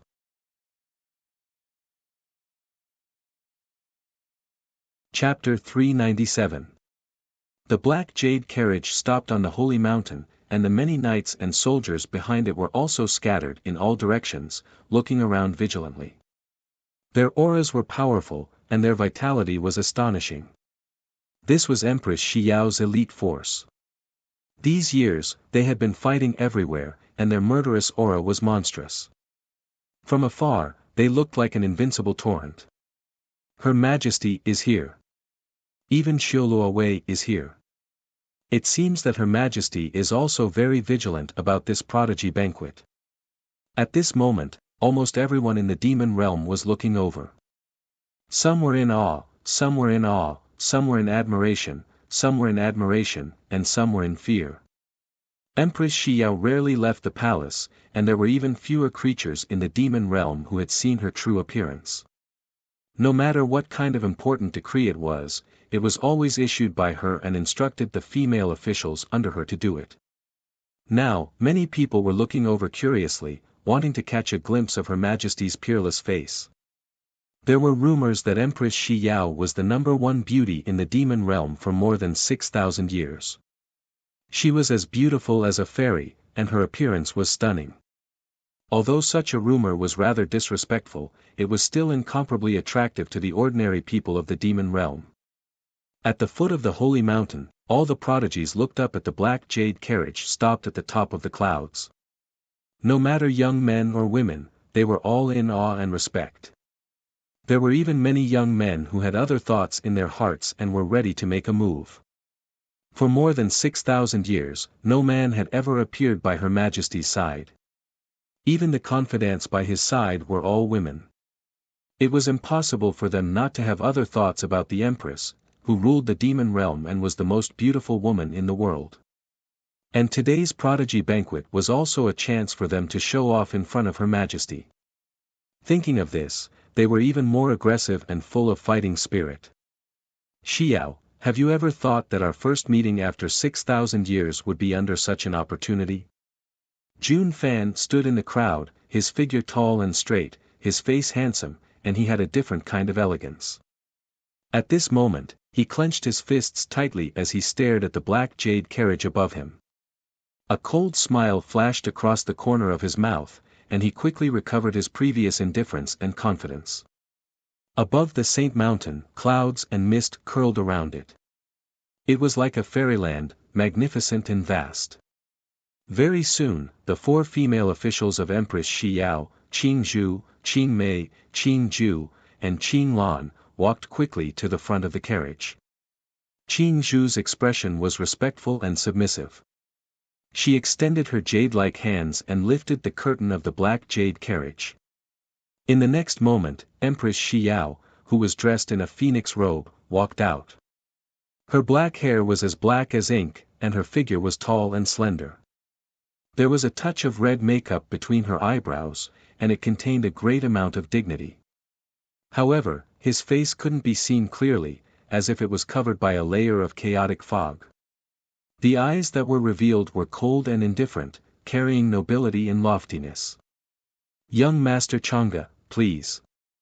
However, as soon as she spoke, her expression suddenly became cold and gentle, like the melting of snow, and it actually carried a different kind of charm. "Chang'e is a little flattered to have Empress Xiao welcome me like this." Accompanied by a light laughter, a man in black clothes walked out of the carriage. There was a sense of transcendence in his every movement, as if everything in the world was centered around him. Even his hair was shining with brilliant divine light, like a young god. His aura was deep and unfathomable. Many creatures of the demon realm didn't dare to look directly at him, and their hearts were filled with shock and horror. "Young Master Chang'e. He's actually in the same carriage as Her Majesty." This scene made the expressions of many important figures of the demon realm change slightly. How much importance did he have to place in the same carriage as Her Majesty? Although they knew that there was a different world in the carriage, and it wasn't as narrow as it looked from the outside, they wouldn't say that it was very intimate. However, it had to be known that even the closest female official to Empress Xiao wasn't qualified to be in the same carriage as her. Not to mention that she was walking out with a young man, especially in front of all the important figures and people of the demon realm in the world. This was simply something that they didn't dare to imagine before. However, when they thought of Gu Changa's status and strength, they couldn't help but smile bitterly in silence. This kind of thing, when they thought about it carefully, there was nothing wrong with it. It was just that before this, Her Majesty's temperament had always been cold and indifferent, and no one was close to her. Suddenly witnessing such a scene made them feel extremely shocked. However, unlike the shocked and incredulous expressions of the people of the demon realm, looking at this scene, Jun Fan's expression was a little gloomy. Although he disguised it very well, it was still difficult to hide the coldness between his eyebrows. He didn't expect to meet Xiao again after 6,000 years, and see her so close to another young man. Although there was no intimate action, it made him feel very uncomfortable. It was true that he wanted to kill Xiao to avenge her, but as his former fiancée, how could she walk with another man? However, Jun Fan's temperament was not simple, and his expression quickly returned to normal, without the slightest change. Not far from him, Song Yue noticed Jun Fan's expression just now, and her expression was a little puzzled. However, she didn't ask much, and walked towards him with light steps, her dress fluttering. "Brother Jun Fan." She smiled and greeted him. Jun Fan looked at her, and a smile appeared on his face. "Yue. I thought you would return to the Black-White Academy during this period of time, but I didn't expect you to stay at the Grand Tutor residence and only come now." Song Yue smiled slightly. "I can't help it, Father gave me some instructions and couldn't leave. Could it be that Brother Jun Fan has something to ask of me?" When she spoke, she appeared very natural and unrestrained, and was extremely gentle and natural, as if she was facing everyone like this. Hearing this, Jun Fan smiled and said, "I originally wanted to ask you about the big shot from the upper realm, but it seems that there's no need for that now." As he spoke, he looked at the young man who was sitting on the peak of the holy mountain, chatting happily with Empress Xiao, like a god descending to the mortal world. Song Yue was a little surprised and then said bluntly, "So what Brother Jun Fan wants to ask is about young Master Chang'e. Although I've only met him once, he gave me a good first impression. He's a perfect man, to the point where he's so perfect that it's unreal." Hearing Song Yue's words, Jun Fan felt a little uncomfortable. However, on the surface, he still said casually, "Is that so? It's rare to see you give a person such a high evaluation." He had asked Song Yue's opinion of him before, and although her evaluation of him was also very high, it was definitely not to the extent of Gu Chang'e's. Compared to the two of them, he now seemed very dim and lackluster. Song Yue pursed her lips and smiled. "I've indeed never seen such a perfect man before. He gives me an unreal feeling, like flowers in a mirror or the moon in the water." Jun Fan nodded and didn't continue to dwell on this issue. In any case, even if Gu Chang'e was standing next to Empress Xiao today, he would still choose the path of assassination. This was a matter of the demon realm, and Gu Chang'e was just an outsider in the end. If Gu Chang'e didn't intervene, then things would be easy to handle. If Gu Chang'e wanted to intervene, he didn't mind adding more trouble. What's more, if something happened to Gu Chang'e in the demon realm, Empress Xiao would definitely not be able to bear the responsibility. Then, Jun Fan and Song Yue continued to talk, and he indirectly asked how many people her father had brought with him this time. He and Song Yue were very familiar with each other, like close friends. They had trained together before and also fought in the Black-White Academy's competition. It was hard to tell who was better. Because their family background, appearance, and cultivation were quite compatible, many busybodies thought that they had a close relationship. However, Jun Fan knew very well that Song Yue treated everyone like this. She seemed gentle and generous, and had a sense of propriety, but she had always maintained a distance that was neither too far nor too close. It was true that he was attracted to Song Yue, but he wasn't very clear about Song Yue's attitude towards him. Hearing these questions, Song Yue didn't doubt him and told him everything. Is that so? Then I'm relieved. Jun Fan nodded slightly in his heart and began to think about how to make a move. For him and his subordinates, this was a rare opportunity that could not be missed. Young Master Chang'e, how much do you think the prodigies of the demon realm are inferior to those of the upper realm? At this moment, at the peak of the holy mountain, Empress Shi Yao and Gu Chang'e sat together. She pointed at the many prodigies of the demon realm below and couldn't help but ask with a smile. She didn't ask how they compared. This was because she knew that no matter how she compared them, the prodigies of the demon realm were ultimately inferior to those of the upper realm. Whether it was talent or background, they were far inferior. However, she wanted to know what the prodigies of the demon realm were like in the eyes of Gu Chang'e, the number one person of the younger generation in the upper realm. Gu Chang'e smiled when he heard this. Then, his gaze fell and swept across the vast group of young figures. He said, in Chang'e's opinion, the only difference between the prodigies of the demon realm is the difference in their cultivation environment. After all, the environment determines their horizons and the people they come into contact with. In terms of cultivation, the prodigies of the demon realm are at most below the middle level in the upper realm, or even lower. Empress Shi Yao nodded thoughtfully. She didn't think that Gu Chang'e's words were unpleasant. Instead, they were very true. How could the prodigies of the demon realm compare to those who were born in the everlasting families and immortal sects? That's why I want to change the environment of the demon realm, but there are always people who want to stop me and choose to be conservative. She sighed softly, with a faint sadness between her eyebrows. Gu Chang'e glanced at her and smiled. Whether it's merits or demerits, there will be future generations to judge. Besides, I think that with your ability, you can do all of this. You don't have to worry about it.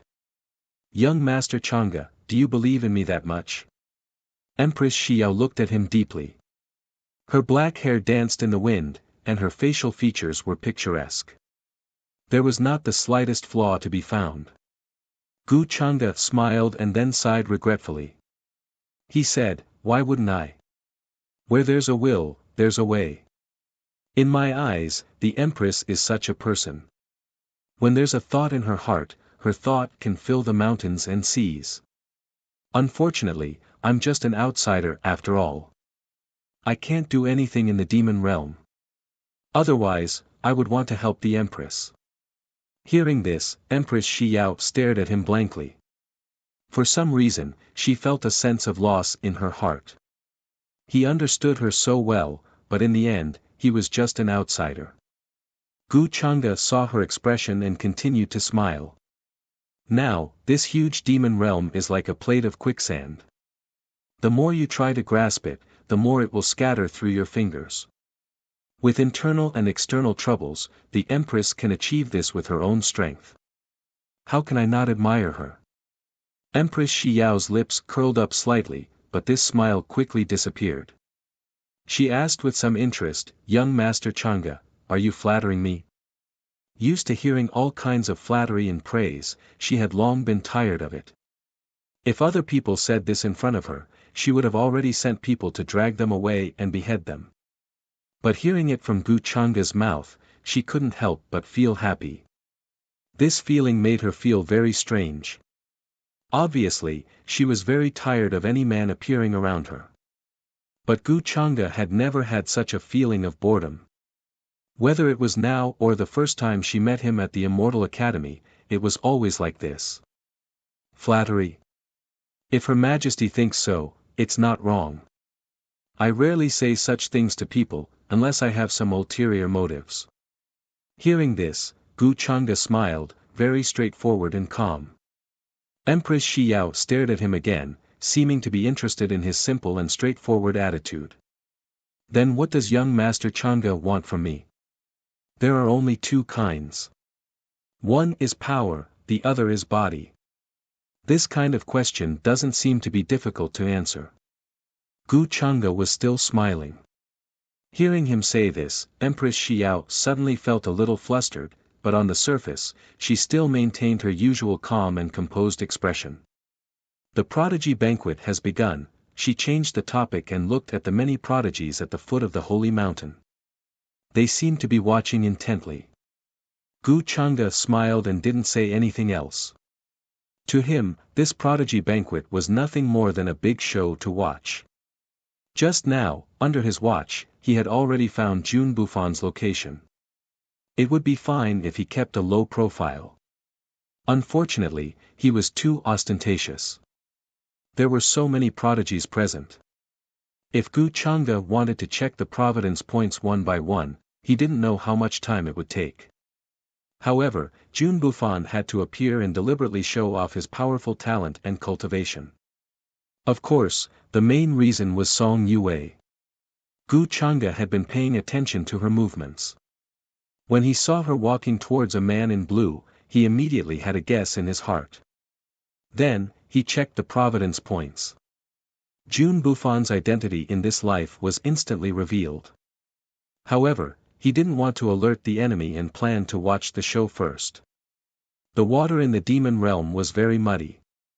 Even Empress Xiao was just a chess piece to be used by others in Gu Chang'e's eyes. While she was playing with Jun Bufan, there were actually many eyes watching her in the dark. In this game, she seemed to have the upper hand, but in fact, even Jun Bufan could easily find out many of her movements and traces. Not to mention those big fishes hidden in the dark. The former 5 emperors of the demon realm disappeared in the end. Did they really die? In Gu Chang'e's opinion, Jun Bufan's greater value was to lure out the big fishes hidden behind him. And just as Gu Chang'e and Empress Xiao were talking, the prodigy banquet at the foot of the holy mountain had already begun. Many prodigies displayed their powerful methods and used their strongest divine abilities to continuously climb higher. The cliff was majestic, and there were many array patterns and talisman lights flickering, emitting a powerful pressure. Those with weaker cultivation would find it difficult to hold on after a few steps and would fall down. And this was only one of the checkpoints left in the holy mountain. If one wanted to reach the top, not only would they have to hold on to the checkpoint here, but they would also have to be wary of other people's sneak attacks, which was not easy. Below the mountain peak, there were 108 white jade stairs, on which there were various colors of light, lingering with a terrifying aura. All the demon realm prodigies were thinking of ways to quickly reach the top, using all kinds of methods. There were also 2 people who had a conflict, fighting here. Terrifying fluctuations swept in all directions, attracting everyone's attention. Similar scenes like this were too common. In the prodigy banquet that was held once every 20 years in the demon realm, there would almost always be conflicts and fights. Countless people of the younger generation died here. Even the family forces behind them did not dare to intervene. Over time, many people also regarded this kind of prodigy banquet as an opportunity to have a fair battle, where life and death would be decided. Gu Chang'e naturally had no interest in this kind of thing. According to the normal routine and plot, a scene like the prodigy banquet that obviously gave the Son of Providence the limelight would generally not have any accidents. Now, although Jun Bufan encountered a few opponents who claimed to be the young supreme masters of the demon realm, the terrifying fluctuations caused a commotion in the surroundings. Many people looked over in shock. However, Gu Chang'e knew that such a battle would not last long. As the son of the demon emperor who had been reborn, Jun Bufan's means and strength were absolutely no problem for him to crush the demon realm prodigies of the same level. In addition, it was normal for him to hide his strength and pretend to be a pig to eat a tiger with the halo of providence. Therefore, after glancing at Jun Bufan a few times, he lost the interest to watch. Instead, he looked around, guessing where the chaos would start if there was going to be a big fight. The Grand Tutor, the Heaven Conqueror, the Demon Realm Marshal. These people all had a lot of troops and were hiding nearby. In addition, many of the big clans of the demon realm from the 9 regions of the demon realm had also come here. How could there be a lack of experts around them? However, whether or not those experts were on their side was something that he wasn't sure about. Now, it seemed that Empress Shi Yao was really surrounded by danger. The owner of the Spring Breeze Jasper Pavilion, Bai Lian, probably also came here, but I don't know where she is hiding now. It seems that in addition to Empress Shi Yao, Bai Lian, and the others also don't know the true identity of Jun Bufan, so they are still looking around. What exactly is the brocade bag in her hand? Why did the Xianyang Demon Emperor entrust it to Demon Master Bai Kuan? Gu Chang'e narrowed his eyes and scanned the surroundings. From what he could see, there were simply too many living beings near the sacred mountain. They were densely packed, like mountains upon mountains. It was really difficult to find Bai Lian. If she was smart, she would definitely change her appearance and not show it in front of outsiders. As the daughter of the former demon master Bai Kuan, her appearance should not be a secret in the demon realm. Thinking of this, Gu Chang'e's eyes flashed. He waved his hand to summon his subordinates and ordered, "Pay attention to the surroundings.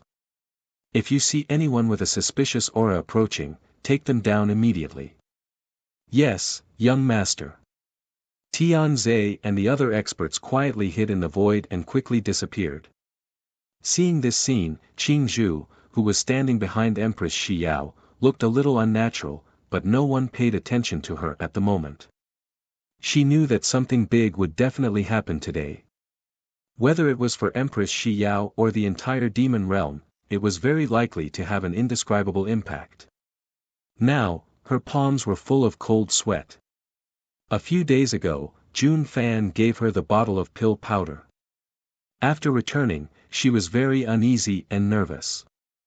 However, considering that this matter was related to her life and death, she calmed down and began to implement it. Usually, they were in charge of the many resources used by Empress Shi Yao for cultivation, as well as the spiritual tea and immortal fruits she drank every day. Therefore, she easily put the pill powder in, and Empress Shi Yao did not notice anything unusual. Just as Jun Fan said, the ingredients contained in the pill powder did not have any toxicity. Even if Empress Shi Yao was suspicious in the end, she would not suspect her. Therefore, Qing Zhu was relieved and waited for Jun Fan to implement the last step of his plan today. However, now, Gu Chang'e was beside Empress Shi Yao, which made her feel that things seemed to have become a little tricky. Just now, Gu Chang'e had sent his men to kill those suspicious people. Could it be that Gu Chang'e had noticed something? Qing Zhu was a little uneasy, especially from the conversation between Empress Shi Yao and Gu Chang'e just now. If something unexpected happened, Gu Chang'e would definitely not stand by and watch. In this way, how much chance did Jun Fan's plan have? What's wrong? Did young Master Chang'e notice something? Empress Shi Yao was paying attention to the many young elites below when she suddenly heard Gu Chang'e's order. She could not help but raise her eyebrows and ask. Gu Chang'e smiled and said, "Nothing, I'm just suddenly a little worried." Empress Shi Yao knew what he meant, and waves of warmth flowed through her heart. She smiled and did not ask any more questions. In fact, every time at the prodigy's banquet, she would be attacked either by the remnants of the 5 thearchs or by other demons. She had long been used to this kind of thing. If there were no accidents, in this prodigy's banquet, there would definitely be many people who could not hold back and would choose the right time to make a move. And Gu Chang'e had sent his men to search for suspicious people, undoubtedly to protect her in a disguised way. This made Empress Shi Yao feel that strange feeling from before again. For more than 6,000 years, no matter what kind of crisis she encountered, she had always solved it alone. Sometimes, Grand Tutor would help her think of ideas and give her advice. But most of the time, she faced it alone, relying on her iron-blooded methods and cultivation to control and clean up everything. After all, she was exhausted and exhausted. Now that she saw Gu Chang'e, she could not help but feel a sense of dependence in her heart. However, this feeling was dispelled by her shaking her head in the end. She was the empress of the boundless demon realm, and Gu Chang'e was just a young junior after all. Empress Xiao, what do you think of this person? While Empress Xiao was in a complicated mood, Gu Chang'e spoke up. Her eyes fell on Jun Fan, who was standing at the foot of the holy mountain, and she asked with great interest.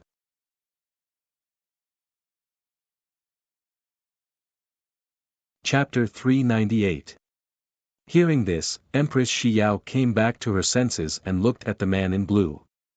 She frowned slightly and then said, "This person is called Jun Fan, the third son of the celestial king of chaos. He is also an extremely dazzling genius in the demon realm.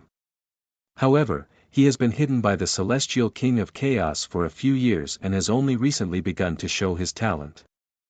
As the empress of the demon realm, she had eyes all over the world and naturally knew many young geniuses. In fact, geniuses like Song Yue and Jun Fan had been in her sights for a long time. Back then, her purpose of establishing the Black-White Academy was to gather geniuses from all over the demon realm and use them for her own use. If there were no accidents, Jun Fan would definitely be in the top 3 in today's prodigy banquet. Thinking of this, she was in a good mood. It was rare to see such an outstanding genius. He would definitely be famous in the demon realm in the future. Gu Chang'e said with some interest, "The third son of the celestial king of chaos, this name is a bit special. Jun Fan. What does it have to do with Jun Bufan?" Hearing this, Qing Zhu, who was standing behind Empress Xiao with her head down, turned slightly pale. Fortunately, no one could see it because she had her head down. Empress Xiao glanced at Jun Fan at the foot of the mountain and nodded. "When I first found out about all this, I was also a little surprised. However, I was the one who promoted the celestial king of chaos, and I also know the backgrounds of his children, so I didn't pay much attention to this matter." The celestial king of chaos was someone she knew very well. Therefore, she didn't suspect anything about this very similar name. Moreover, Jun Fan's cultivation talent was really dazzling, which made her cherish such talent. She thought that Gu Chang'e was suspicious of something, so she explained it to her. Gu Chang'e smiled and continued, "From the looks of it, this man named Jun Fan is quite extraordinary. I can see that his strength is much stronger than the rest of his generation. Jun Fan and Yue surprised me." Empress Xiao also smiled and looked at another equally dazzling genius, Song Yue. Her climbing speed was not much slower than Jun Fan's. Moreover, she didn't seem to be using her full strength. She appeared to be leisurely. Her dress fluttered in the wind, giving off the feeling of a scholarly family. From beginning to end, he didn't compete and fell behind Jun Fan in a position slightly further away. Many of the geniuses who had attacked her had already tumbled down, their hearts filled with shock. Song Yue's strength was not to be underestimated. "I don't think it's just a simple surprise." Gu Chang'e's eyes were still filled with interest. Near the sacred mountain, everyone who saw this scene was in awe. Jun Fan's father, the Heaven Conqueror, couldn't hide his joy. He had never imagined that Jun Fan would be able to surpass everyone in the same generation. Jun Fan had already reached the 108th step, and many of the other geniuses from the demon world had been suppressed by him. This gave him a lot of face. As he listened to the compliments and envious voices of his colleagues around him, his smile never stopped. Fan really did not disappoint me. He couldn't help but sigh in his heart. Behind him, Jun Fan's eldest brother and second sister also had a smile on their faces. "Sister Lian, that young man you said is the one we're looking for." Bai Hua and Bai Lian, who were hiding in the crowd, also stared at the scene on the sacred mountain. The one who spoke was Bai Hua. His face was filled with shock. Bai Lian's expression was cold. "It can't be wrong. That person is definitely him. Other than him, no one in the younger generation of the demon world has such strength." Hearing the certainty in Bai Lian's words, Bai Hua's expression changed several times. Then why did he still climb the sacred mountain at this time? Logically speaking, isn't Empress Xiao the person he hates the most? Why did he do this? Isn't he afraid that Empress Xiao will find out his identity? He said in disbelief, unable to understand Jun Fan's actions. Bai Lian said indifferently. He just wants to prove himself. Even if he comes back from the dead, he's still as outstanding, hatred born from love. Now, his heart is filled with hatred and anger. He'll go find Xiao for revenge. But in her words, it was difficult to hide the disdain. She grew up with Jun Bufan, so she naturally knew his character. Bai Hua listened thoughtfully and asked, then Sister Lian, should we still do as Master said and give him the thing? When Bai Lian heard this, hesitation appeared on her face. She naturally saw Gu Chang'e at the top of the sacred mountain talking and laughing with Empress Xiao. This was a man she couldn't see through at all. As for why Gu Chang'e appeared in the demon world, she guessed that he came for her, or for the brocade pouch in her hand. After all, her father was in Gu Chang'e's hands. As long as Gu Chang'e had the means, he could easily torture her father out of him. Otherwise, how could the timing be so coincidental? She just came to the demon world and Gu Chang'e followed her. So now she actually had two choices. The first was to follow her father's request and give the brocade pouch to Jun Bufan. The second was to find Gu Chang'e and make a deal with him, asking him to let her father go, and she would give him the brocade pouch. So now she was conflicted in her heart. How should she choose? Was Gu Chang'e trustworthy? If Gu Chang'e was trustworthy, she would choose to give the brocade pouch to him in exchange for her father's life. Jun Bufan was now just a stranger to her. The two of them grew up together.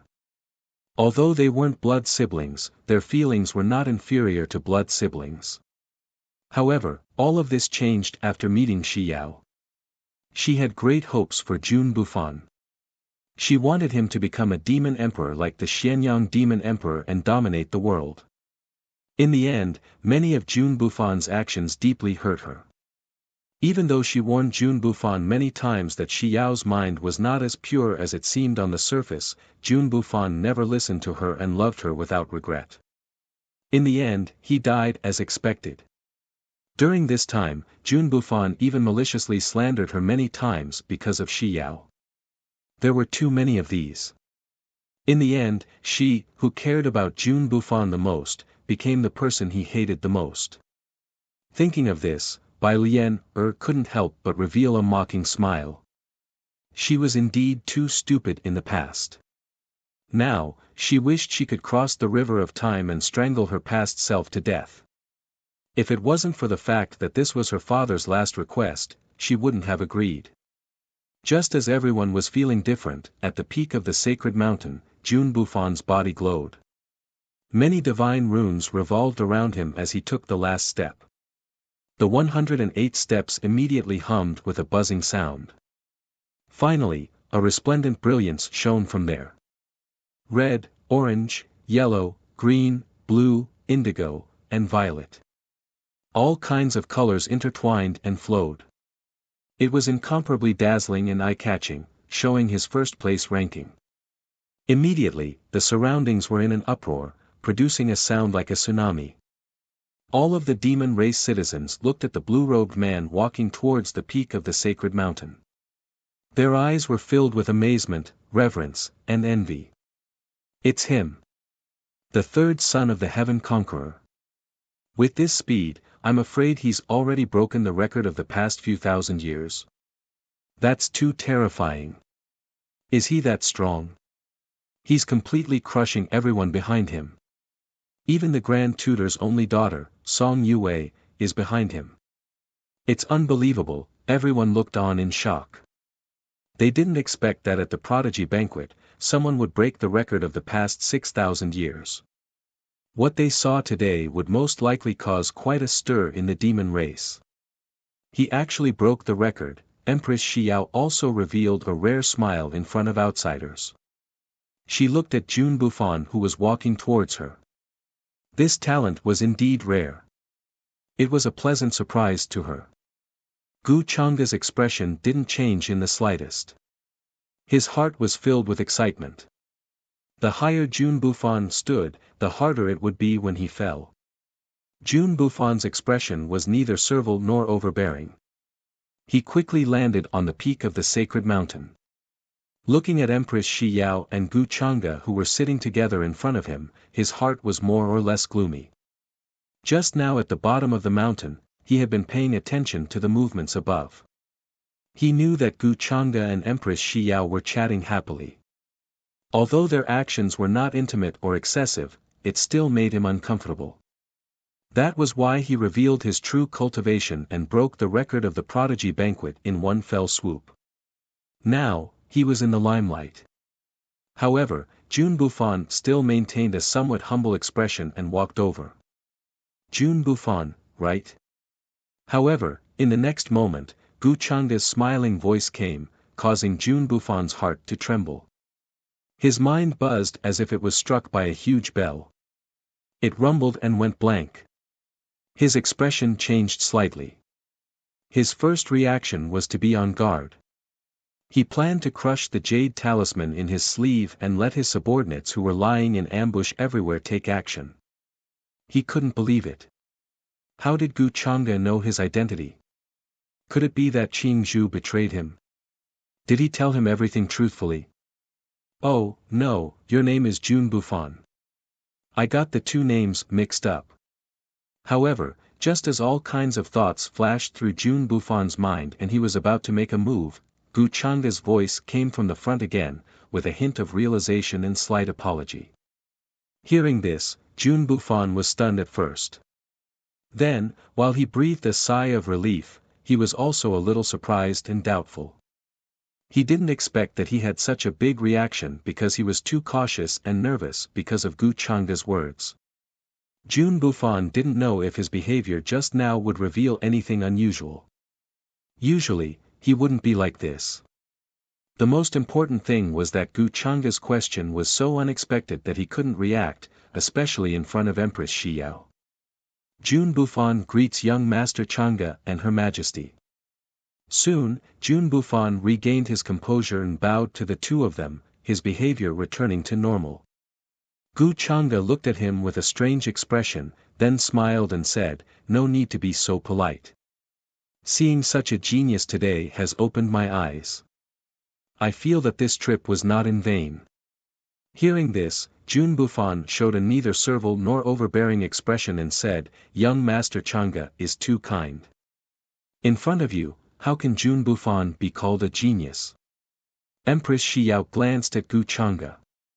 She didn't know why Gu Changa called Jun Bufan just now. Could it be that he was joking? However, she also saw Jun Bufan's slight change and suddenly nervous expression just now and found it a little funny. In her opinion, Jun Bufan's reaction was also very normal. After all, anyone who knew Jun Bufan would know what his name represented. Suddenly hearing Gu Changa call him that, Jun Bufan's first reaction was definitely fear and uneasiness. She didn't think it was a big deal for him to show such emotions. The main reason was that she knew Jun Bufan's background very well. "Young Master Changa, don't scare him." Empress Shi Yao smiled and glanced at Gu Changa. It was rare for her to show a smile in front of outsiders. Then, she waved her hand and signaled the maid beside her to give Gu Changa a seat.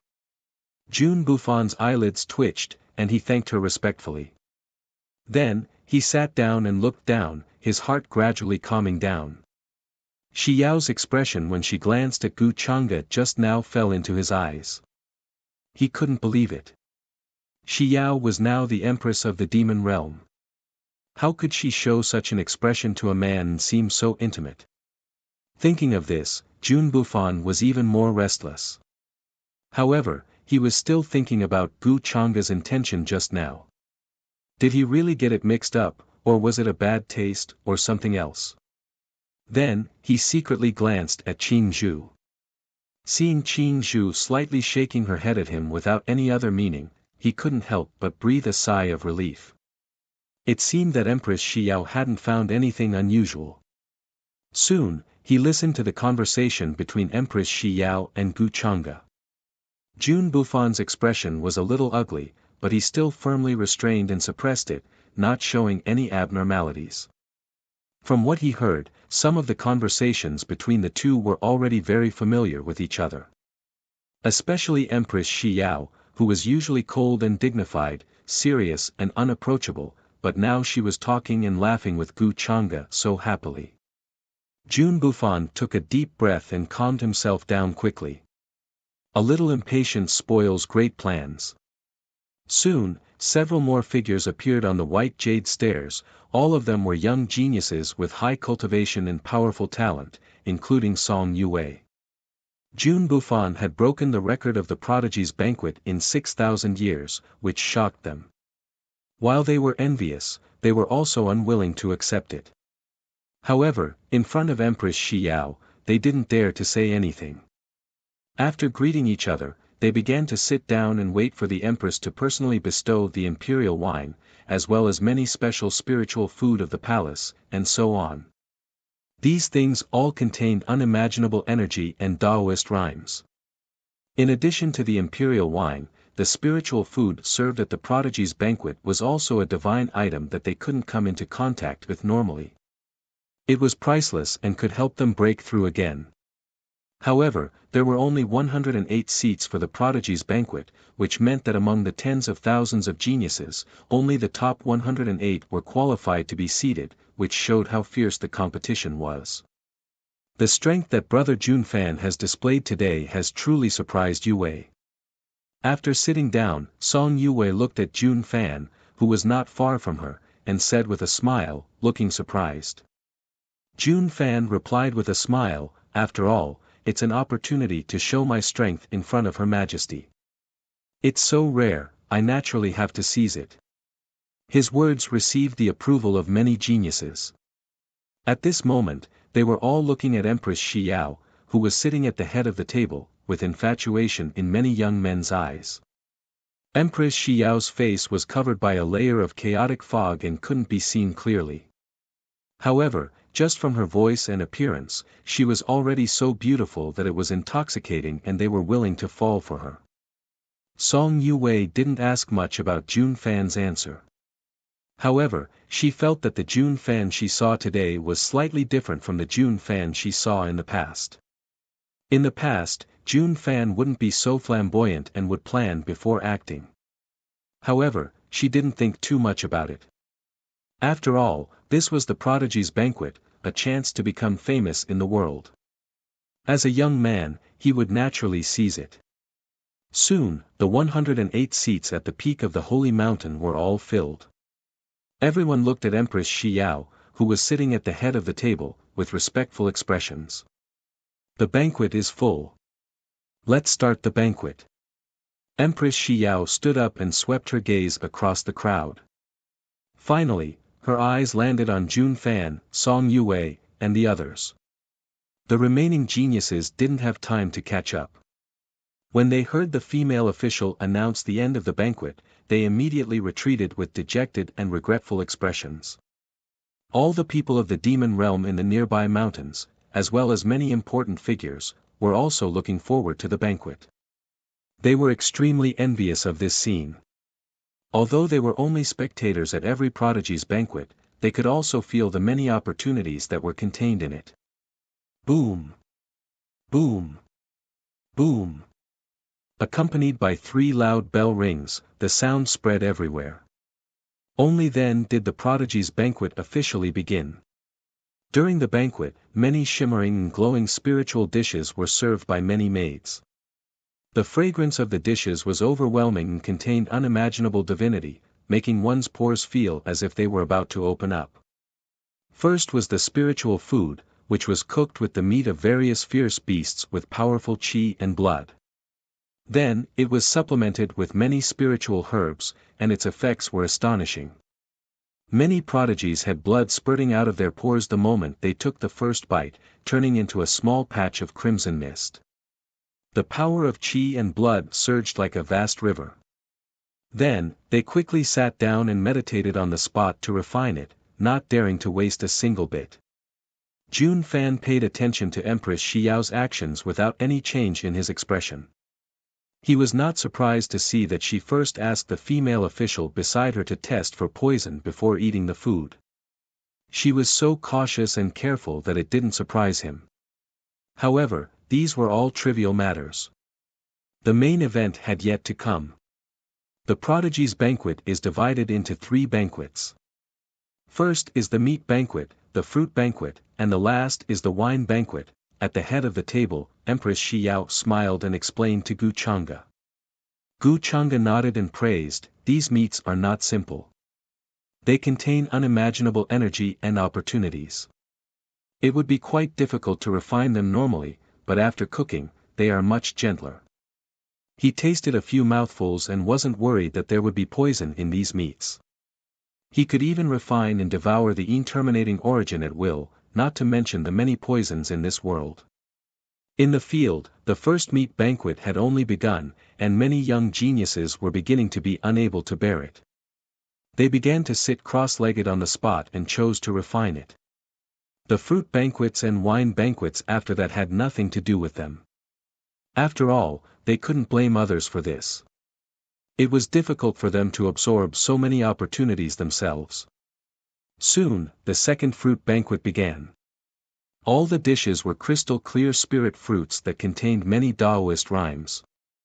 They had different shapes and were overflowing with multicolored light.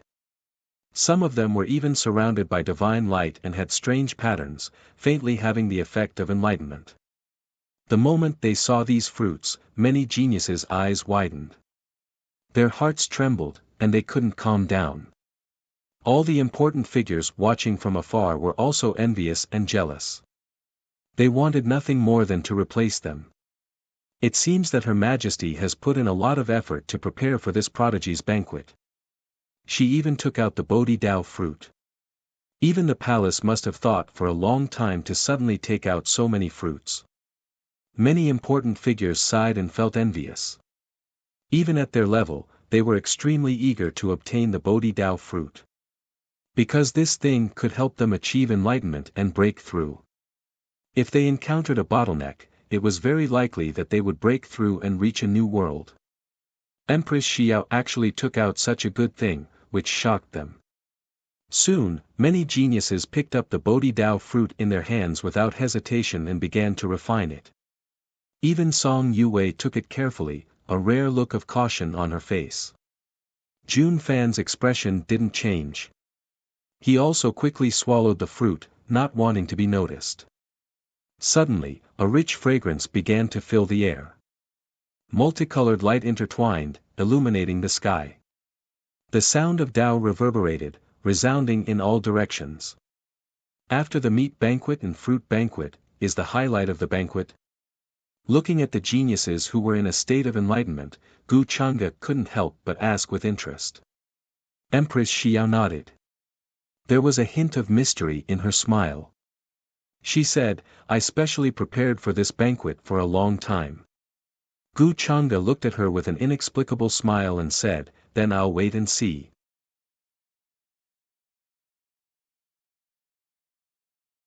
Chapter 399. Hearing Gu Chang'e's words, Empress Xiao thought that he didn't believe her.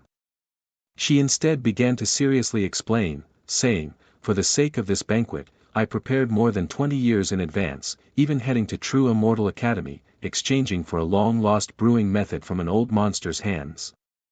In addition, I also personally went to the extreme cold of the demon realm and picked many 8 million-year-old ice lotuses to dilute the medicinal effect of the imperial wine. I was worried that they wouldn't be able to attract it and would explode and die." She had never said these words to anyone. Even the closest female official behind her didn't know anything about it. No one knew how long she had prepared for the prodigy's banquet. But in front of Gu Chang'e, she didn't hide anything, because she felt that Gu Chang'e could understand her good intentions. Is that so? In that case, Chang'e would have to have a good taste of this imperial wine. If they know that your majesty has put in so much effort for this prodigy's banquet, I'm afraid they will be even more grateful. Gu Chang'e raised his eyebrows and smiled. He didn't expect that Empress Xiao would attach so much importance to this prodigy's banquet. He had even done so many things himself. I don't need them to be grateful to me. Hearing this, Empress Xiao pointed at the many geniuses below and smiled. They are the future hope of the demon realm. What I did is nothing. But there was still some pride in her words. After all, as far as the eye could see, this boundless and vast territory was her territory. These countless creatures of the demon realm were her people. The hard work and effort of more than 6,000 years was worth it to her. Your Majesty, what you have done is truly admirable to Chang'e. Hearing this, Gu Chang'e laughed. Then, he looked at Jun Fan, who was sitting cross-legged with his eyes closed and refining the Bodhi Dao fruit. He didn't see anything strange and continued to ask casually. But Your Majesty, do you think it was worth it? Empress Xiao frowned slightly as she seriously considered Gu Chang'e's question. I don't think there's anything wrong with them serving me wholeheartedly in the future and injecting fresh blood into the demon realm. She didn't hesitate for long before speaking bluntly. Gu Chang'e nodded and smiled lightly. He asked, is that so? So, Her Majesty believes that they will all serve you. Do you trust them so much? They are all geniuses selected by my informants. Naturally, I will trust them. Empress Xiao looked at Gu Chang'e strangely. She didn't understand why he would ask such a question today. Could it be that he was suspicious of this group of geniuses in front of him?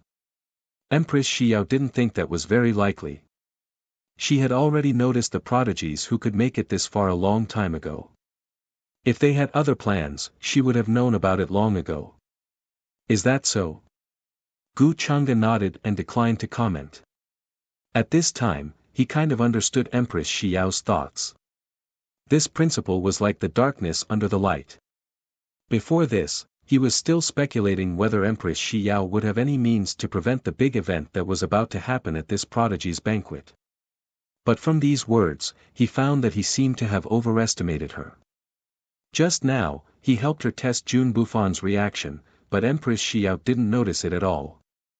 In that case, he was afraid that she would only react when Jun Bufan delivered the blade to her. Perhaps in Empress Xiao's opinion, even if Jun Bufan was not dead, he would not dare to appear in front of her at this time. Empress Xiao was a qualified empress of the demon realm, but she was not a qualified empress. In Gu Chang'e's opinion, how could the so-called empress easily trust others, even if they were her confidants? He felt that if he didn't go to the demon realm this time, in this prodigy's banquet, Empress Xiao would definitely suffer a big loss, and it was very likely that she would be seriously injured and die. According to the usual routine, the current rule of the demon realm would be overthrown. Then, Empress Xiao would be reduced to a prisoner, and her fiancé, Jun Bufan, who had been poisoned to death by her, would reappear in the world. He would announce Empress Xiao's crime, and from then on, he would take charge of the demon realm and become the new lord of the demon realm. Even if it was another possibility, this turmoil would eventually be quelled. Empress Xiao would probably have to spend a lot of effort to find the mastermind behind this, Jun Bufan. After all, Jun Bufan was right in front of her now, but she turned a blind eye to him. Instead, she thought highly of him and cherished his talent. If it wasn't for luck, Gu Chang'e would never believe it. In that case, this is the normal plot and trajectory. It would be strange if nothing happened. Gu Chang'e shook his head slightly. Then, Gu Chang'e narrowed his eyes, looked at Empress Xiao, and said with a smile, but I'm afraid the people of the demon realm will never know that their cold-blooded and cruel empress has such a pure and lovely side. Young Master Chang'e. What do you mean? Are you praising me or scolding me? Empress Xiao was a little stunned when she heard this. When she reacted, her head almost couldn't turn around, and it was difficult for her to maintain her usual majesty as the empress. She wondered if she had heard wrongly. This was the first time she had heard someone say that she was pure and lovely. She suddenly felt very uncomfortable, and even a little inexplicably flustered. From the beginning to the end, she knew that she had never been associated with these 4 words. Not to mention that her image in the hearts of the people of the demon realm had always been cruel, cold, murderous, and ruthless. In order to eliminate the remnants of the 5 emperors, she did not hesitate to send troops to fight everywhere. Many large clans of the demon realm had been destroyed by her hands. Because of her, countless creatures of the demon realm had died directly or indirectly. How could someone like her be associated with pure and lovely? Subconsciously, she felt that Gu Changa was probably laughing at her stupid idea just now. However, Gu Changa looked calm and smiled. Of course, I'm not scolding Her Majesty. It's just that when I suddenly see another side of Her Majesty, I feel that the contrast is quite big. It gave me such a feeling. Another side of me? Empress Xiao stared at him.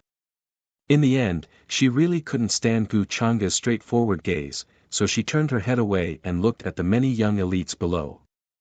Gu Changa chuckled and didn't refute. Of course, he couldn't call her stupid at this time. If he was more tactful, it would naturally be pure and simple. If he beautified it, it would naturally be pure and lovely. No matter what, Empress Xiao was still a girl who had not experienced the ways of the world. Of course, the premise was to ignore her age. With his identity and status, he could easily move her by saying some nice words. At this moment, almost all of the young elites below the head were refining and absorbing the Bodhi Dao fruit after consuming it. Their bodies were surrounded by divine light, and they didn't let go of this once-in-a-lifetime opportunity to gain enlightenment. Everyone was looking at him. This process wasn't long, and soon, the sky gradually darkened.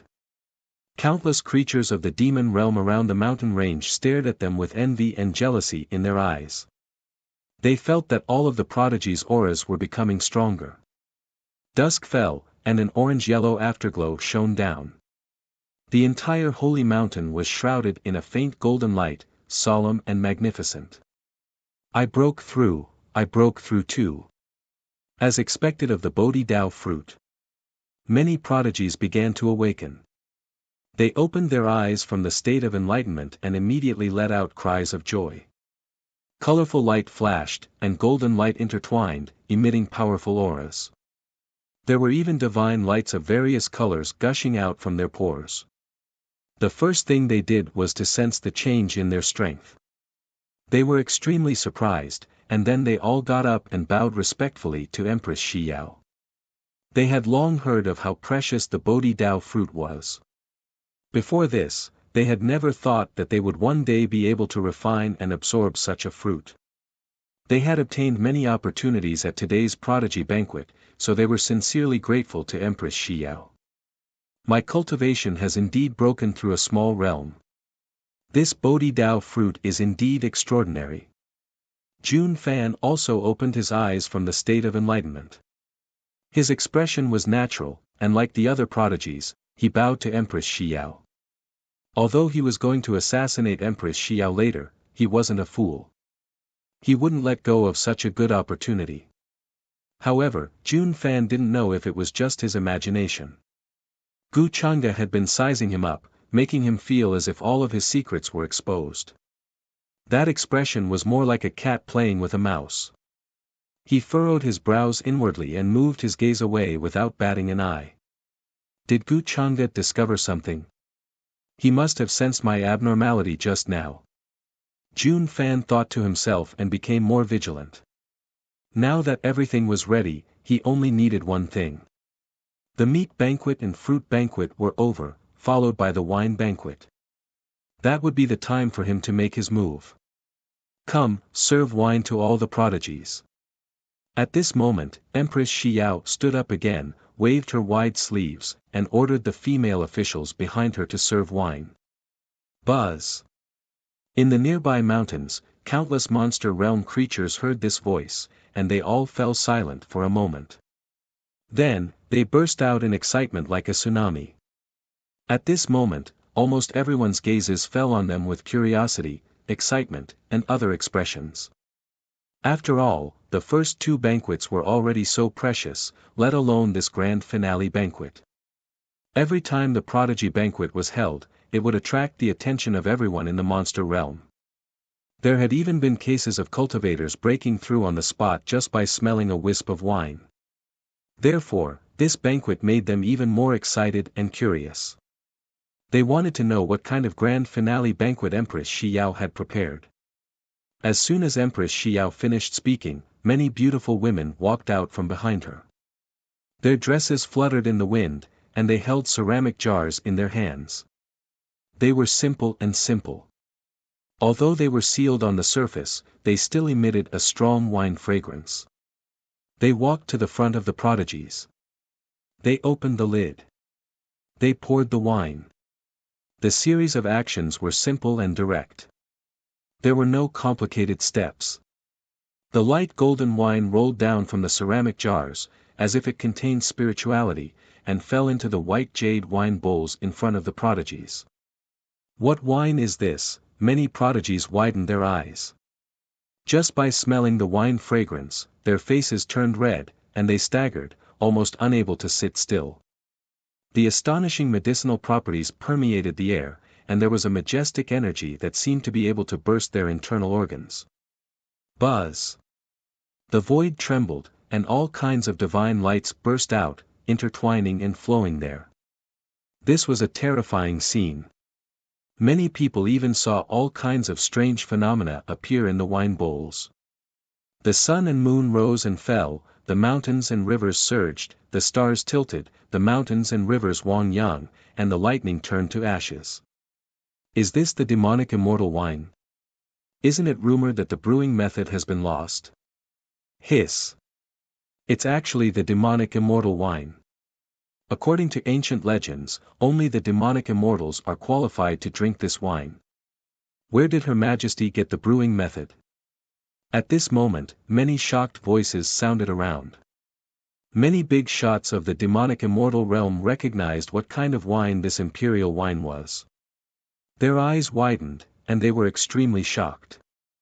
As far as they knew, the brewing method of the demonic immortal wine had been lost a long time ago. However, there were still records of the demonic immortal wine in the ancient books. Its wonders were hard to describe, and it could even have the effect of being reborn. Of course, Empress Xiao definitely could not brew the real demonic immortal wine. It was difficult for her to find all kinds of rare and precious materials. At most, she could only restore 1/10,000th of the effect. Even so, this bowl of demonic immortal wine made everyone's eyes turn red with envy and jealousy. The generosity of this prodigy banquet is beyond imagination. The Grand Tutor, Heavenly King Ping Luan, and the others were also shocked. Before this, they did not know what kind of wine Empress Xiao had prepared. After this banquet, it will be the time of your death. Seeing this scene, Jun Fan was not surprised at all. He sneered in his heart and was the first to raise his head and drink the golden wine in the bowl. He began to sit cross-legged and wait. Empress Xiao had been preparing for this for a long time. However, for this prodigy banquet, he had also been preparing for a long time. Until now, Empress Xiao did not know that the winemaker she had specially looked for had actually been secretly replaced by him. In order to be sure, Jun Fan even controlled many of the ministers in charge of the imperial wine this time, and firmly controlled their lives, as well as their wives' and daughters' lives. Bang! As Jun Fan drank the wine, the other young geniuses imitated him and began to drink. They all knew that this was a good thing that they would probably only see once in their lives. It's the legendary demon immortal wine that has been lost in history. Song Yue was equally shocked, but before she drank, she habitually raised her head and glanced at the head of the table. Young Master Chang'e, do you want to try? Empress Xiao personally poured the wine for Gu Chang'e and smiled slightly. Seeing the shocked expressions on everyone's faces, she was in a good mood. Gu Chang'e sniffed with interest and said, "The demon immortal wine is indeed worthy of its reputation. Just smelling it makes one's hair stand on end. In order to brew this wine, Her Majesty must have spent a lot of effort, right?" Now it seems that it was worth it. Empress Xiao smiled and filled her own bowl. The female official behind her came forward to test the poison for her, just in case. Meanwhile, Jun Fan, who had been sitting cross-legged below, smiled when he saw Empress Xiao finish the wine. The time is finally right. However, he didn't crush the jade talisman in his arms because it would take some time for the poison to take effect. This was a mixed poison. If it was drunk alone, there wouldn't be any effect. Naturally, he didn't have to worry about being found out. Now that it was combined with the pill powder that Qing Zhu had put in Empress Xiao's meal, it had an unimaginable effect. In an instant, this place was filled with the dense aroma of wine, and it was extremely colorful. Many geniuses were a little tipsy and were thinking of ways to refine the medicinal effects of the wine. This wine tastes really good. Gu Changde gently shook the bronze wine cup in his hand, took a sip, and said with some admiration. Xiao toasts to young Master Chang'e. Thank you, young Master Chang'e, for traveling hundreds of millions of miles to the demon realm to tell me about this.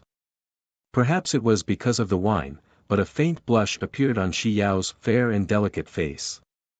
However, she still smiled slightly and raised her hand to toast to Gu Chang'e.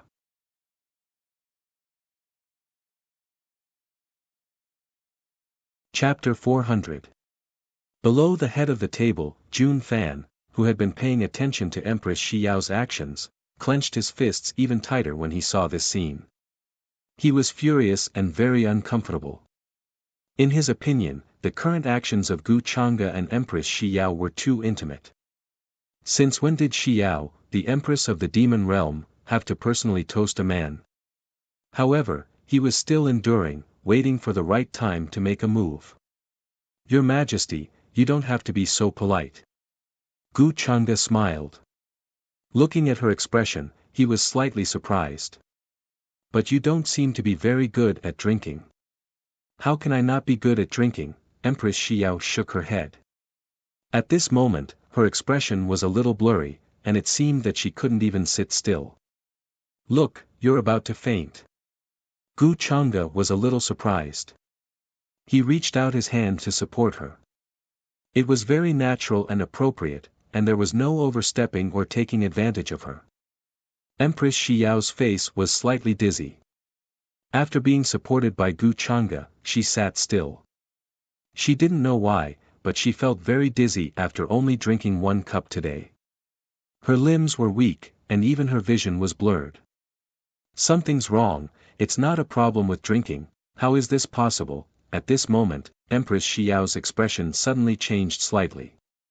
She frowned and felt a terrible sense of weakness sweep over her. However, she was still sitting at the head of the table. From the outside, there was nothing unusual. But at this moment, she couldn't help but feel a terrible chill on her back. Her hands and feet were cold. Her first reaction was that she had been poisoned. And it happened when no one was around. What's wrong? Gu Chang'e seemed to have noticed that something was wrong with her expression at this time and asked with some confusion. I'm fine. Empress Xiao shook her head slightly and forced herself to calm down. But all the scenes in front of her were slowly becoming blurred, and even her sea of consciousness was in chaos. Not to mention that her cultivation at this moment was like a wild horse that had escaped its reins. It was running wild in her meridians and lungs. If she dared to use it at will, she would definitely explode. She couldn't believe that she would be poisoned despite being so cautious. And why was it that the others who had also drunk the demonic immortal wine were completely fine? Could it be that the demonic immortal wine was just a trigger? Then when did she start to be poisoned? Who did this?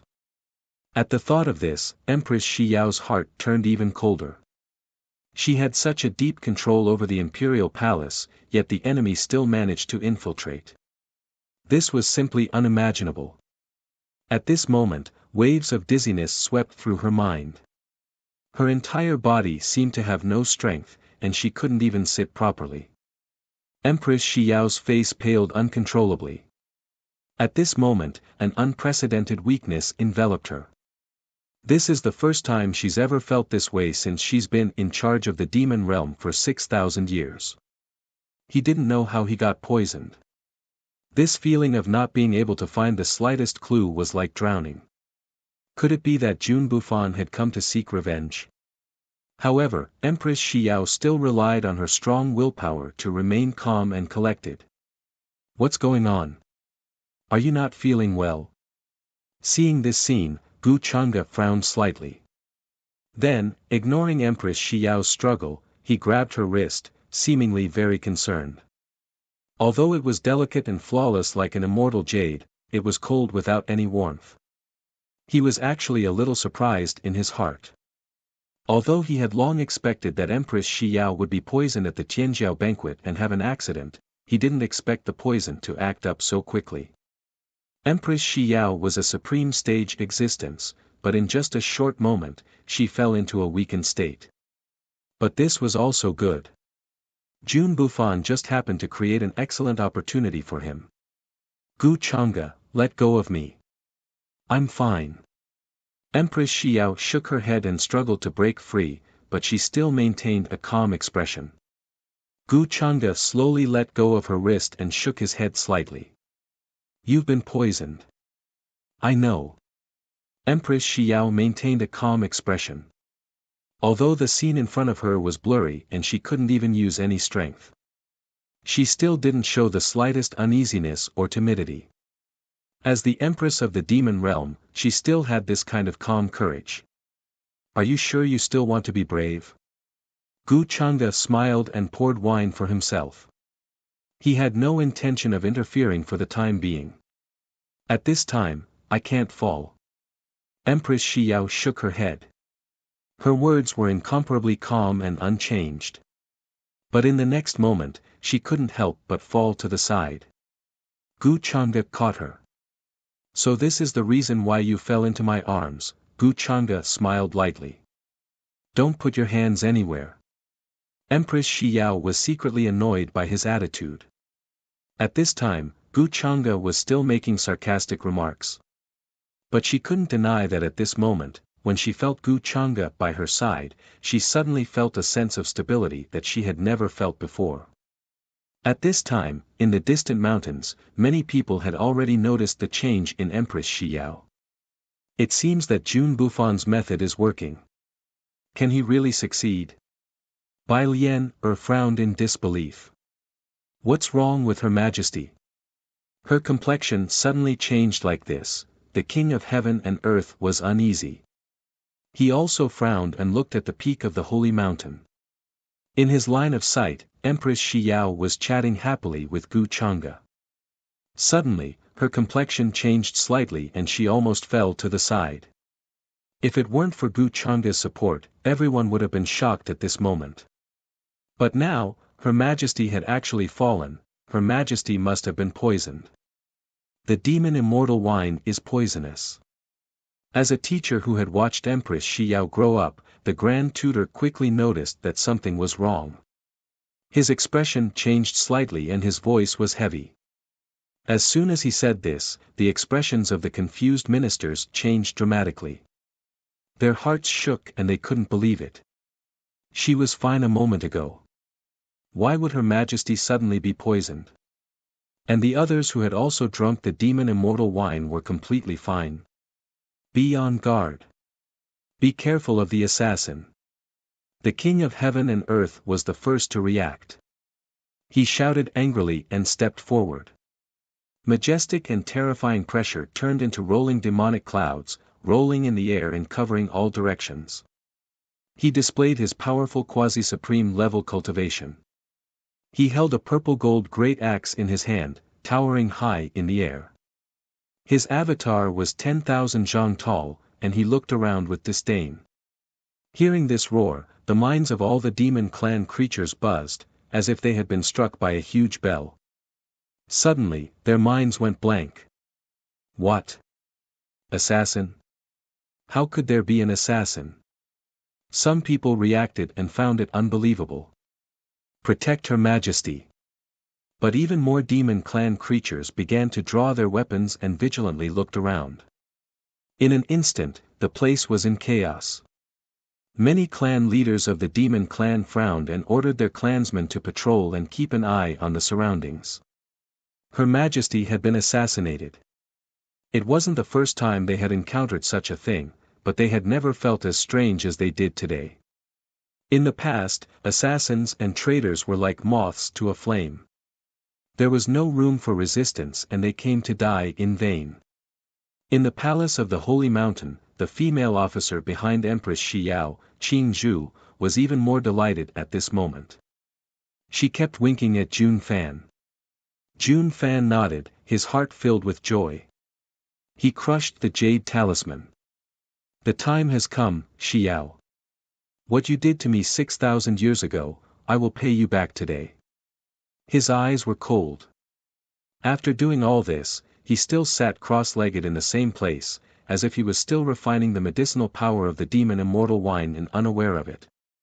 Even if Empress Xiao was now in a weakened state, it was impossible for Jun Fan to hurt her. He still had this much self-awareness. Therefore, from the beginning to the end of this assassination, he didn't plan to take the initiative to show up. He planned and led everything in the dark. Boom! The moment Jun Fan crushed the jade talisman in his hand. Kill! Empress Xiao's methods are cruel and evil.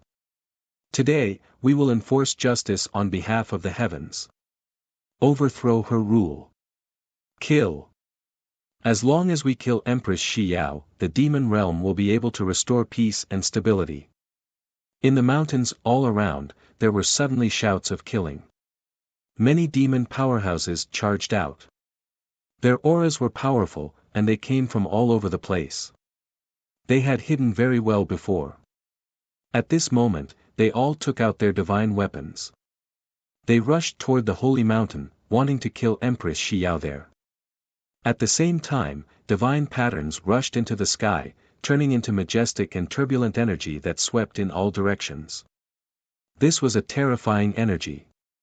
It was like countless stars exploding, so dazzling that people couldn't open their eyes. Just the shockwaves alone caused the mountain range to collapse, creating terrifying cracks. All the demon beings who came to watch the ceremony began to flee in all directions. Many people didn't have time to react. Under the fluctuations just now, they directly exploded and turned into a cloud of blood mist, their bodies and souls destroyed. For a moment, this place turned into a hell of azure. There were howls and screams everywhere. Many of the demon clans also rushed out. They had been hiding for many years, and now they showed their powerful and terrifying strength, suppressing all directions. Elders of the Black-White Academy also rushed out. Their killing intent surged as they rushed to the peak of the holy mountain, determined to kill Empress Xiao. After all these years, the traitors from all over the place, the remnants of the 5 emperors, naturally wouldn't let go of such a good opportunity. Following the order of the mastermind, they all appeared and surrounded the holy mountain. Even though Empress Xiao had been prepared, the Xiaoluo way she sent was not enough. He was forced to retreat and quickly collapsed. Dong! Between heaven and earth, there were terrifying and unpredictable fluctuations intertwining. The void seemed to be about to explode. 2 quasi-supremes were fighting. The Sky King of Chaos and Chaos, wielding a purple gold axe, was fighting a mysterious quasi-supremacy. The power of the battle was peerless. It was as if a river of stars had fallen into the mortal world, overturning everything. This place was about to be destroyed. The mountain range collapsed, and the void trembled. Terrifying large cracks appeared in the air. The Saint Realm, the Absolute Saint Realm, the Great Saint Realm, and even the Quasi-Supreme Realm. At this time, powerhouses of all levels appeared and fought. The place was in chaos. Demon Qi covered the sky, making everyone tremble. Protect Her Majesty. Seeing this scene on the peak of the holy mountain, Song Yue and the others were shocked. They didn't dare to imagine that a banquet of geniuses would end up like this. Even many of the geniuses around them suddenly rushed toward them, trying to use forbidden weapons to severely injure Empress Xiao, who was now extremely weak. Assassins! Protect Her Majesty! Jun Fan seemed to have just reacted. His face was full of shock.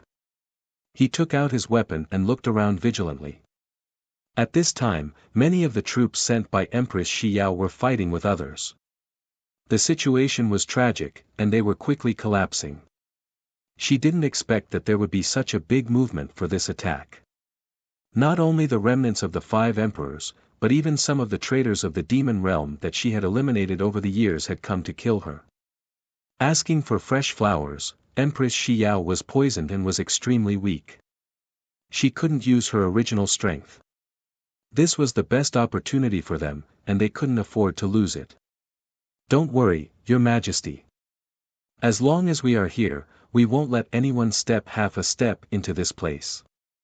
Jun Fan glanced at Empress Xiao, who was sitting at the head of the table, and said loudly, as if to show his loyalty.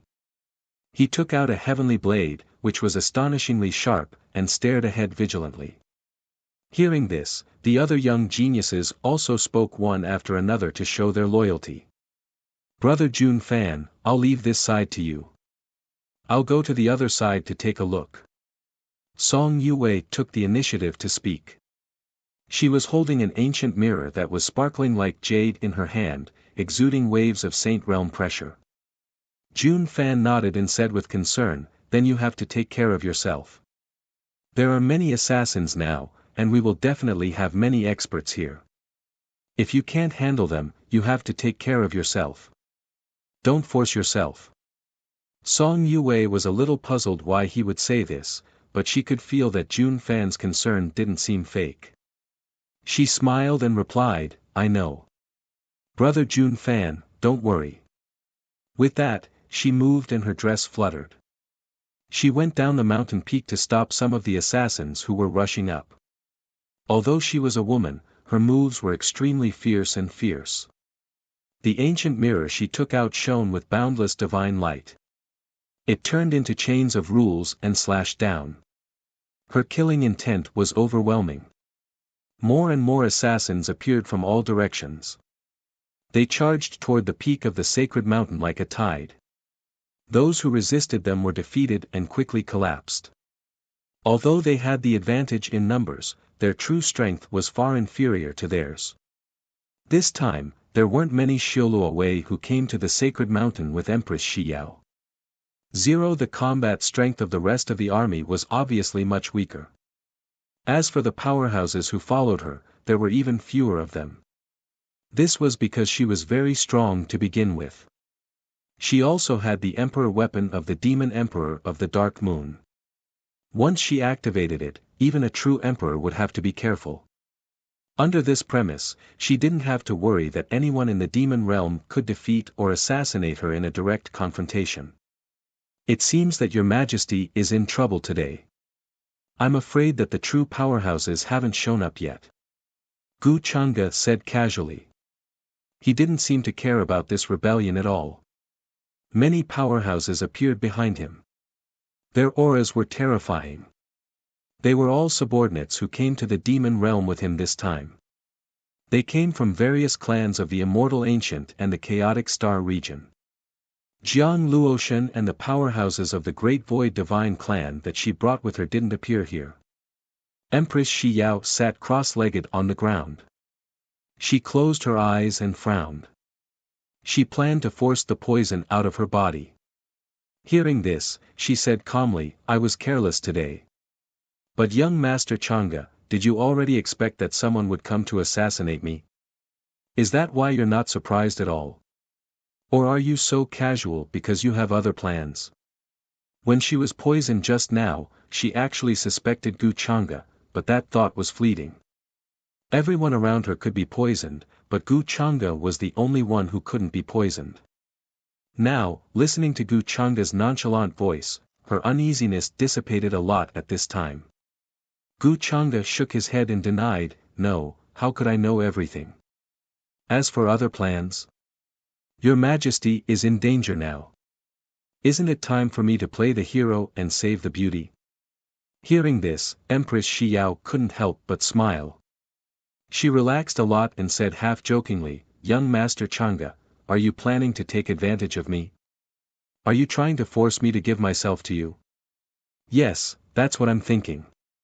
Gu Chang'e nodded and seemed to be very calm. "If your majesty agrees, then it's fine. But if you don't, maybe the people behind me will make a move now." "Young Master Chang'e, you're really not a good person." Empress Xiao was stunned. For a moment, she didn't know if he was serious or joking. Jun Fan didn't expect that things would come to this, but Empress Xiao wasn't worried at all. She was still talking and laughing with Gu Chang'e. His expression was a little gloomy. He urged his Uncle Yi to come in his heart. Uncle Yi was a general under his father's command. He followed his father everywhere and was very powerful. Fortunately, at this time, everyone was staring at the assassins who were attacking from all sides. No one was paying attention to him. At this moment, in the distance, many powerhouses of the demon realm were still watching. Their expressions changed quickly. Although they didn't send anyone to attack, they didn't come to protect them either. They just stayed where they were and fought with some traitors. To them, it was naturally a good thing if Empress Xiao died here. They had been oppressed miserably all these years. They even gave up a lot of cultivation techniques.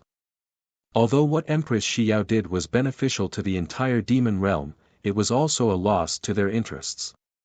But they were also very smart. They didn't choose to send anyone to attack. Instead, they stayed put. On the other side, the Celestial King of Chaos and other quasi-supreme powerhouses were also entangled. They couldn't leave and come to the rescue. Dong! At this moment, a terrifying fluctuation came from the distant sky. A divine consciousness that made everyone's divine soul terrified swept over the mountain range. Everything trembled, and their divine souls were almost frozen and cracked. A supreme being, everyone's expression changed drastically. They couldn't help but kneel on the ground and worship that terrifying aura. 1000.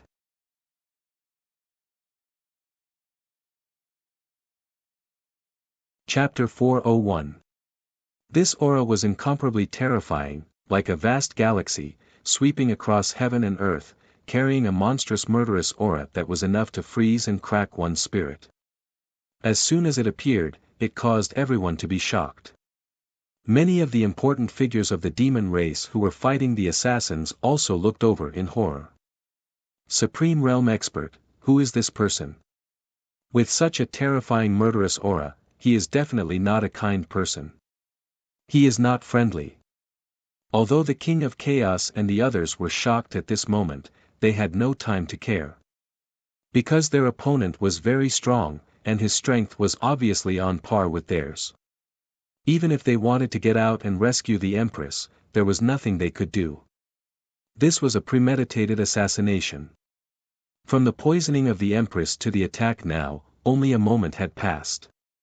This time, it was near the sacred mountain. How many assassins had come, and how many forces were involved? It was simply impossible to estimate. And judging from the current situation, there were many people hiding in the dark, watching and ready to act at any time. Those big clans of the demon realm were obviously not kind people. If there was a chance to overthrow the Empress's rule, they would definitely not let it go. Alas, I hope Her Majesty will be blessed by heaven. With young Master Chang'e by her side, he can more or less play a role. Young Master Chang'e has at least the battle strength of a quasi-supreme, and rumor has it that he has a guardian who is suspected to be in the quasi-emperor realm behind him. I just don't know if that guardian followed him to the demon realm this time. The Grand Tutor and the others sighed inwardly. Although this was said, since the other party dared to come to assassinate, they must have been fully prepared. They must have known that Gu Chang'e was by Empress Xiao's side. How could they not be aware of this?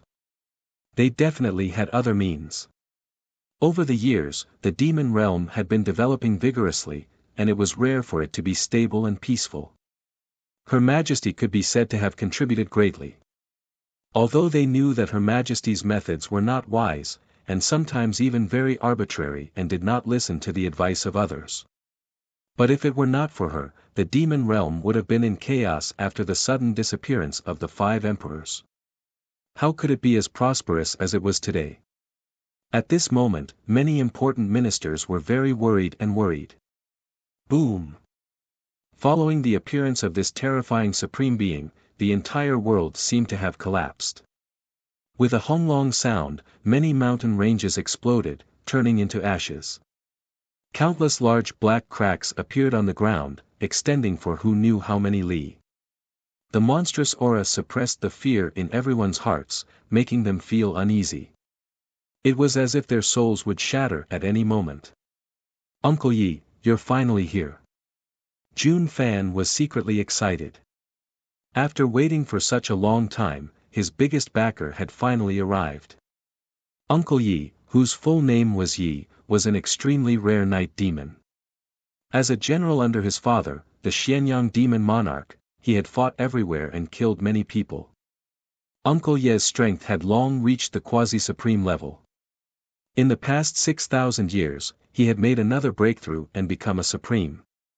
Some time ago, Jun Fan found Uncle Yi, who was living in seclusion somewhere, according to the backup plan left by his imperial father. Then, he begged Uncle Yi to come out again and take back everything that belonged to him. Uncle Yi naturally agreed to his request without hesitation.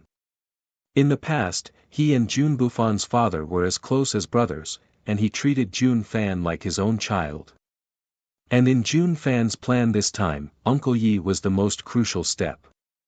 With the strength of a supreme being in the emperor weapon, the Xianyang heavenly saber, which his father had once refined, even a quasi-emperor would be frightened and not dare to face it. Even if Empress Shiyao was at her peak, she might not be able to fight against it, let alone now when she was in a weak state.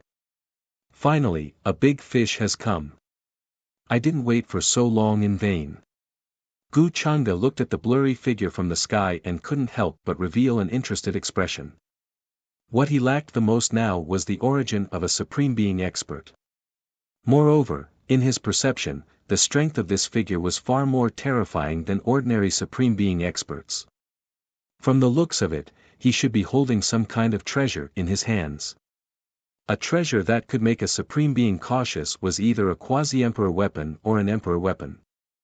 Although he currently had 6 of the 7 heaven-wielding artifacts, as well as the 8 desolation demonic halberd, the great seal of mountains and rivers. But the more quasi-emperor weapons and emperor weapons, the better. Even if he couldn't use them, he could return to the upper realm and give them to Yumingkong. Yumingkong had done so much for him, but he rarely gave her anything. Protect Her Majesty. At the peak of the holy mountain, everyone's expression changed drastically when they saw this scene. Qing Ju, Qing Lan, Qing Mei, and the others were even more vigilant. Chills ran down their backs as they took out their respective divine weapons. Many young geniuses felt a chill from the bottom of their hearts. Their divine souls trembled, and they couldn't help but want to bow in that direction. This was the power of a supreme being expert. Just the divine sense that swept over was enough to shatter heaven and earth and destroy the universe. Such a person already stood at the peak of a world.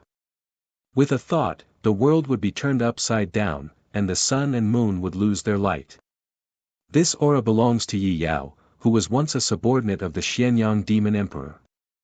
I sent people to search for him for so many years. I thought he had died long ago.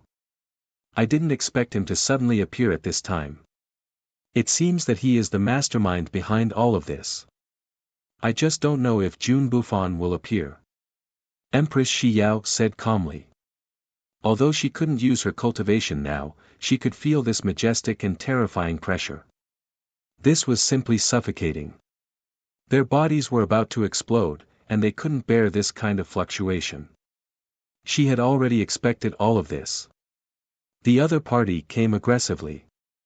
Since he had planted spies and many subordinates around her, he naturally wouldn't let go of such a rare opportunity to kill her. You all should leave. You are not his match.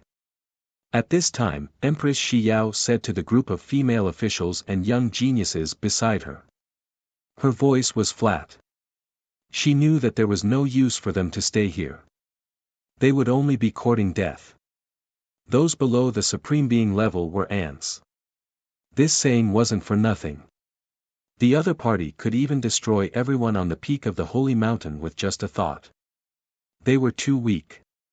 Even supreme saints were like ants in front of a supreme being. They couldn't resist at all. Hearing this, Qing Mei, Qing Lan, and the others all had unbearable and sorrowful expressions. Many young geniuses gritted their teeth. Their hearts were full of anger and unwillingness. As people of the demon realm, they were so powerless at this time.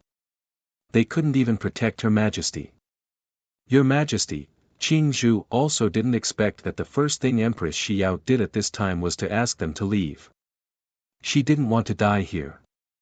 For a moment, she felt a little regret in her heart. But soon, when she saw Jun Fan sneaking a glance at her, she became determined again. At this point, there was no room for regret. It was either success or death. You all can leave. Yi Yao's target is me. It has nothing to do with you. You will only increase the casualties if you stay here. Empress Xiao got up and walked out. Her expression was incomparably calm. There was an unquestionable expression on her beautiful face. Her phoenix robe fluttered in the wind. Her sleeves were wide, and her hair fluttered gently in the cold wind. At this moment, she walked to the peak of the holy mountain. Her eyes were calm as she looked at the Yi Yao.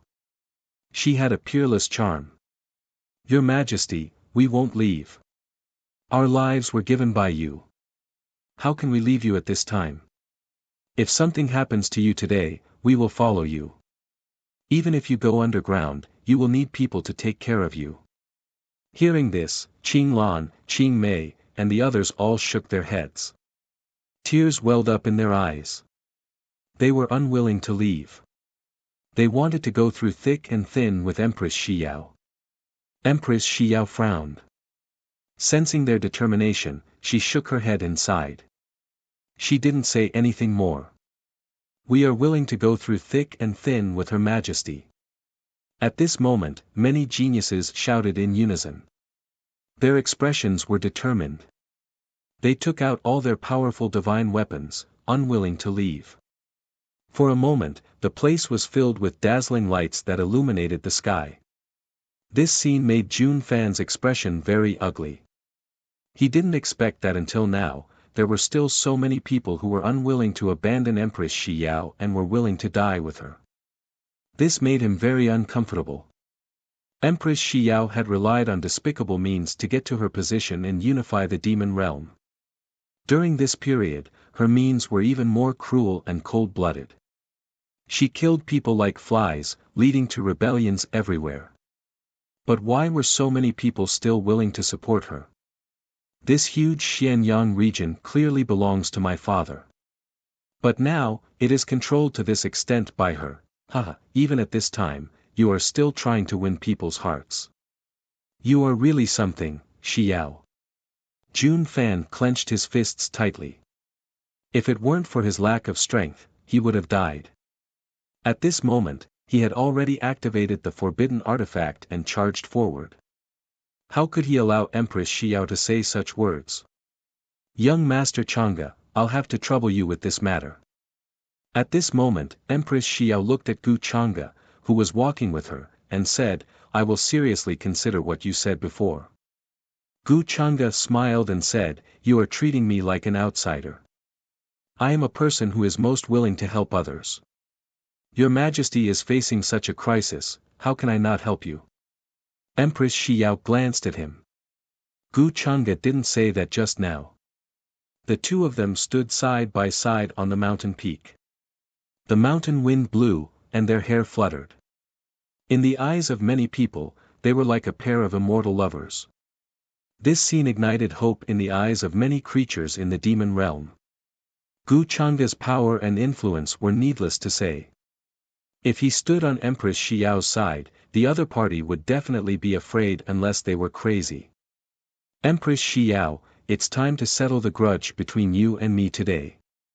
At this moment, Yi Yao's figure appeared in the sky. He stood there as if he was forged from black divine gold. Demonic aura surged, covering the sky and the sun. He was like an invincible war immortal. Terrifying demonic aura fluctuated from his body. He also had a terrifying demonic aura. Many people trembled and didn't dare to look at him directly. It was too terrifying. Just by standing there, this figure had the power to destroy mountains and seas with a thought.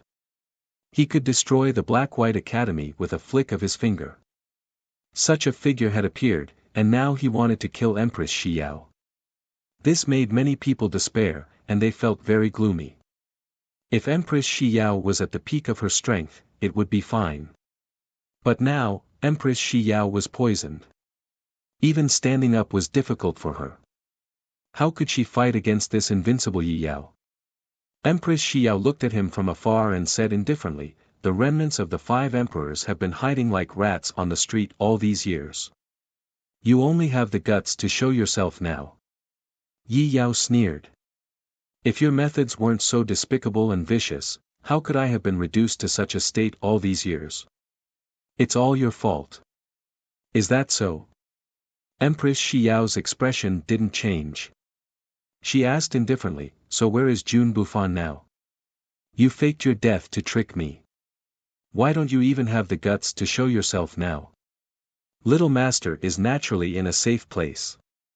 After you die, he will naturally show himself and become the new master of the demon realm," Yi Yao said coldly. "Instead, I want to ask you, where did the 5 emperors go?"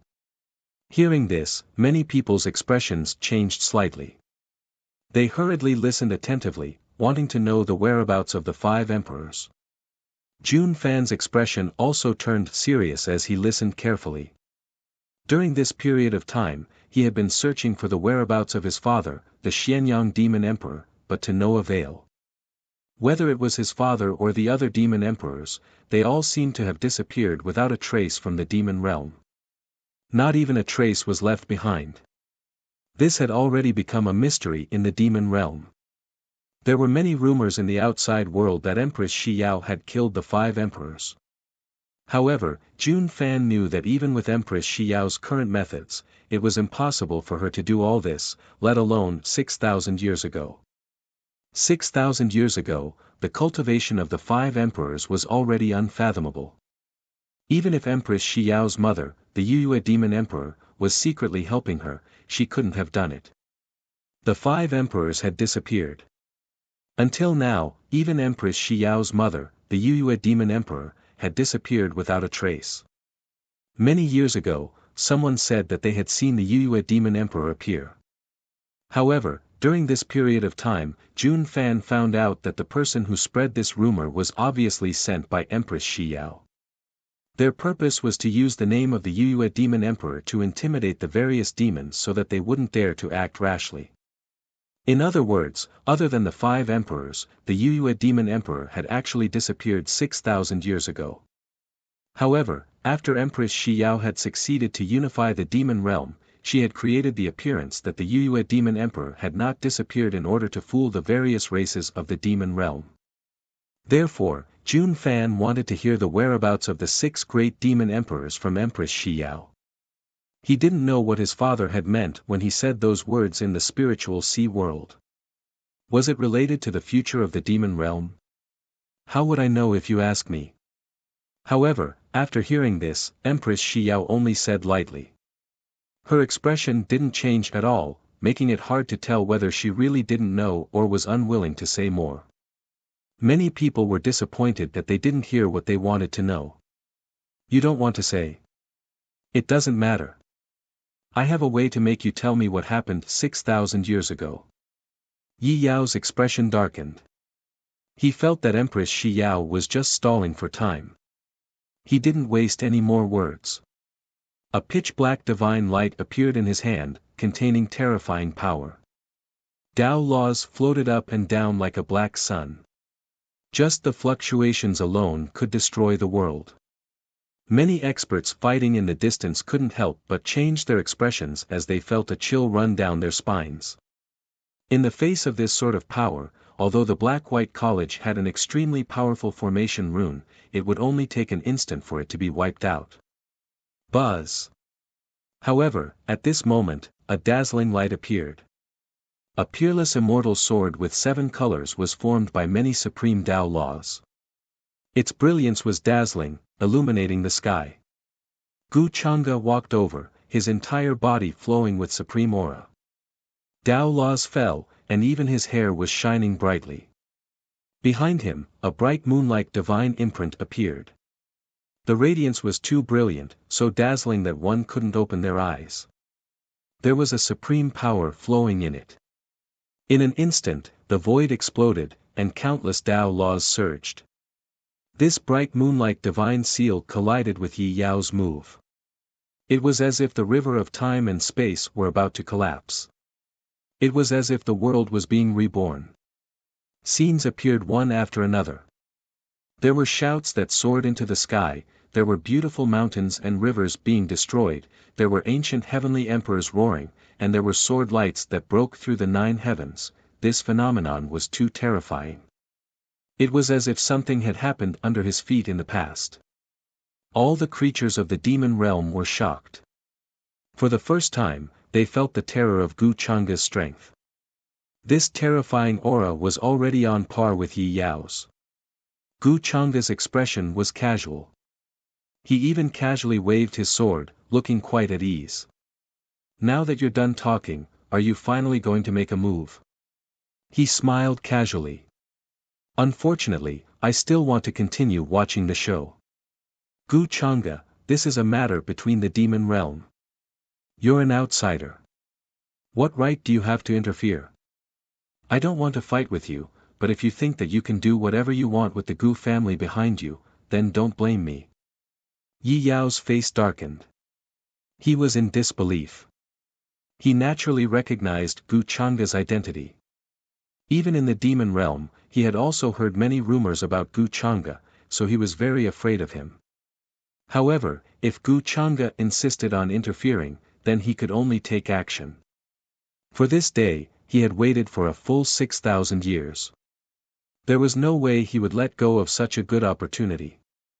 Otherwise, if he wanted to assassinate Empress Xiao in the future, he did not know how long he would have to wait. Gu Chang'e seemed to understand when he heard this. Then, he said to himself, yes, I seem to be an outsider. It is indeed not right for me to interfere in the matters of the demon realm. However, if you plan to kill Xiao in front of me, then I can only kill you first. You can't touch my people. Gu Chang'e, you're really arrogant. What do you mean? Hearing this, Yi Yao's face darkened again. He was angered by Gu Chang'e's casual attitude. As a supreme being, no one dared to look down on him. In the current demon realm, there were almost no traces of quasi-emperors. A supreme being was the most powerful force in the world, enough to look down on everything. He stared coldly at Gu Chang'e, his heart surging with anger. In terms of appearance, he was only a man in his 20s. His black hair was like jade, and he wore black and gold divine robes. However, he had lived for incomparably long years and his lifespan could be said to be endless.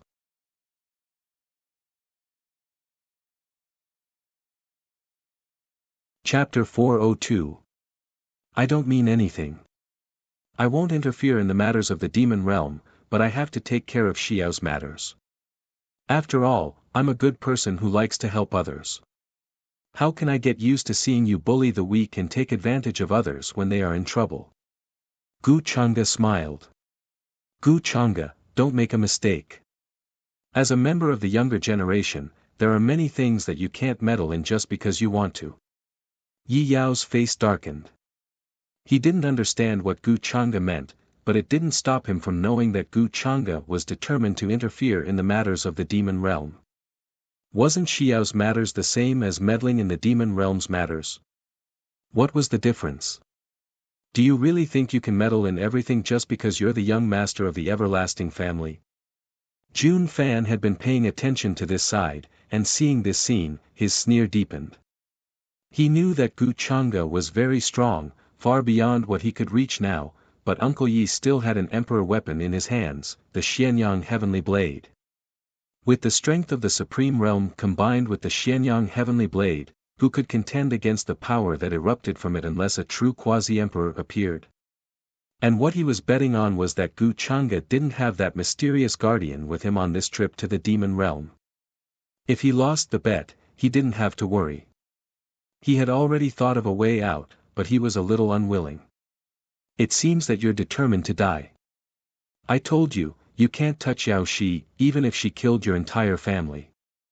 Hearing Yi Yao's words, Gu Changa couldn't help but shake his head slightly. His tone was still calm. If you seal your cultivation now, kneel down and beg for mercy, maybe I can spare your life later. You. Hearing this, the veins on Yi Yao's forehead almost popped out. He had never seen such an arrogant person.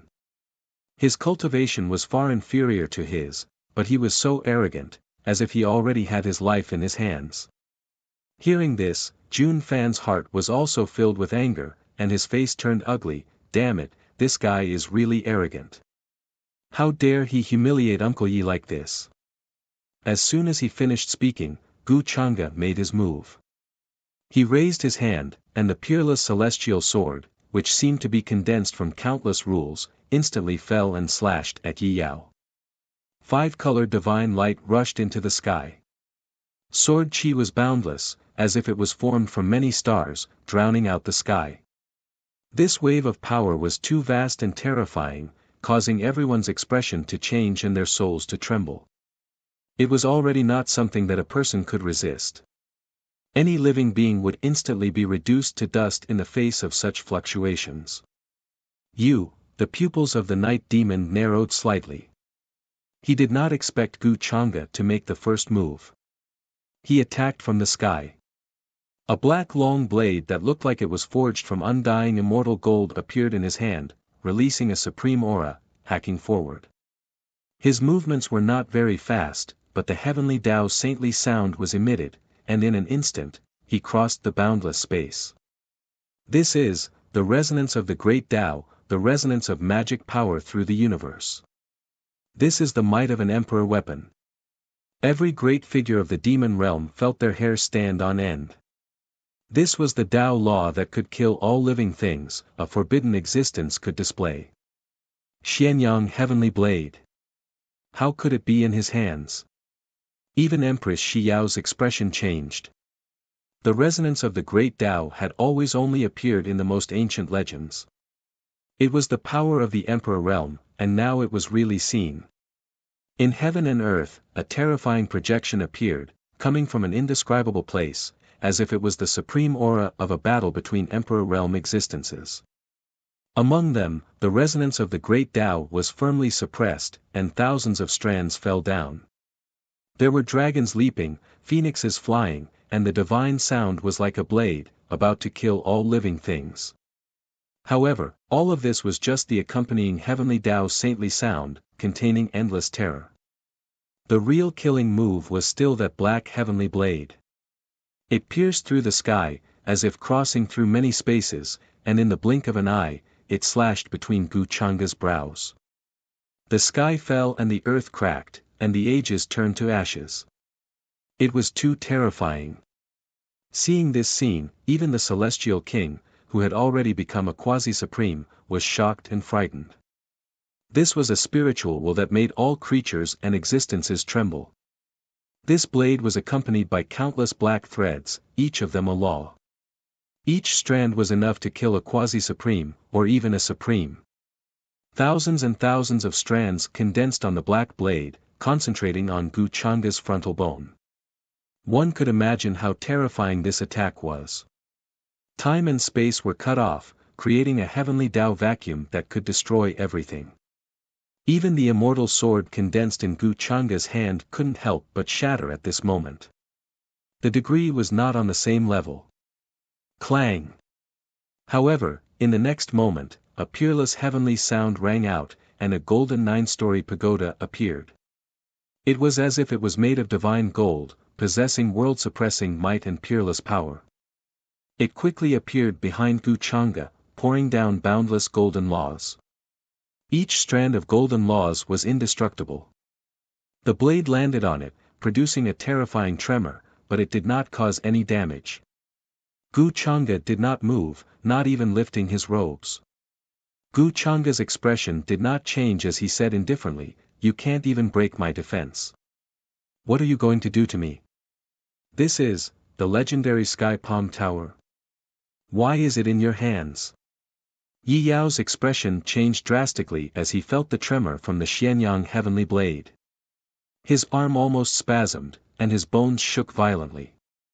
After all, he was not a true the arch existence, so it was difficult for him to unleash the true power of the Xianyang heavenly blade. And the Sky Palm Tower in front of Gu Changa was said to be an item of the Immortal Palace. It had the effect of suppressing fate, was thick, majestic, and indestructible. Some even said that it was a true immortal artifact. Even if Gu Changa could not fully activate it, it was easy for him to protect him for a short period of time. The other big shots of the demon realm were also shocked at this moment. In the moment of collision, just that peerless heavenly sound had almost shattered their souls. They did not dare to imagine how strong the existence facing this blade was. And now, not only was Gu Changa unharmed, but he even had the ability to use other methods. This strength was simply unfathomable. Even if the Sky Palm Tower could protect him, it would be empty talk without the support of powerful dermic powers. The Sky Palm Tower fell into his hands. How many more tricks is he hiding? Empress Shi Yao was also shocked. She wanted to say something just now to warn Gu Changa to be careful. But it seemed that she was completely overthinking. Gu Changa's methods were beyond her imagination. She estimated that even if she was not poisoned at her peak, she would not be Gu Changa's match even if she used all her methods. His strength was that no one knew where his bottom line was and which step was his true strength. How is this possible? How did the Sky Palm Tower fall into Gu Changa's hands? This is not right. Jun Fan's expression did not look good. His brows were tightly furrowed. He took out another jade talisman hidden in his sleeve and silently sent a message to the others, telling them to quickly take action. Gu Changa had become the biggest variable. At first, he considered Gu Changa, but he did not expect Gu Changa to have so many tricks up his sleeve. He even insisted on protecting Shi Yao. Let Uncle Yi hold Gu Changa back. The rest of you take this opportunity. Jun Fan's eyes flashed as he informed the others through the communication talisman. The battle below the peak of the holy mountain was also extremely terrifying. Everyone was fighting, killing and piling up corpses. Soon, the battle between Gu Changa and Yi Yao broke out again. Gu Changa's 10,000-foot tall avatar was like a manifestation of the great Tao. There were mysterious and endless fluctuations. It was the innate ability of Gu Xian, Er's bone of great Tao. Just hold him back. Yi Yao had heard from Jun Fan and now understood how difficult Gu Changa was to deal with. His eyes flashed, and his figure soared into the sky. Are you planning to hold me back? Gu Changa smiled. He had such intentions. It was not easy to use many tricks in front of others. Wasn't Yi Yao courting death? You guys protect Empress Shi Yao. If she loses even a strand of hair, you don't have to report to me. He ordered Tianze and the others. Yes, master. Don't worry, we will protect Empress Shi Yao. Although Tianze and the others looked fierce, their strength was not to be underestimated. They were all bandits who had once dominated a region and killed many people. Then, Gu Changa's figure disappeared from where he was. His 10,000-foot tall avatar appeared. The void trembled, and his speed was extremely fast. The two of them rushed out of this place and came to the outer realm, where the most terrifying battle broke out. Within a radius of millions of miles, there was no sign of human habitation. It was all dry stars, broken continents, and lifeless star remains. Gu Changa, why do you insist on helping the tyrant? Empress Shi Yao's methods are cruel and infuriating. If the great demon realm continues to be in her hands, it will be destroyed sooner or later. After reaching the outer realm, Yi Yao also let out a sigh of relief.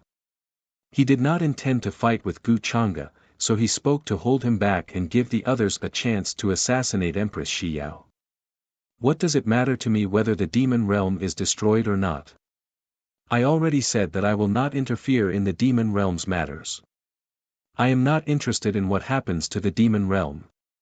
Gu Chang'e said casually, if you want to continue to hold me back, you don't have to do this. What do you mean? Yi Yao frowned. The black gold divine robe on his body flowed with a glow. There was an immortal aura that seemed to be able to resist for thousands of years. Because you will die soon. Gu Chang'e said. At the same time, the sky palm tower flashed and fell from his head, landing on his shoulder. Arrogant. You even took the sky palm tower. You underestimate me too much. Yi Yao sneered. He did not expect Gu Chang'e to be so arrogant. After reaching the outer realm, he took the sky palm tower first. How confident was he in his own strength? Just now, I was just fooling people. I didn't want to shock the world. Otherwise, do you think I need to use a weapon to resist? Gu Chang'e said unhurriedly. She seemed to smile mockingly. In the next moment, a monstrous demonic aura suddenly appeared in his hand. This was a halberd that seemed to be made of flawless black crystal. It emitted a terrifying aura that could destroy eternity and slaughter the heavens.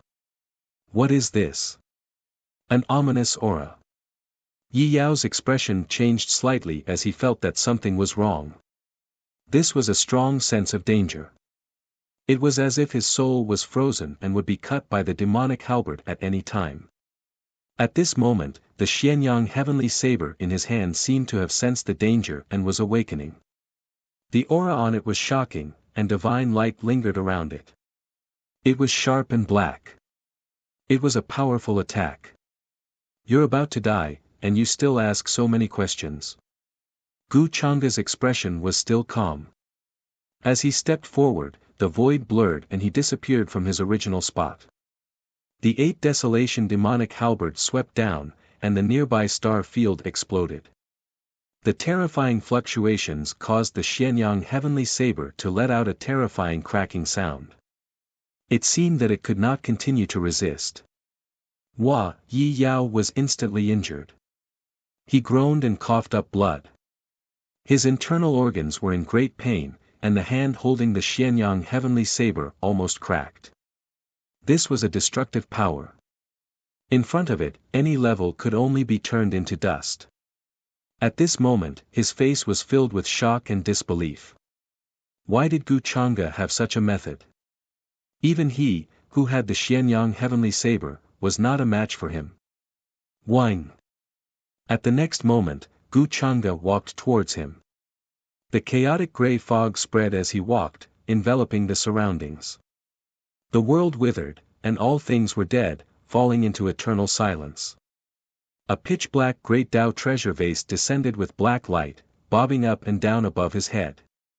It was like a black hole that could devour the heavens, possessing a terrifying feeling that shook one's soul. How is this possible? You're actually the successor of demonic arts. Looking at this scene, Yi Yao finally reacted. His face changed drastically and turned incomparably pale. He recognized Gu Chang'e's identity. This made him despair. He could not believe it. How could Gu Chang'e be the successor of demonic arts? This was simply too creepy. His skull was about to explode. He raised his hand and poured all his power into the Xianyang heavenly saber, trying to rush out of this place. The saber light broke through the sky, and saber Tao rules flowed within. Gu Chang'e's expression did not change. The 8 Desolation demonic halberd swept down, and the void exploded. It was as if even the universe was broken and split into two. Then, the gray fog overflowed and enveloped all the star domains. Horrifying screams that made one's heart palpitate rang out, and finally, it slowly returned to silence. At the peak of the holy mountain, Gu Chang'e and Yi Yao rushed into the outer realm. In an instant, more assassins rushed in. They were powerful, and many elites were killed by them. They could not resist at all. For a moment, the place was filled with shouts of killing. Everyone took out their weapons and fought. I've already sent orders to the Imperial Palace's army. They will be here soon. Empress Xiao's expression was calm, and she did not panic. It was true that she could not use her magic power, but just based on the terrifying extent of her physical body, ordinary people could not get close to her. Not to mention, there were many elites left behind by Gu Chang'e around her. This assassination was about to come to an end. While thinking about it, she already knew who had betrayed her. This made her angry, but at the same time, it made her feel a chill in her heart. It seemed that the next step was to reshuffle her trusted aides. Before this, she had never thought that the trusted aide she had nurtured since she was young would betray her one day and poison her food. Until now, she still remembered how she had saved him from the big demon and how she had taught him how to cultivate. The companionship of hundreds of years was still vivid in her mind. In the end, this was how she repaid her. So this is what Gu Chang'e meant when he said that I was naive. It seems that he had noticed it long ago. Empress Xiao's lips curled into a self-deprecating smile. This was no longer a matter of the onlooker blindness. It was purely her own stupidity. And now, she began to think about another question. If Jun Bufan was not dead, where was he hiding now? Did he change his appearance, or did he conceal his identity? However, Empress Xiao was sure of one thing. Jun Bufan was definitely behind this assassination.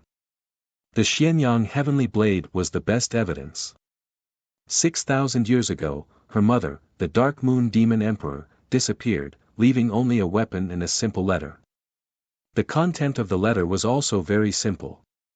It said that the demon realm was about to be in chaos, and the weapon was left for her to defend herself. If it were not for the contents of the letter, she would not have come to this point.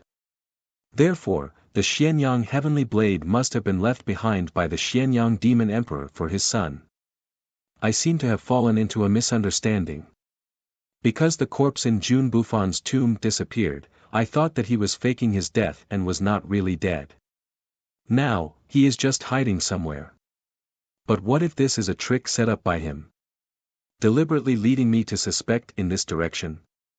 At that time, he was actually dead, but before the Xianyang Demon Emperor disappeared, he reshaped his soul and let him reincarnate with his original memories. Is that why I haven't been able to find Jun Bufan? Empress Xiao couldn't help but narrow her eyes. Suddenly, she felt that the clouds had parted and the sun had appeared. Could it be that after planning for so long, I will actually fail? Just as Empress Xiao figured out a certain key point, Jun Fan's expression became very ugly. Although he was also fighting in the crowd, he had been paying attention to the battle in the outer realm.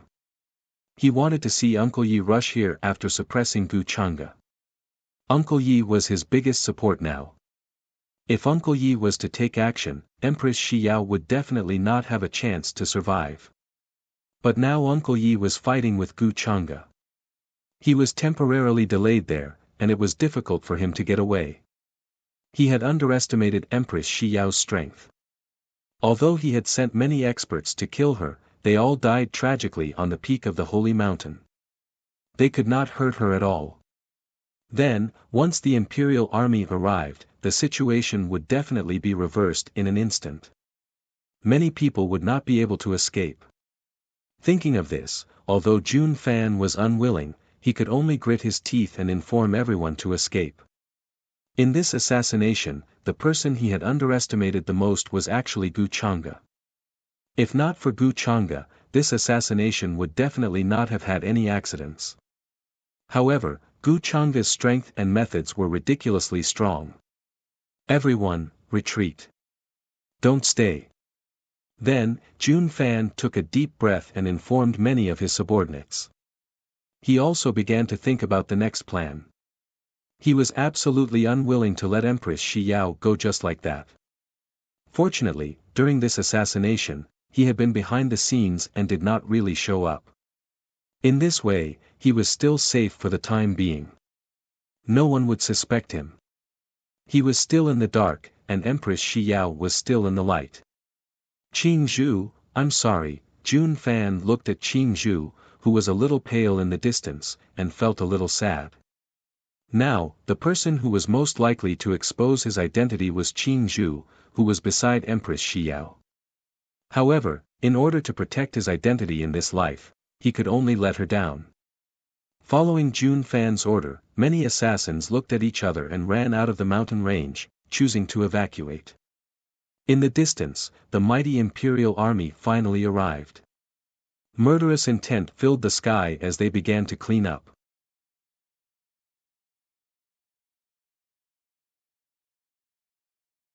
Chapter 403. The heavens trembled, and the mountains shook.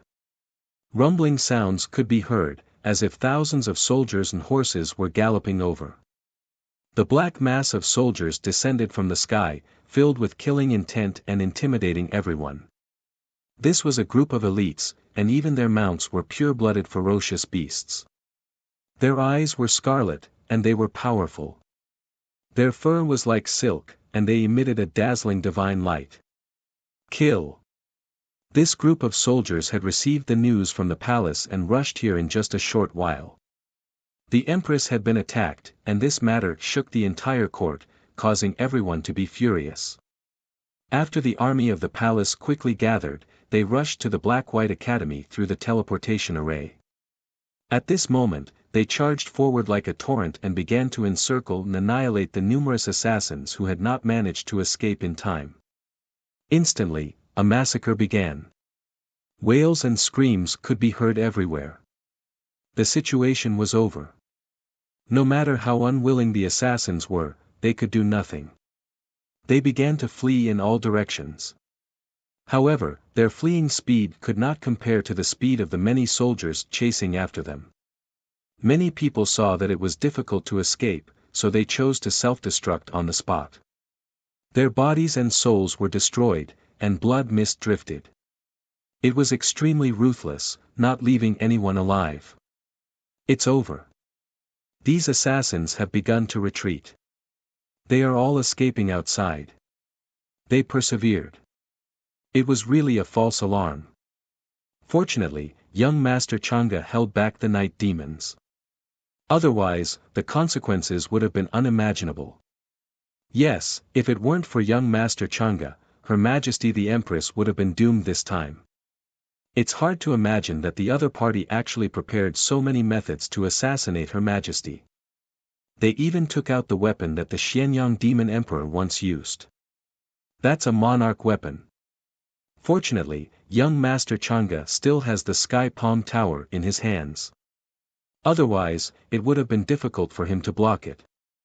Many of the demon race ministers saw this scene and heaved a sigh of relief. They were all very emotional. In the battle just now, they had also suffered many injuries. However, compared to these injuries, they were more worried about the poison that the Empress had been poisoned with. If the poison was strong, the demon realm would probably be in chaos in a short period of time. It would cause panic. The attack this time would probably implicate many big shots. Even if the Empress was at her peak, it would not be easy for her to deal with a supreme being like Yi Yao with the Xianyang Heavenly Saber. Humph, that guy got away. A guy who hides his head but only shows his tail.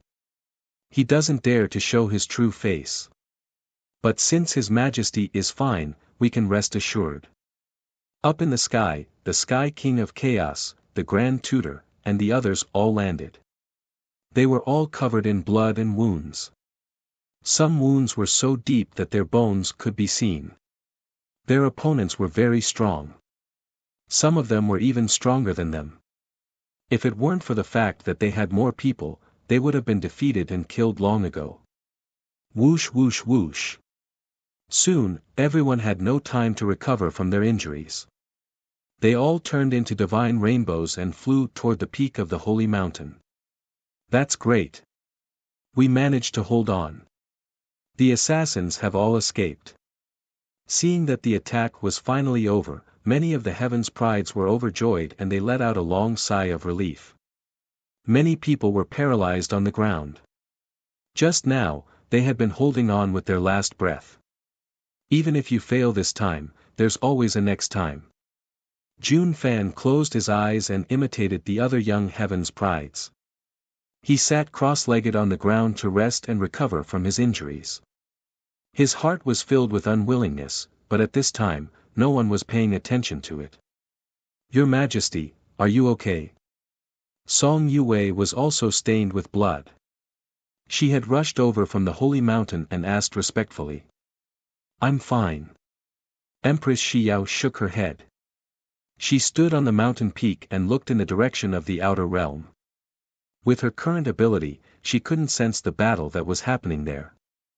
Although she knew that Gu Chang'e was very strong, she couldn't be sure before the results were out. After all, her opponent was a night demon. He was already a figure who dominated the demon realm 6,000 years ago.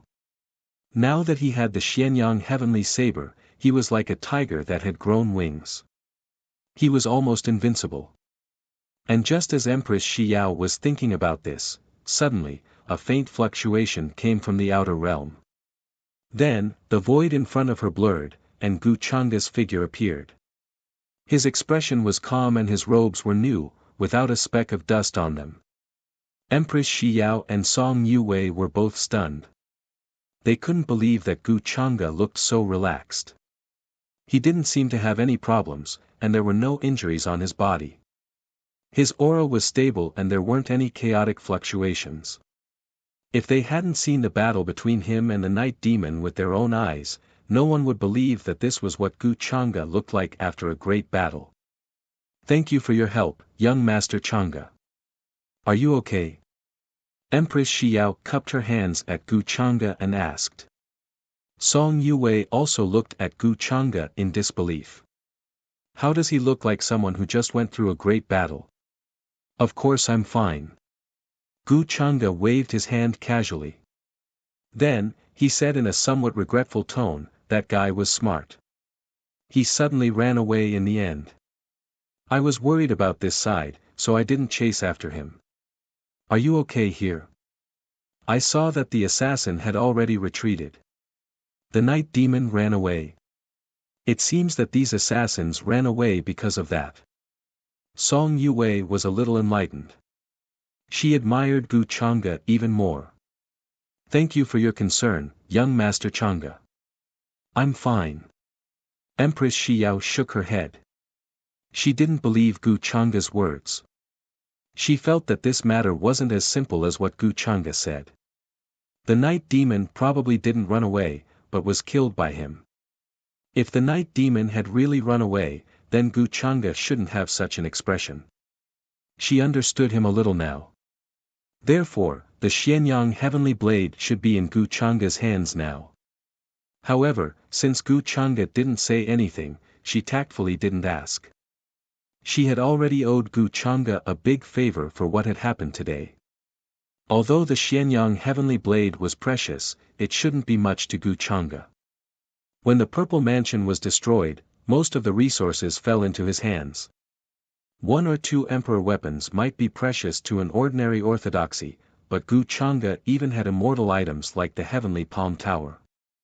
Now, she was a little curious about how Gu Chang'e killed the night demon. It's good that you're fine. Hearing this, Gu Chang'e smiled as if he was very concerned. Just as Empress Xiao thought, after the night demon died, the Xianyang heavenly blade naturally fell into his hands. Apart from that, it also included the night demon's supreme origin. However, since he didn't say anything, Empress Xiao should be smart enough not to ask too much. Gu Chang'e's trip to the monster realm this time was to look for the monster emperor's son and Bai Lian. However, if he encountered something like the supreme origin, he naturally wouldn't let it go. It wasn't that Gu Chang'e wanted to hide the news of the night demon's death. It was because he realized that the night demon didn't leave anything like a life token. If news of the night demon's death spread, Jun Bufan might panic. He planned to use Jun Bufan to lure out the big fish behind him, so he naturally didn't want to alert the enemy. Now, according to the current situation in the monster realm, Empress Shi Yao was indeed just a chess piece. The real chess player was still behind the scenes and hadn't shown himself. Even the son of Providence, Jun Buffon, was the same. If he wanted to interfere in this situation, he must first lure out the big fish behind the scenes. The real chess player should be the 6 monster emperors who disappeared before. What secrets do they have? Gu Chang'e was very interested in their so-called secret. There were only 2 possibilities for this secret. One was that it involved the monster realm, and the other was that it involved themselves. So, either it's related to the monster realm, or it's related to them. Carrying the monster realm's fate, could it be that they planned to ascend or reach the immortal realm? Gu Chang'e was very interested in this. Then, a group of ministers rushed over. When they saw that Empress Shi Yao was fine, they heaved a sigh of relief and expressed their worry and fear. To be honest, this attack had shocked many people. Until now, they still hadn't recovered from the shock. The fact that Empress Shi Yao was able to survive was already a great stroke of luck. If Gu Chang'e hadn't suddenly gone to the monster realm, there would probably be no Empress Shi Yao in this world after today. About this rebellion, I don't know if Her Majesty has any idea. Gu Chang'e had been paying attention to the expressions of Qing Zhu and Jun Buffon. Compared to Jun Buffon's calmness, Qing Zhu's face was much paler, and she was a little frightened. Presumably, Empress Shi Yao had already discovered the problem without him saying anything. Thank you, young Master Chang'e, for your reminder. I was ignorant and arrogant, so I was betrayed by someone close to me. This kind of thing will never happen again from now on. Hearing this, Empress Shi Yao sighed deeply. She naturally knew what Gu Chang'e was talking about. Gu Chang'e smiled and said, "Then Your Majesty, you have to move faster. Otherwise, the dead can't testify." The dead can't testify? Empress Shi Yao was stunned for a moment. Then, she realized what Gu Chang'e meant, and her face became even colder. Men, bring Qing Zhu to me. Her voice was cold and contained great majesty. Gu Chang'e glanced at Jun Buffon in the crowd with interest. As expected of the son of destiny, he was very meticulous. In his opinion, the reason why Jun Buffon was still calm was that he was not worried that Qing Zhu would expose his true identity. In that case, he should have already thought of a way out. After all, in this world, there was no other person who could keep a secret better than the dead. However, Gu Chang'e was a little curious. How did Jun Buffon control Qing Zhu's life and death? Life spirit? Spell? Or Gu? Poison? If Qing Zhu knew, she would definitely choose the life spirit or the spell. After all, he could control her life and death at any time. Generally speaking, the time when Gu and poison would take effect couldn't be controlled at any time. However, there were exceptions to everything. He just didn't know how ruthless Jun Buffon was. Hearing this, the people present were stunned at first. Then, they realized the meaning of these words, and their expressions suddenly changed. Her Majesty was poisoned. Besides the people closest to her, who else could do it? And from the looks of it, it was actually the female official Qing Zhu. Everyone was a little in disbelief. The 4 female officials by the Empress side were like her right-hand men who had accompanied her for hundreds of years. Many people saw the female officials of the Empress as if they were seeing the Empress herself. However, now they learned that the female official Qing Zhu had betrayed the Empress. This was so shocking that they couldn't believe it.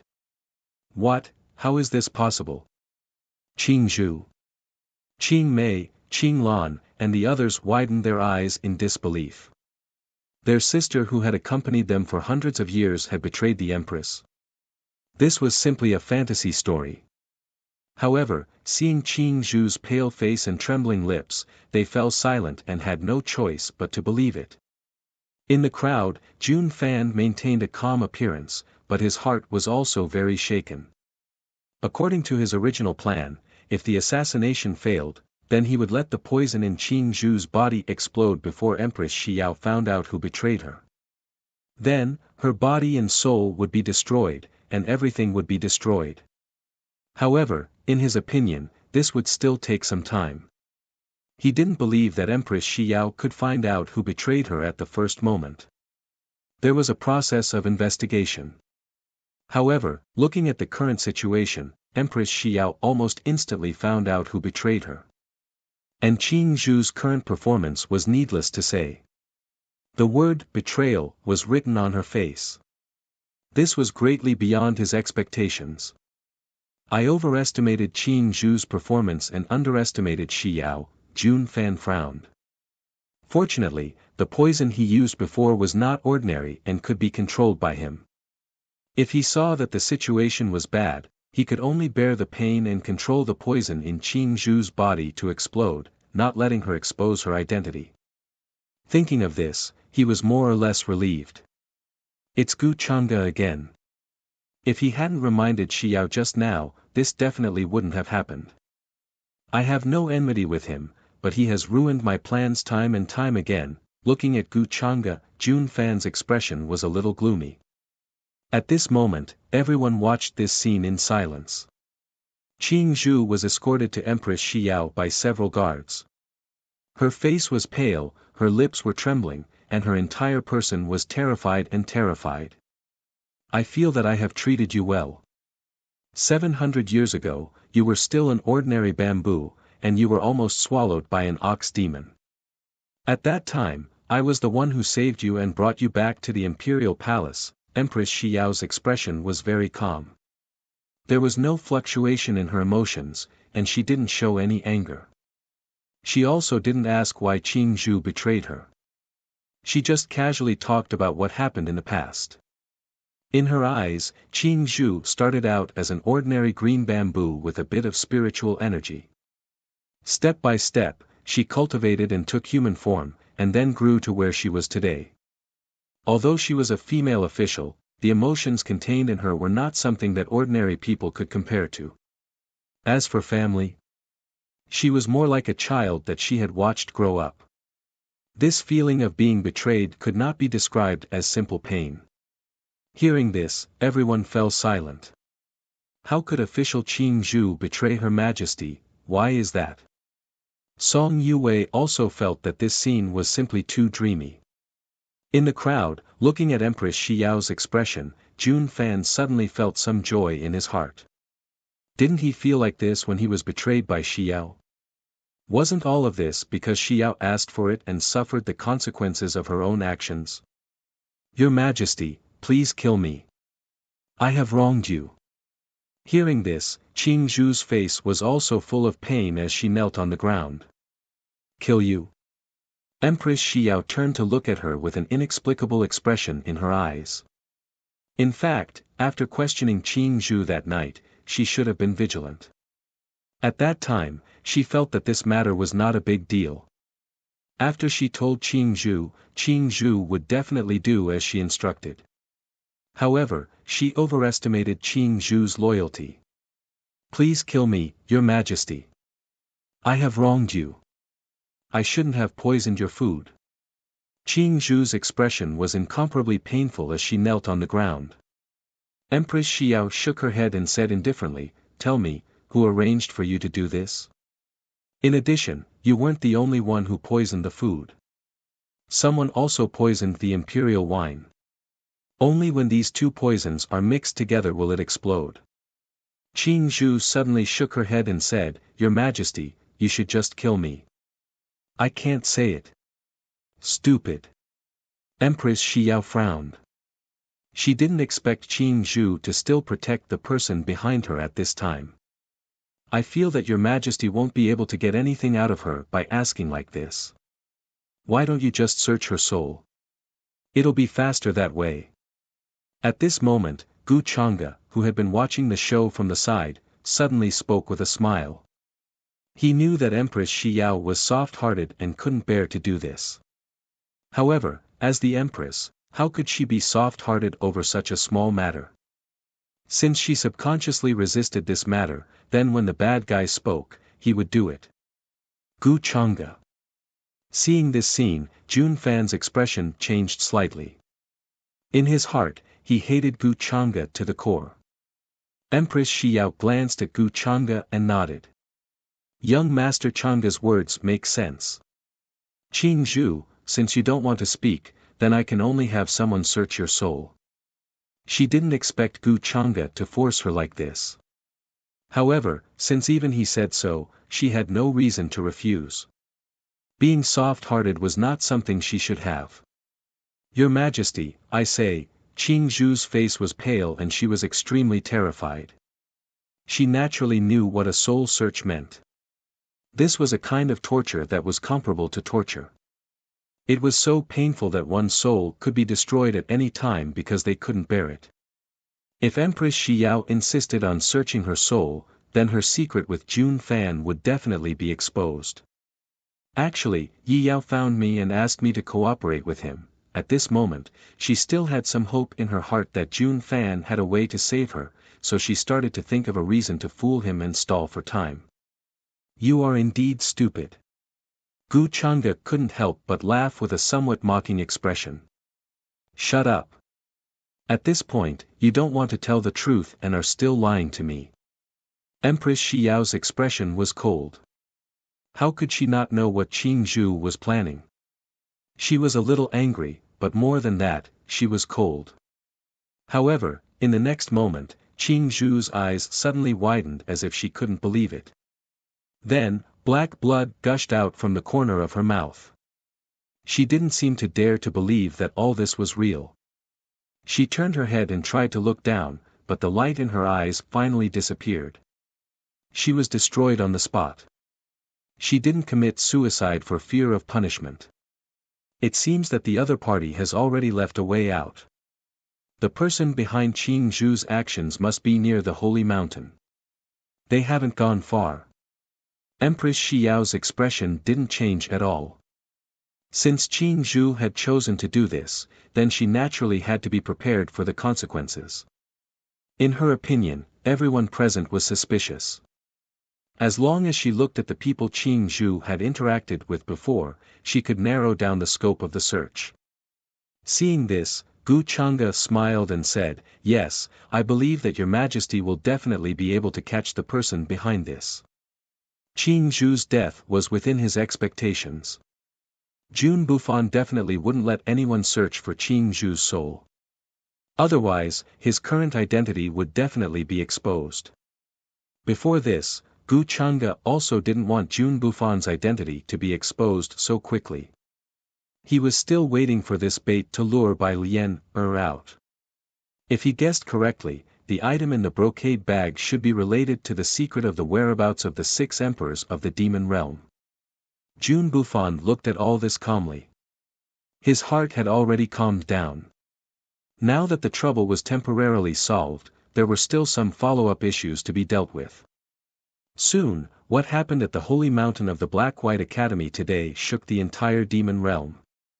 Even many orthodoxies in the upper realm heard some news. The scale of this attack could be said to be the largest in the past 6,000 years. There were even supreme powerhouses who appeared, holding the Xianyang heavenly blade that used to be the Xianyang demon emperor. As for the quasi-supreme and supreme saint assassins, there were also many of them. Their strength was monstrous, and they killed many people. Many of the great clans of the demon realm also suffered heavy casualties in this attack. Among the servants who followed, many suddenly went on a killing spree. In addition, many young heavenly talents also died, tragically under the hands of many assassins. And the most shocking thing was that Empress Xiao had been attacked. The person closest to her had actually poisoned her food. Although the person who poisoned her in the end had died, this matter was still not over. Empress Xiao began to thoroughly investigate the people around her, and the entire imperial court was cleaned up. None of the officials in charge of the imperial wine escaped. No matter the reason for the betrayal, their entire family was executed. The entire demon realm was in a reign of terror. Many of the great clans were in danger, afraid that Empress Xiao would suddenly attack them. Of course, in this rebellion, some people were cleaned up and killed, but naturally, there were also people who were rewarded. Empress Shi Yao saw the bravery of the King of Chaos, the Grand Tutor, and the others in this rebellion and naturally rewarded them with many treasures. It was the same for many young heavenly talents. Not only did they become famous, but they also contributed to protecting Her Majesty and were greatly rewarded. After cleaning up the imperial court, Empress Shi Yao began to send people to watch everywhere, intending to find traces of Jun Bufan. She was also investigating Qing Zhu's previous movements, trying to find clues from it. After changing her way of thinking, many things became clear. Since it was very likely that Jun Bufan's remnant soul had been reborn, then he was bound to have relatives in this life. Before this, she had completely overlooked this point. As a result, many of the people she knew very well were very suspicious. Moreover, in this life, Jun Bufan's parents were very likely to be kept in the dark, or in other words, his accomplices. With this clue, Empress Shi Yao was not worried that she would not be able to find him. It was only a matter of time. Of course, during this period, in order to thank Gu Chang'e for saving her, she naturally kept her promise and truthfully told him many things that happened more than 6,000 years ago. Dealing with these matters made her very mentally exhausted. Fortunately, the poison in her body was not serious at that time. Under the treatment of many doctors, the poison began to recede after a few days, and she could already use her magic power. At this moment, in the imperial palace, in the bathtub carved out of bluestone, water vapor rose like a celestial mist, and many petals floated on it. An infinitely beautiful body, which seemed to be condensed from the best celestial jade, was soaking in it. Her black hair was scattered, and her eyes were half closed as she murmured softly. "Is this because you are willing to help me, or is it purely a deal between us? If I had refused at that time, would I not be here now?" As for the reason, it was difficult for her to say. Gu Chang'e was really difficult for her to understand. The perfection that he showed was nothing more than the side that he wanted others to see. In the beginning, she treated Gu Chang'e as a junior that she could talk to, or even a confidant. Because Gu Chang'e understood her many intentions and the painstaking efforts that she had put in for the demon realm. But then, the more she understood Gu Chang'e, the more she realized that every word he said and every action he did had a strong purpose. Such a person was indeed worth relying on, but the premise was that she had value to him. If she had no value, then this dependence could be ruthlessly destroyed by him at any time. He only showed the side that she wanted to see, which was why he seemed so perfect that it was almost unreal. Such a person would never know what he was thinking in his heart. You can't say that. How can there be so many ifs in this world? Moreover, I don't think this is important at all. It is a matter of mutual consent. Don't you think so, Your Majesty? Outside the bathtub, there was a curtain. When Gu Chang'e heard this, he put the white jade wine cup to the corner of his mouth and took a sip. His expression was calm as he smiled. Indeed, this is a matter of mutual consent. Empress Shi Yao nodded. With a splash, she got up and walked towards him. Mending.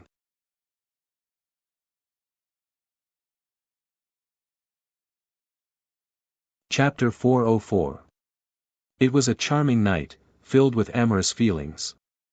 Is someone like you worth trusting my heart to? Empress Shi Yao was a little lazy, but most of the time, she was muttering softly. Gu Chang'e stroked her hair and said with a smile, "Why not? But the more I know you, the more uneasy I feel. Sometimes, I really want to know if you're only in your 20s. Empress Shi Yao didn't dwell on this question. Instead, she sighed slightly. For Empress Shi Yao, she really needed someone to rely on now, and there was no better choice than Gu Chang'e. Under this premise, Gu Chang'e's intention to intervene in the affairs of the demon realm through her was naturally a lot more logical. Of course, Empress Shi Yao was also very clear that Gu Chang'e would only give her the necessary support at critical times. As for the rest, even if he could give her, he wouldn't. This was more like a transaction. Gu Changa's approach wasn't extremely selfish, but it was definitely extremely rational. He wouldn't change any of his actions because of personal feelings. So, don't expect him to mix in the slightest emotion. Empress Xiao couldn't help but feel a little disappointed. For a period of time after that, the entire demon realm was in a state of panic because of the attack on Empress Xiao. Many creatures could be seen patrolling the vicinity of the imperial city almost every day. All the suspects were stopped and checked repeatedly. If there was even the slightest abnormality, they would immediately be locked up in the imperial prison. The assassination of the Empress affected the hearts of many creatures in the demon realm. The other regions were also shocked. Many great demons even heard about this and felt that this was a once-in-a-lifetime opportunity. They began to gather their forces in an attempt to resist. The huge demon realm was no longer as peaceful and stable as it used to be. Many people in the demon realm hated the traitors who tried to assassinate Empress Xiao to the core. They spontaneously searched for suspicious people and reported to the imperial court. It had to be said that under Empress Xiao's rule for 6,000 years, the creatures of all races supported her. All these years, Empress Xiao has spent a lot of effort to win over people's hearts. I can't believe so many people are willing to support her. Jun Fan, dressed in a blue robe, was quietly sipping tea in the courtyard of the pandemonium. His expression was calm as he listened to the rumors circulating in the outside world. However, what surprised him was that the assassination attempt on Empress Xiao had actually made many creatures of the demon realm angry instead of overjoyed. In his opinion, this could only mean that Empress Xiao had indeed spent a lot of effort to win people over. The demon clan had a cold temperament. Most of the time, even if something happened to one of their own, they would appear very cold and indifferent. It was rare for him to be as furious as he was now. Uncle Yi hasn't received any news from 747 yet. According to the news from father, Uncle Yi should have escaped from Gu Chang. Gu Changge said this himself. But why hasn't Uncle Yi contacted me yet? Jun Fan's brows were tightly knitted together, and he felt a little uneasy. Uncle Yi was his greatest support now, and he had given him the Xianyang heavenly saber. Logically speaking, it was impossible for an accident to happen. He also didn't believe that Uncle Yi would abandon him and run away. Maybe Uncle Yi is injured and is now recuperating somewhere. I don't need to make a fuss about nothing. Jun Fan began to sink into deep thought. The next plan was of the utmost importance to him. He wouldn't be willing to give up his revenge on Empress Xiao just like that. During this time, Empress Xiao had sent people everywhere to search for him. Based on Qing Zhu's whereabouts, the search area had been narrowed down to the Black-White Academy. This wasn't good news for Jun Fan. Because of this, sooner or later, they would search for him. Moreover, he had a feeling that Gu Changge seemed to know something. Later, he thought carefully. At the peak of the holy mountain, Gu Changge had called him Jun Bufan. Perhaps it was just a test. Although Empress Xiao didn't think too much about his reaction at that time, it was hard to guarantee that she wouldn't think too much about it afterward. This is the only flaw I have left. However, unless Xiao searches my soul, she definitely won't know my identity. Regarding this, Jun Fan was still very assured. As the third son of the Heaven Conqueror, his identity was extremely prestigious. Not to mention, this time, when Empress Xiao was attacked, he and his father had bravely killed the enemy and made a contribution. If Empress Xiao searched his soul because she suspected him, it would definitely make many people, including his father, bitterly disappointed. Therefore, for the sake of the overall situation, Empress Xiao couldn't do anything to him before she had sufficient evidence, even if she guessed his identity. Father said that an old friend would come to give me something. I don't know when that will be. Jun Fan began to pace in the courtyard. At that time, his father didn't only have Uncle Yi as his subordinate. Therefore, during this period of time, he still needed to find that group of people according to his backup plan. In the imperial palace, Empress Shi Yao's poison was more or less cured. She sat at the head of the table and was still dealing with some memorials. However, there were only 3 female officials left beside her. Did you find anything? She flipped through the memorials and asked calmly. Your Majesty, all the young geniuses in the Black-White Academy who came in contact with Qing Zhu have been confirmed. Qing Lan respectfully reported. Is that so? Then, did Qing Zhu come into contact with the elders at that time, or was it only the younger generation? Empress Shi Yao nodded and continued to ask. At the same time, she frowned as she recalled what Gu Chang'e had said that night. Even if she knew who Jun Bufan was now, she didn't know where to start. This was what Gu Chang'e had said at that time. Empress Shi Yao didn't know what he meant at that time. She only guessed that Gu Chang'e might have a target in mind but didn't tell her. In response to this, she began a large-scale search. She started from the living beings near Heaven Saint Mountain and finally locked onto the Black-White Academy. Therefore, the biggest suspect now was among the younger generation of the demon realm. These were the people she had said in front of Gu Chang'e that she could trust. In the end, the suspect was among them.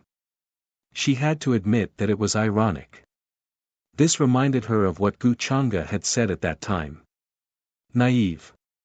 Currently, none of the confirmed people are elders of the older generation. This is because, when Clear Bamboo went to the Black-White College, she went on your orders. The elders of the Black-White College don't know where she met with whom. Clear Orchid said respectfully. Empress Shi Yao nodded and waved her hand. In that case, investigate all the geniuses who have come in contact with her. I don't believe that there are no flaws. Oh right, give me the list of the geniuses who have come in contact with Qingzhu the most. She wanted to see who it was personally. Yes, Your Majesty. Soon, Qing Lan handed over the list. It clearly listed all the geniuses of the Black-White Academy.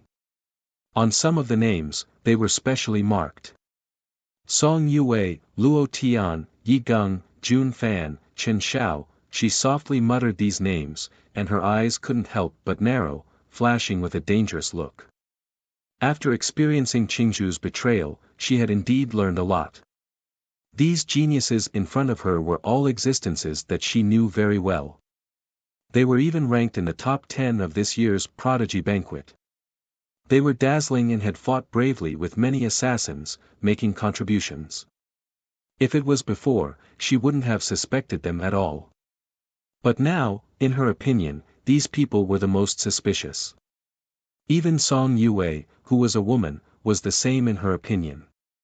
One must always be on guard against others. He was the one who said that. Just like him, he would never completely trust anyone. What I'm seeing is just the surface of what they are showing. Empress Shi Yao sighed slightly, then ordered, keep a close eye on these people. No matter what they do, report to me immediately. Yes. Qing Lan received the order and quickly left.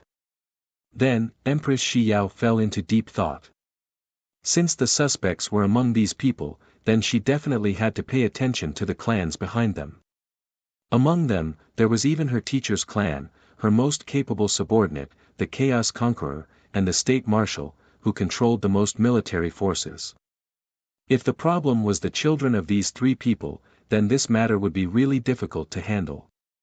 No matter who it was, it would be a serious matter, and there would be many implications. So this is what he wants. Even if I know who Jun Bufan is, I can't do anything.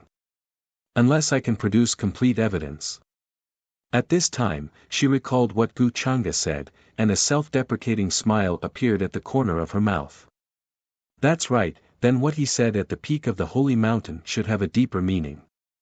Jun Fan, Jun Bufan. Is there really a problem? Now that I think about it, Jun Fan's behavior was indeed a bit strange.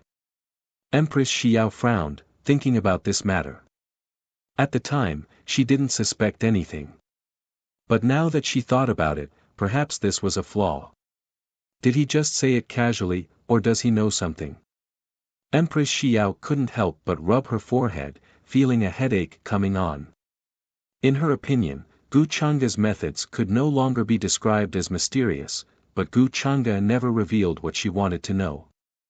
And just as Empress Xiao locked her suspicions on the many young geniuses, on the other side, Gu Changa finally had news of Bai Lian, whom he had been keeping an eye on. Young master, as per your orders, we've been patrolling the vicinity of the Pandemonium King's residence and finally found a very suspicious couple. They looked no different from ordinary farmers, and every day they would come here with baskets filled with simple medicinal ingredients. They would set up a stall near the Pandemonium King's residence. But the woman's perception is very strong. As long as you come within 100 paces of her, she will sense you. So we didn't dare to act rashly and alert her.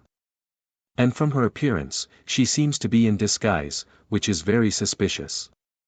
In the palace, the fragrance of tea wafted through the air as Tianze stood behind Gu Changa and respectfully reported. Gu Changa put down the chess piece in his hand and smiled. Well done. After waiting for so long, the fish finally took the bait. I didn't waste my time keeping this bait. He knew that at the Holy Mountain, Bai Lian, must have learned of June Buffon's true identity. Thus, during this period of time, she couldn't help but show herself, intending to meet him and complete her father's mission. And all he needed to do was keep an eye on her nearby and wait for Bai Lian, to walk right into his trap. With that, Gu Changa prepared to get up and close the net. This time, he didn't believe that Bai Lian would be able to slip away so easily like last time in Bi's ancient city. Seeing this, Jian Luoshan said unhappily, can't you finish the game with me first? You can't win anyway, so why ask for trouble? Gu Changa said casually as he walked past her, having no intention of continuing the game. During this period of time, Jian Luoshan had resigned herself to it and gradually got used to it. But in front of outsiders, she was still the lofty, aloof, and noble princess of the Great Void God clan, the future Great Void Divine Emperor. No, even if you lose, you have to finish the game with me. Jiang Luoshan turned to look at him, clearly displeased. It wasn't easy to find a chance to beat Gu Changa, so she naturally didn't want him to leave now. Gu Changa suddenly smiled. Who gave you the courage to speak to me like this? Have I been too nice to you these past few days? Jiang Luoshan snorted and didn't continue to pester him. During this time, she had come to understand Gu Changa very well. When he needed her, he would say all sorts of sweet nothings, but when he didn't need her, he wanted nothing more than to kick her as far away as possible. Soon, Gu Changa led many experts toward the Pandemonium. The imperial capital of the monster realm was very large, spanning nearly 1,000,000 miles. The Pandemonium was located directly to the east. It was a grand and imposing cluster of palaces and mansions.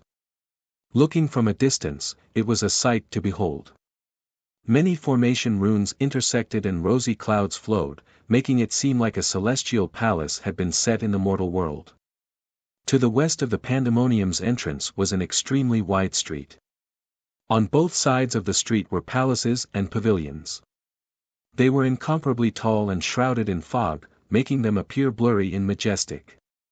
Many shops, restaurants, and gambling dens were located here. It was bustling with activity, with cultivators and living beings coming and going. Sister Lian, we've been waiting here for 5 full days. How much longer do we have to wait? At this moment, at a simple street stall, a man and a woman were selling some simple medicinal ingredients, such as huangjing, poria cocos, gastrodia tuber, ginseng, and so on.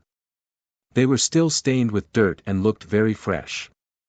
The man who spoke had a sallow face and a skinny figure. He looked like he was malnourished. He was whispering something to the woman beside him. The woman's expression was very cold. She only responded to the man with 2 out of 10 sentences. However, her eyes would occasionally glance in the direction of the Pandemonium, as if she was paying attention to something. Although she was dressed in hemp clothes, it couldn't hide her shocking charm. Many cultivators and living beings passing by couldn't help but glance at her. Then, they would lose their appetites and almost vomit.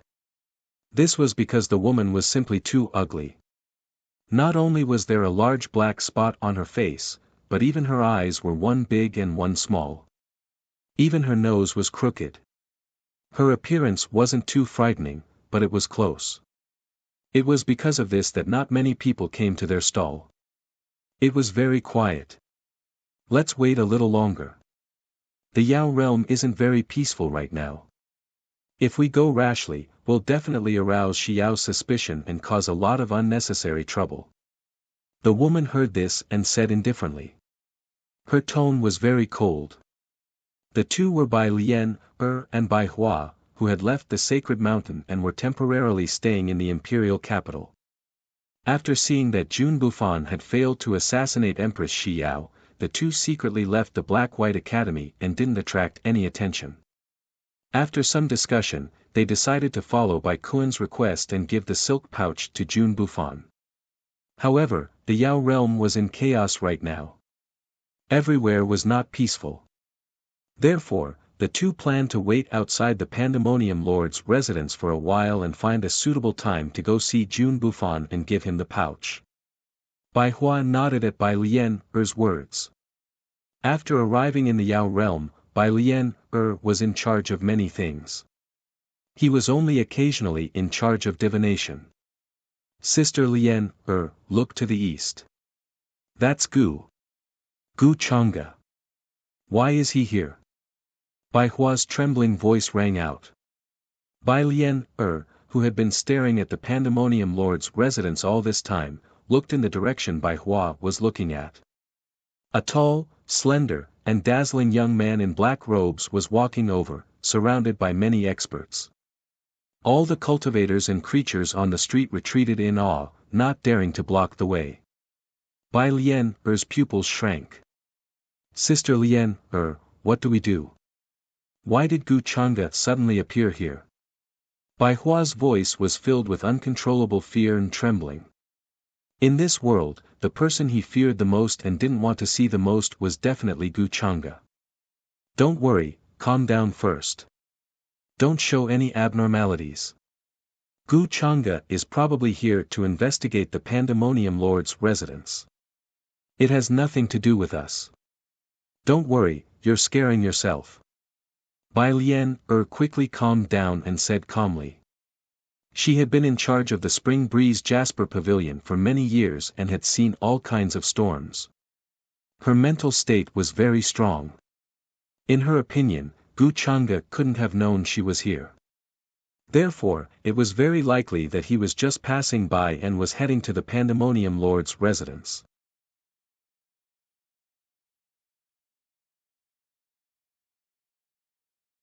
Chapter 405. As long as I restrain my aura and have the jade pendant left by my father, Gu Chang'e won't be able to recognize me. After all, we've only met once and didn't even see each other's faces clearly. I wonder what Gu Chang'e is planning to do this time at the mansion of the Keeper of Chaos. Did he discover Jun Bufan's identity? On the street, Bai Lian calmed down quickly. She retracted her gaze and lowered her head, looking at the stall in front of her with an honest expression. Beside her, Bai Hua also forced herself to calm down when she heard these words. She hid her hands in her sleeves to prevent others from seeing her trembling. She didn't dare to show any abnormality.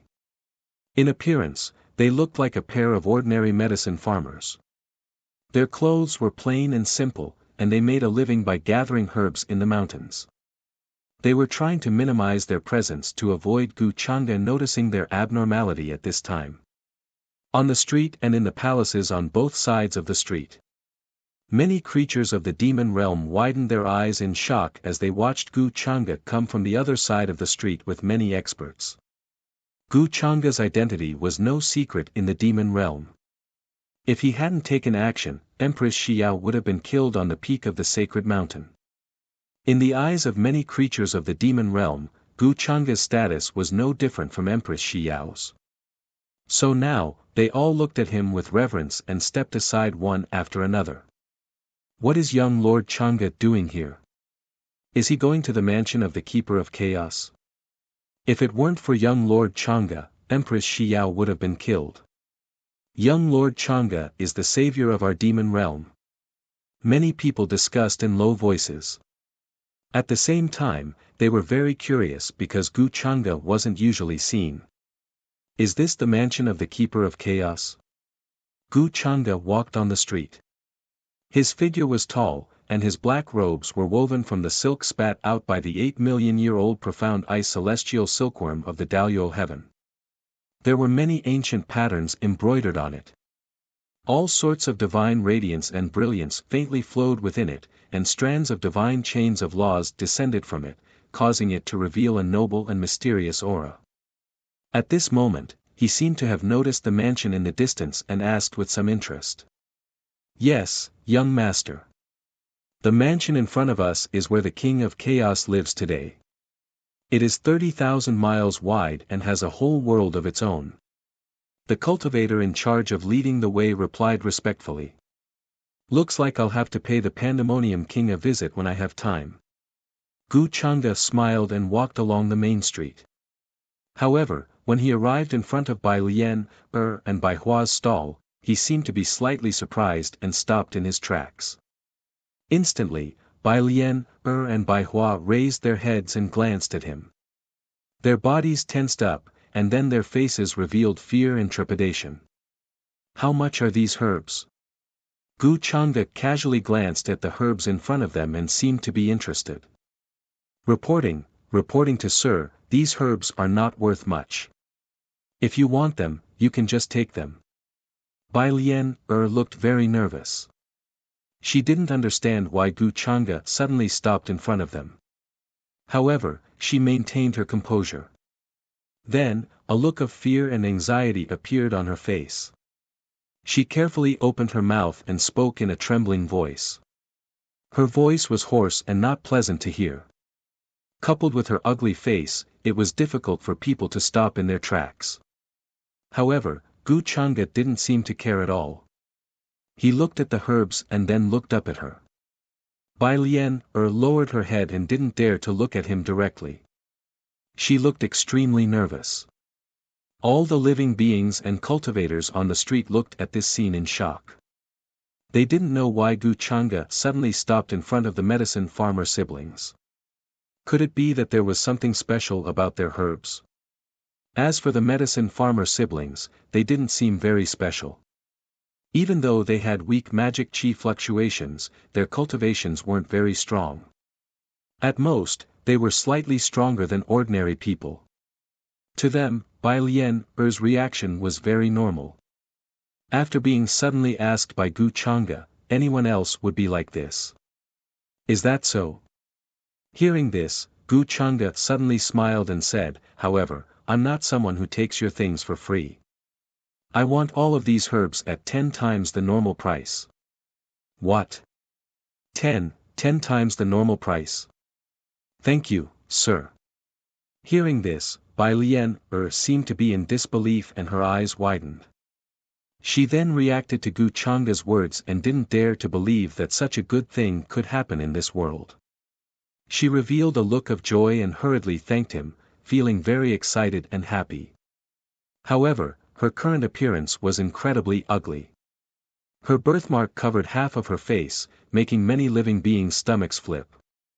They couldn't help but look away, not wanting to look at her anymore. Where did you pick these herbs? Gu Chang'e nodded and said with interest, take me there, and I'll give you 100 times the normal price. What? 100 times the normal price? Hearing this, Bai Lian seemed to be stunned and revealed a look of disbelief. At this moment, she couldn't help but wonder if she was seeing things wrongly. Could it be that there was something special about these herbs that they had randomly picked? Why couldn't she tell? Or could it be that Gu Chang'e had recognized her and was playing with her on purpose? 100 times the normal price. Bai Hua also had an extremely shocked expression. These were some medicinal herbs that they had casually found in the mountain range. They were only there to deceive others. He couldn't help but doubt his own eyes. Could it be that there was something special about these herbs that Gu Changa was willing to pay 100 times the normal price for them to lead the way? Although 100 times the price was nothing to them, it was still not worth mentioning. Or could it be that Gu Changa already knew their identities and was playing with them? Gu Changa looked at Bai Lian and asked with interest, "What? Could it be that you're not willing?" Hearing this, Bai Lian hurriedly shook her head and said, "We wouldn't dare. If Sir wants to go to that place, us siblings can lead the way. We wouldn't dare ask for a single cent more."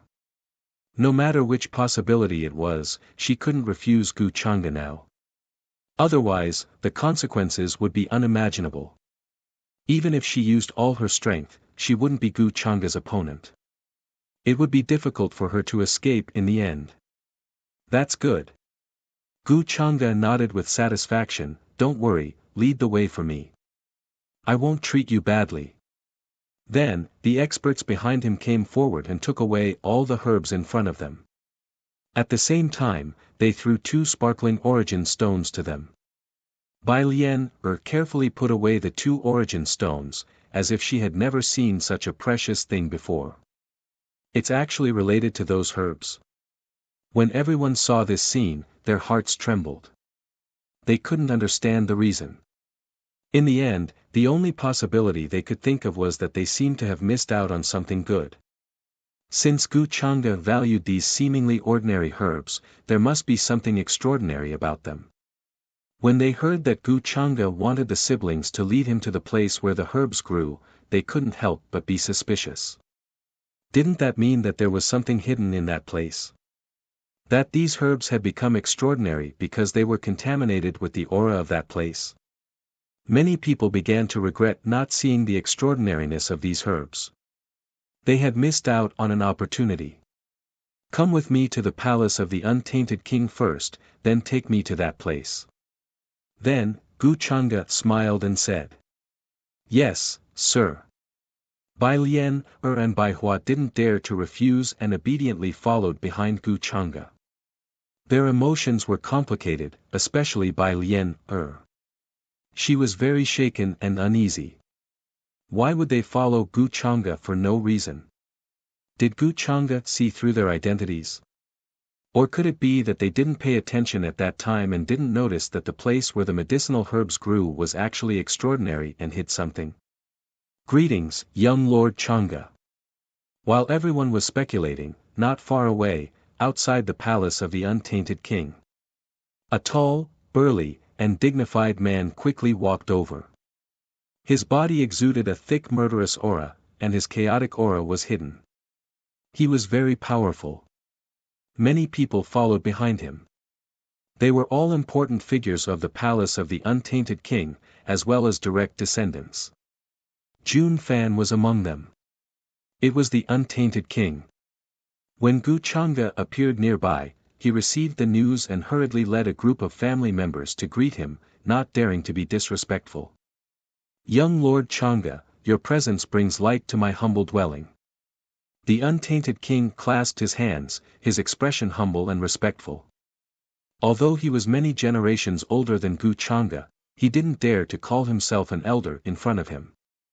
Because whether in terms of cultivation or identity, the current Gu Changa required him to look up to him. The many family members behind him also bowed to Gu Changa. Jun Fan was in the crowd, his head lowered. His expression was normal. "No need to be so polite, untainted king." Gu Changa nodded slightly. Then, the untainted king led the way and led him into the palace. Seeing the siblings behind Gu Changa, Bai Lian and Bai Hua shocked many of the Jun family members. They were dressed like this, and even their cultivation was only slightly higher than normal people. What right did they have to follow Gu Changa? The woman was also very ugly and looked very strange. But they didn't ask too much. "Xiao Fan, this is the first time I've seen young Lord Changa so close. Do you think I'm dreaming? He even smiled at me just now. How can there be such a perfect man in this world? Sigh, what a pity. With my identity, I don't even have the right to meet him. Even being a concubine is probably the dream of countless proud daughters of the heavens. Among the Jun family members, a woman in a blue robe spoke. Looking at the young man walking with the untainted king, her voice was full of admiration and yearning. She was very beautiful, with a thin layer of powder on her face. Her facial features were delicate, her skin was smooth, and her hair was like the clouds. Her loose robe couldn't hide her figure, making her look tall and curvy. She was Jun Fan's second sister, Jun Yao. Next to her, Jun Fan heard this and his expression was a little unnatural. Although he had lived 2 lives, his sister in this life was very good to him. He sincerely treated her as his sister. But now that he heard those words, he really couldn't stand it and felt very uncomfortable. He hated Gu Chang'e to the core, for ruining his plans time and time again. This time, if it weren't for Gu Chang'e, he wouldn't have failed the assassination and caused Qing Zhu to die. What's wrong? Little Fan, I see that your expression is a little strange. Jun Yao was speaking when Jun Fan's expression suddenly seemed strange. She couldn't help but ask curiously. Asking for fresh flowers. Nothing, it's just that when I suddenly heard sister say this, I feel strange. With sister's beauty and identity, in such a big imperial capital, there are so many young men who want to marry sister but don't have the chance. I didn't expect you to say such words. Jun Fan quickly recovered and shook his head slightly, as if he was helpless. Hearing this, Jun Yao's face was a little red. She rolled her eyes and said, "What do you mean? Can't your sister have someone she admires?" With young Master Chang'e's identity and status, there are many people who admire him. What am I? Jun Fan sighed. Yes, it's a pity. With sister's identity, you probably don't even have the qualifications to come into contact with him. So I advise you to give up your fantasies and give up completely. A person like Gu Chang'e won't lack girls by his side. He probably won't like you either. He knew that if he slandered Gu Chang'e behind his back, it would instead cause the opposite effect and make Jun Yao think that he was narrow-minded. Moreover, his sister's character had always been like this. Once she had decided on something, it was very difficult to change it. So he decided to change his method to let her understand that this kind of fantasy was useless and completely give up. Are you looking down on me, sister? Are you asking for a beating? When Jun Yao heard this, she glared at him angrily and said, "But you say it as if you know young Master Chang'e very well." Although she knew that Jun Fan was telling the truth, she still felt uncomfortable and unconvinced in her heart. In terms of appearance, she was confident that she wouldn't lose to any woman in the demon realm, even Song Yue. It's not that I don't know him, I just don't want you to waste your time. Sister, if you don't want to give up, then forget it. Jun Fan shook his head slightly and said, "If you don't believe me, you can go and try. See if you have a chance." Hearing this, Jun Yao was even more unconvinced. But when she thought of Gu Chang'e's status and strength, she felt a wave of discouragement. While Jun Fan and Jun Yao were talking, Bai Lian, who was silently following behind Gu Chang'e, was also quietly sizing up Jun Fan with a complicated expression. She didn't expect that after 6,000 years, she would be able to look at Jun Fan so closely again under such circumstances. If she wasn't following behind Gu Chang'e, she probably wouldn't even be able to take half a step into the Pandemonium Palace.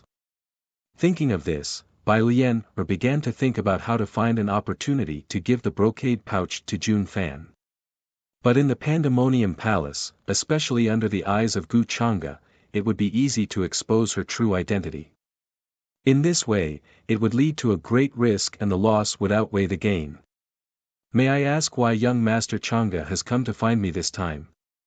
Soon, they arrived at the main hall. The Pandemonium Palace invited Gu Chang'e to sit down and ordered someone to bring him tea. Only then did he ask curiously. With Gu Chang'e's status, he didn't believe that Gu Chang'e would come to find him for no reason. There was definitely a reason. Hearing this, Gu Chang'e lifted the lid of his teacup and lightly blew on it. Then, he lightly smiled and said, "Actually, I'm here for Xiao. Her Majesty." The Pandemonium Palace's expression changed slightly. He didn't care that Gu Chang'e had called Empress Xiao this way. He couldn't help but ask, could it be that there's some news about the assassin from a while ago? Everyone in the hall looked serious, and even Jun Fan paid attention. Because Gu Chang'e called Empress Xiao so intimately, he felt uncomfortable. But now, he didn't have time to think about this. Actually, it has something to do with it.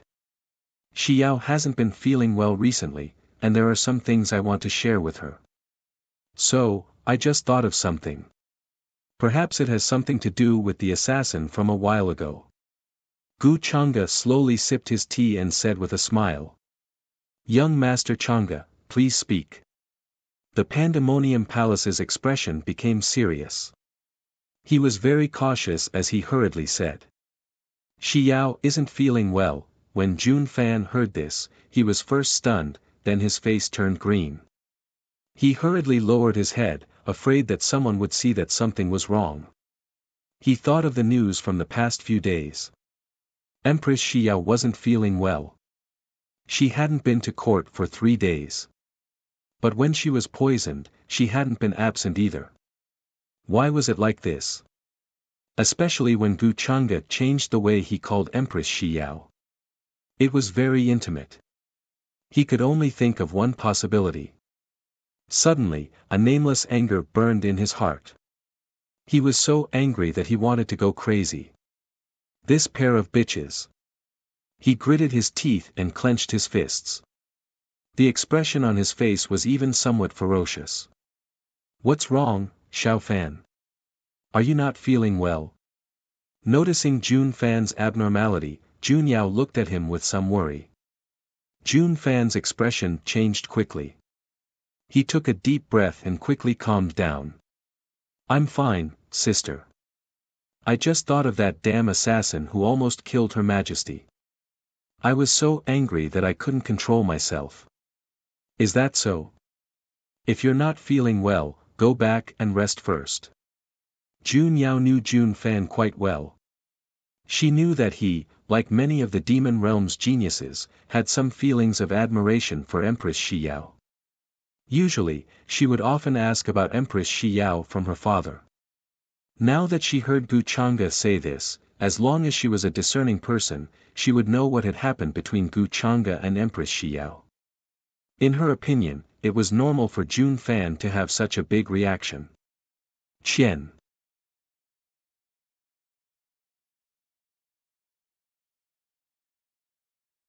Chapter 406. Sister, I'm fine. Sorry for making you worry.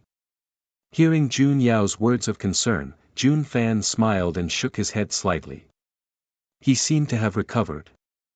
Listening to the system's notification in his mind, Gu Chang'e glanced at Jun Fan with interest. He took another sip of tea and continued unhurriedly, "Actually, I think the King of Chaos already knows who the mastermind behind this murder is.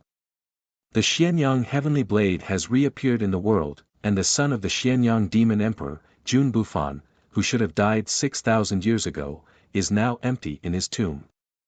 So Xiao suspects that Jun Bufan faked his death and is now hiding somewhere, secretly plotting all of this behind the scenes. Young Master Chang'e, I also have some guesses about what you said. As a former general under the Xianyang Demon Emperor, Yi Yao's strength is amazing. Except for the Xianyang Demon Emperor's son, there is probably no one in this world who can make him do things. So I also guessed that Jun Bufan faked his death, and all of these assassinations were orchestrated by him behind the scenes." The King of Calm nodded and said with a serious expression. Gu Chang'e smiled and said, "Because of this, Xiao specially searched all over the demon realm, and now she has finally found the most likely hiding place of Jun Bufan." Jun Bufan's hiding place. The King of Calm's expression changed, very shocked. Jun Fan had been paying attention to the conversation between Gu Chang'e and his father. At this moment, he was also quite shocked. He also wanted to know where Empress Xiao had found. But at the same time, he breathed a sigh of relief. It seems that Empress Xiao hasn't suspected him yet. The Xianyang Demon Emperor had a son and a daughter. 6,000 years ago, Jun Bufan faked his death. Although his sister Jun Ruoshi didn't participate in that battle, she later marked out a place in the demon realm as a forbidden area of the demon realm. For thousands of years, no one dared to approach. So Xiao suspects that Jun Bufan is actually hiding in that forbidden area now. Gu Chang'e smiled faintly and continued. Of course, these words had nothing to do with Empress Xiao. At this time, she was still investigating the young geniuses, so how could she consider such things? However, Gu Chang'e didn't mind helping her. After all, the enmity between her and Jun Bufan wasn't deep enough. Wasn't the reason why Jun Bufan hadn't gone to look for his sister all these years because he was worried about implicating her? It could be seen that Jun Bufan still had deep feelings for his sister. However, this also happened to be Jun Bufan's weak spot.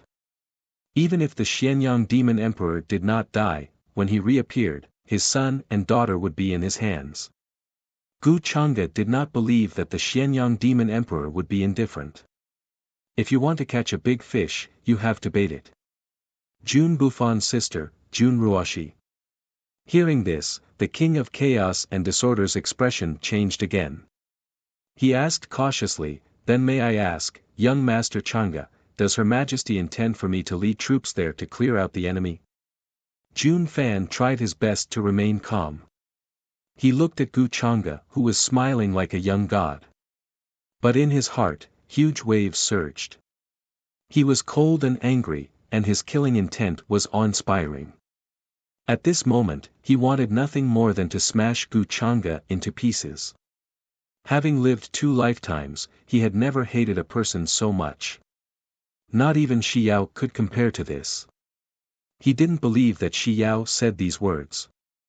Instead, it seemed to be Gu Chang'e's own plan. Through Jun Ruoshi, he wanted to force him to show up. This Gu Chang'e is really vicious in her means and thoughts. That's right. And this time, Brother Jun Fan's performance at the peak of the holy mountain won Xiao's praise. She thinks that Brother Jun Fan will be the pillar of the demon realm in the future. That's why I'm going to have the King of Chaos and Jun Fan lead the troops to clean up the mess. If you can find traces of Jun Bufan, that'll be great. If you can't, then it's not impossible to capture Jun Ruoshi.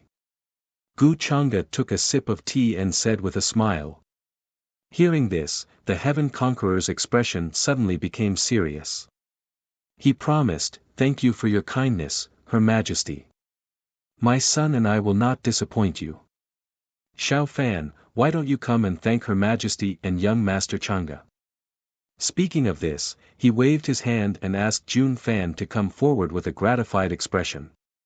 Today, among the younger generation of the demon realm, there was no one like Jun Fan who was entrusted with such an important task by Empress Xiao.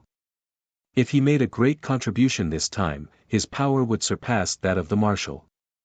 Jun Fan thanks young Master Chang'e and Her Majesty for thinking so highly of me.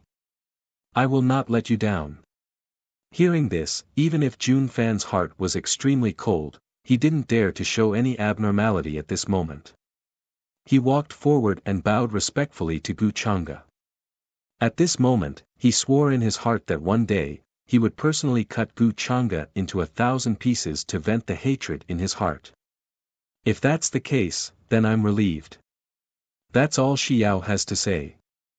Then I'll take my leave first. Gu Chang'e smiled when he heard this, seemingly very satisfied with the attitude of the Heaven Conqueror and Jun Fan. Then he didn't plan to stay here any longer and prepared to leave. Young Master Chang'e, take care. Seeing this, the Heaven Conqueror got up to send him off. Gu Chang'e nodded, but when he walked in front of Jun Yao, he stopped for a moment and looked at her suddenly helpless appearance. He couldn't help but smile. This is Miss Jun Yao, right? I heard Xiao say that your tea skills are good. If you have time one day, I would like to ask you for advice. Ah. Young Master Chang'e, Jun Yao didn't expect Gu Chang'e to suddenly take the initiative to talk to her, and even call out her name. Her head couldn't help but feel a little dizzy, and she didn't understand what he was saying at all. Yao, young Master Chang'e is talking to you. Seeing this, the Heaven Conqueror's face lit up. He hurriedly scolded, "What are you doing?" Hearing this, Jun Yao suddenly reacted, and her face flushed red. She was a little shy. Lowering her head, she looked up at Gu Chang'e in embarrassment and said, "I have time every day.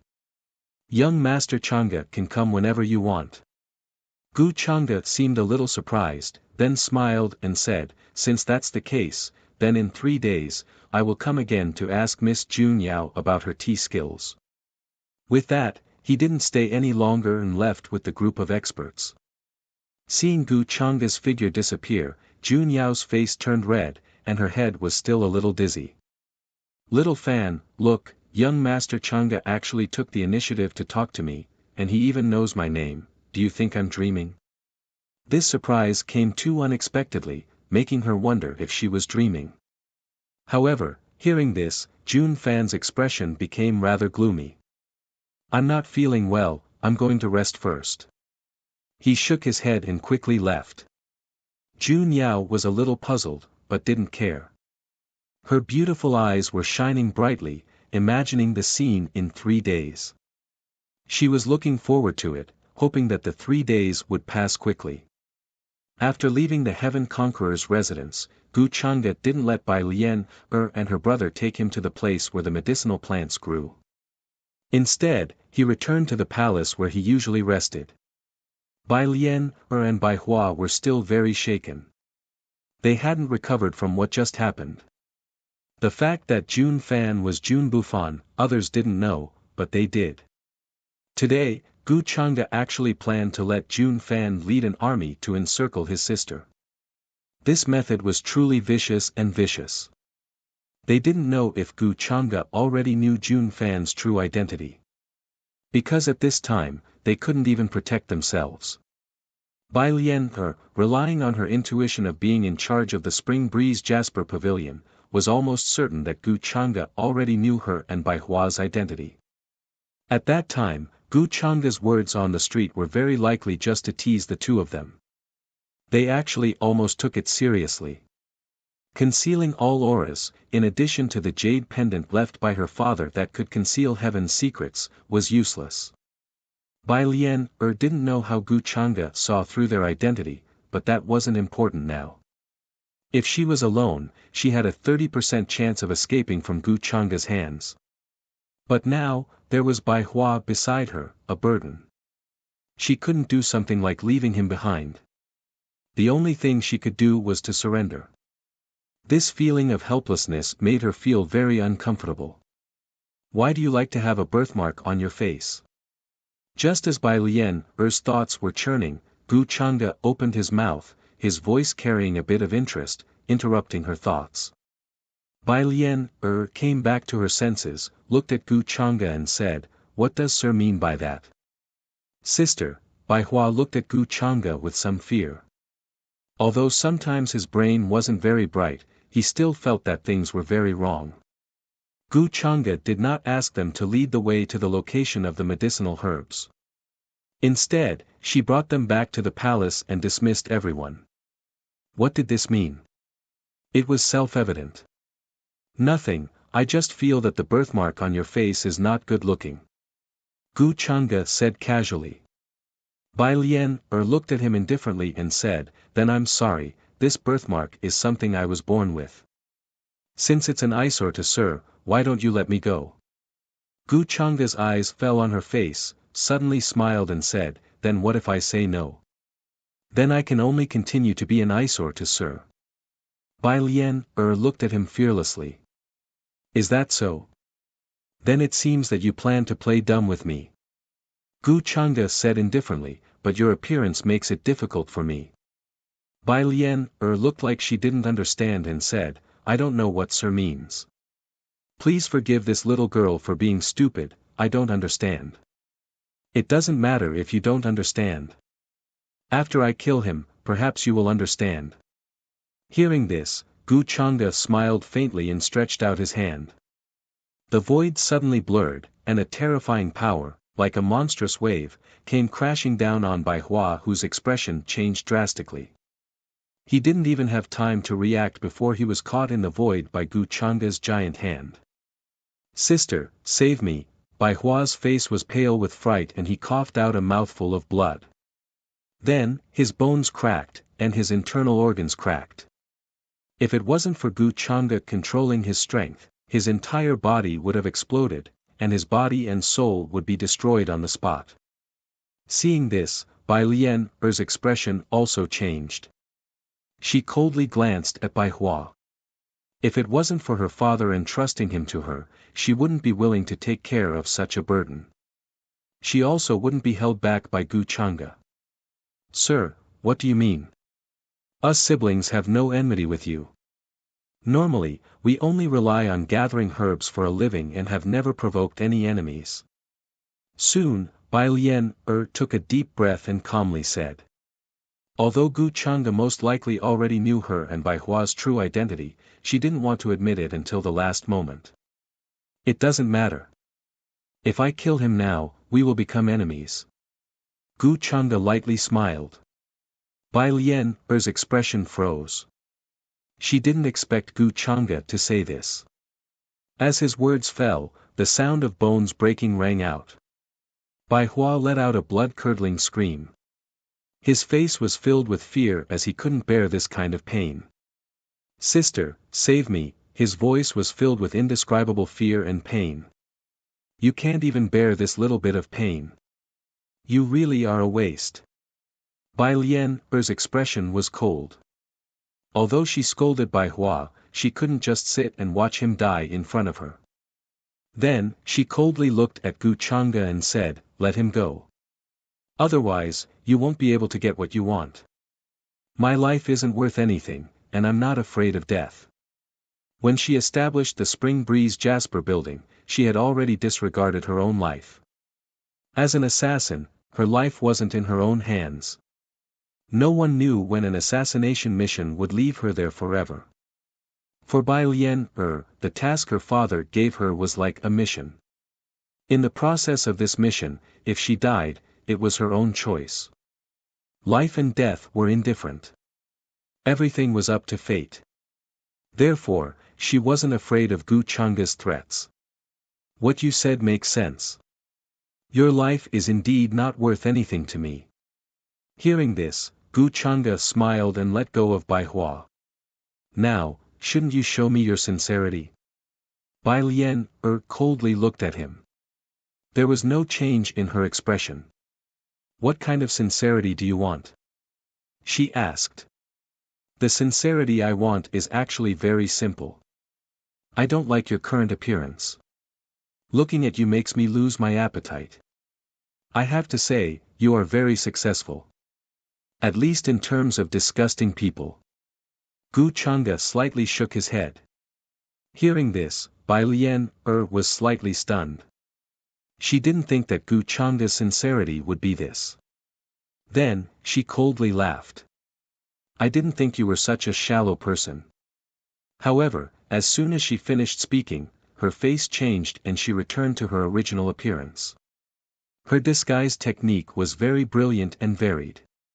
Not only did she change her appearance, but even her bones, flesh, blood, and aura were reconstructed. Even supreme existences who could see through the origin would find it difficult to see anything out of the ordinary. Of course, this method of reshaping the bones and flesh was very painful. It was a method from the Slayer Emperor's inheritance.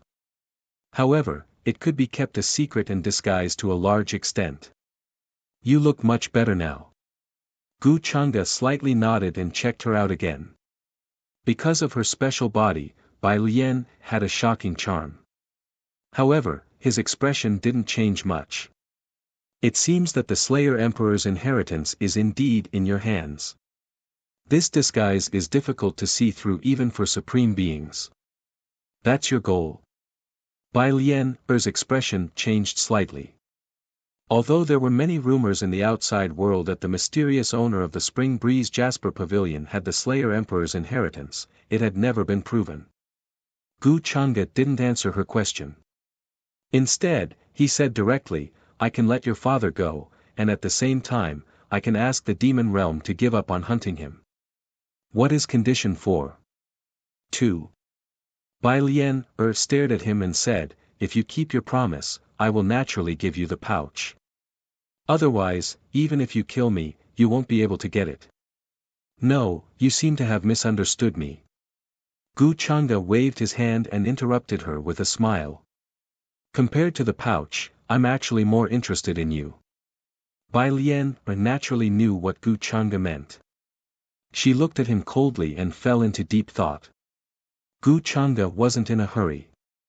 Whether it was the pouch or Bai Lian, he wanted them both. Bai Lian had been in charge of the Spring Breeze Jasper Pavilion for so many years. There was no need to say much about her methods. Although her foundation wasn't as good as the Buddha or the underworld, but on the surface, her strength wasn't inferior. Secretly cultivating an assassin organization, for Gu Changa, was definitely more advantageous than disadvantageous. How can I believe you? It's hard to trust a person like you.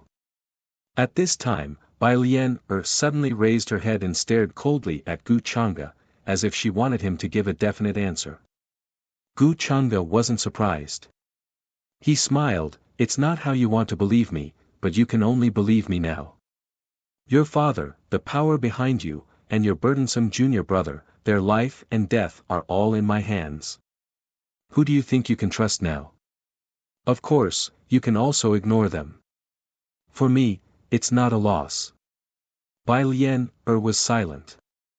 She was calculating the gains and losses in her heart. A person like Gu Changa wasn't worthy of trust, but if she didn't believe him. Today, she might die, but Bai Hua would definitely die. Her father would die. The power that he had painstakingly built for more than 6,000 years, without her, would quickly fall apart. And if she agreed to Gu Changa, from now on, she would have to listen to his orders and be controlled by him. I understand. Bai Lian was silent for a moment and nodded.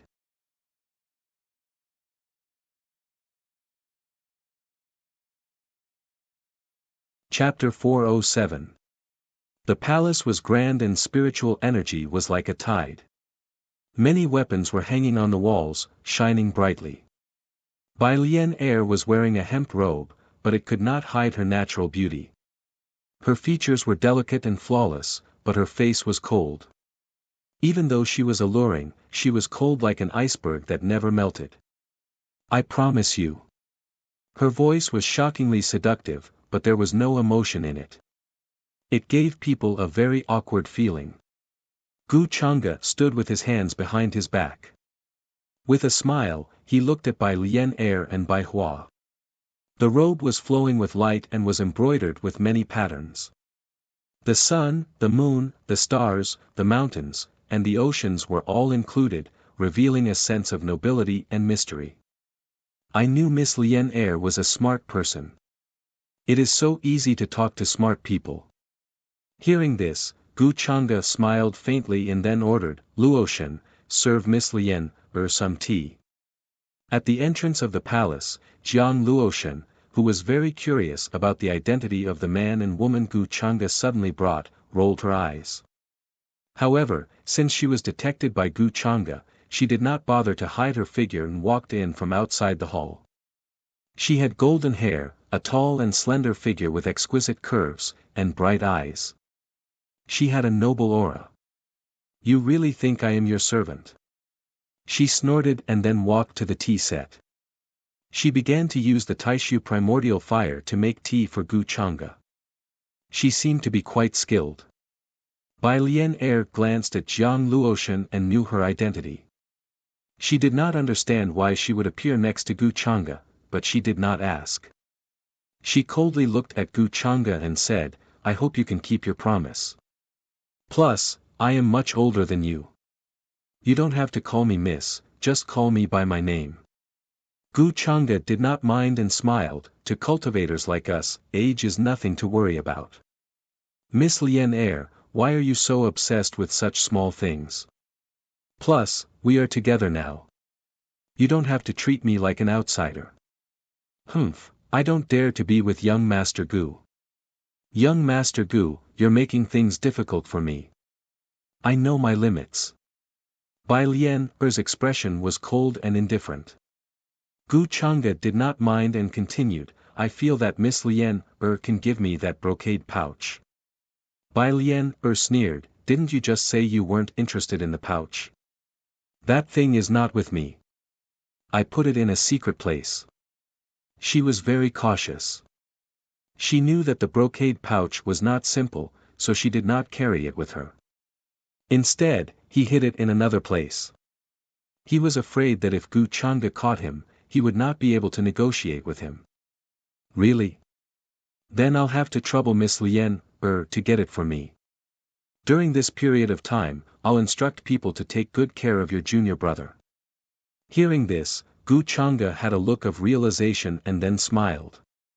Sister Lien Er, hearing this, Bai Hua's expression changed.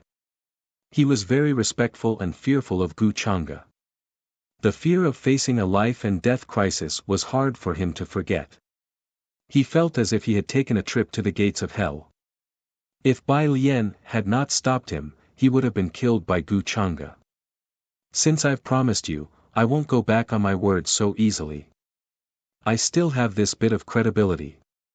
Bai Lien naturally understood the meaning of Gu Chang'e's words. He was worried that she would take the opportunity to escape. Of course I believe in Miss Lien Er. However, the necessary care should still be taken. Gu Chang'e said with a smile. Bai Lien Er coldly glanced at him.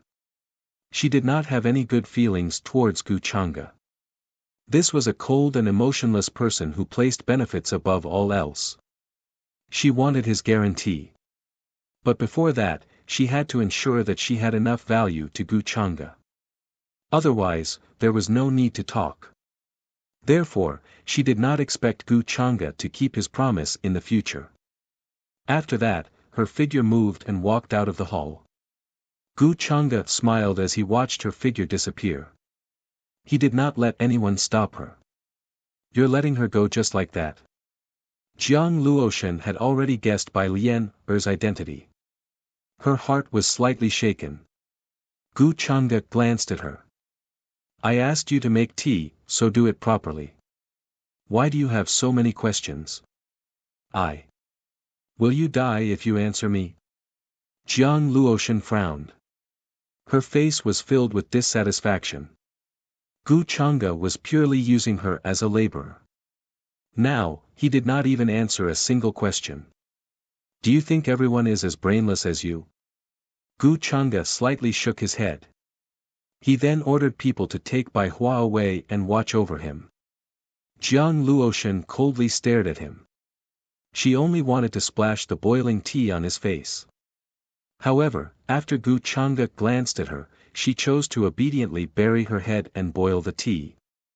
Although Empress Shi Yao had sent people to ask him about the anti-chaos Heavenly King sending troops to clear out the Forbidden Zone, Gu Chang'e did not explain much. He knew that Empress Shi Yao was already suspicious of Jun Fan. Her suspicion of the other geniuses was not as deep as Jun Fan's. However, even if Empress Shi Yao knew that Jun Fan was Jun Bufan, it would be useless now. Because she had no evidence. If she recklessly guessed, many people would be disappointed because of this. After all, Jun Fan and his father, the anti-chaos Heavenly King, had made a great contribution to save Empress Shi Yao at the peak of the sacred mountain. Without any evidence, saying that Jun Fan was the son of the former Xianyang demon emperor would drive a wedge between the ruler and his minister. Many people would think that the anti-chaos Heavenly King's achievements were superior to the ruler, causing Empress Shi Yao to be wary. So now, what Empress Shi Yao wanted to do the most was to investigate Jun Fan and see if she could find any clues. Your Majesty, according to the news that day, young Lord Chang'e did go to the anti-chaos Heavenly King's residence. In the palace, Qing Mei reported respectfully to Empress Shi Yao, who was flipping through memorials behind a desk. So it was his idea that the anti-chaos heavenly king suddenly left with his troops. Empress Shi Yao rubbed her forehead, feeling very confused. Now in the demon realm, except for young Lord Chang'e, I'm afraid no one can send the anti-chaos heavenly king to do anything. Qing Mei replied respectfully. Empress Shi Yao nodded and said thoughtfully, what does he mean? That forbidden zone was already occupied by Jun Ruoshi 6,000 years ago. At that time, she even signed a contract with me, saying that we would not interfere with each other's business. At that time, she had just unified the demon realm and her foundation was not stable. As the eldest daughter of the Xianyang demon emperor, Jun Ruoshi's cultivation was unfathomable and untouchable. Very few people knew about this, and Empress Shi Yao had not announced it to the public. Now that the anti-chaos heavenly king had sent an army, it was very likely that Jun Ruoshi would think that she had unilaterally broken the contract. Although Empress Shi Yao did not care much about this, she was more concerned about why Gu Chang'e had done this. Because Jun Ruoshi was Jun Bufan's sister. This time, Jun Fan is also in the army. Could this be Gu Chang'e's way of sounding him out? Empress Shi Yao tapped her slender fingers on the table. These days, she had investigated many young geniuses. Although she had not found any evidence, she had eliminated many suspects. Now, the people she suspected the most were Jun Fan and Zhao Tian, the only son of the commander-in-chief. Among them, Jun Fan was the most suspicious, and because Zhao Tian was in charge of the army and had a lot of contact with Qingzhou, she had also paid attention to him. But now, the anti-chaos heavenly king had suddenly sent an army to a forbidden zone in the demon realm, saying that it was on her orders. At that time, she was stunned, but then she realized that it was probably Gu Chang'e's decision. Now that she had asked, it was indeed so. It seems that I have to pay attention to this during this period. If it's really Jun Fan, Empress Shi Yao's face turned cold, but until now, she still did not understand Gu Chang'e's purpose in coming to the lower realm this time. At first, she thought that Gu Chang'e had the intention of helping her, but then she found that she was wrong.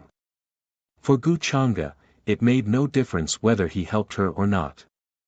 The change of ruler of the demon realm had no effect on Gu Chang'e, because he did not care about the demon realm at all. Gu Chang'e had a strong purpose from the beginning when he had contacted her. These things she did not think clearly at that time, but now she understood. She didn't have anything to complain about. It was a matter of mutual sacrifice.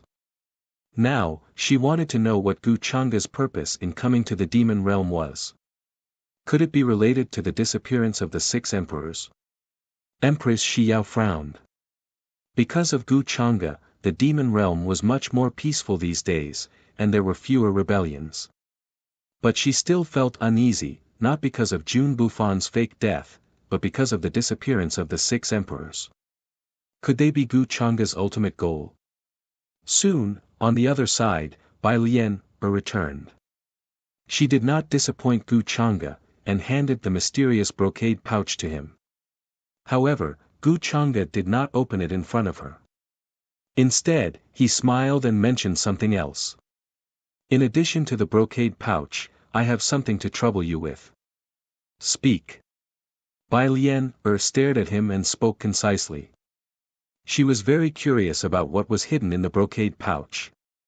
But Gu Chang'e did not open it in front of her, which disappointed her.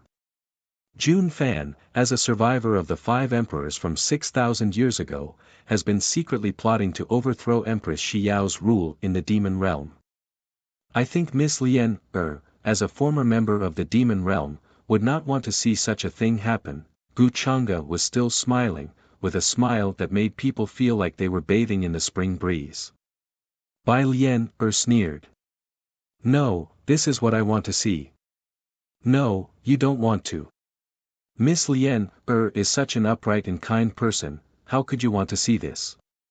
So, I want to ask Miss Lian to help me find evidence of Jun Fan secretly plotting to assassinate Empress Shi Yao. I know you can do it. Gu Chang'e did not let her finish and waved his hand to interrupt her, his tone unquestionable. I know. Bai Lian's expression froze. She did not expect Gu Chang'e to say such a thing with such a calm expression. Such a shameless hypocrite, can he be any more shameless? But she also knew that she could not refuse such a request. In that case, Miss Lian should go and see your junior brother first. Don't worry, he is like your father, eating and sleeping well. You don't need to worry. Then, Gu Chang'e asked Bai Lian to leave. When the time was right, he would inform her.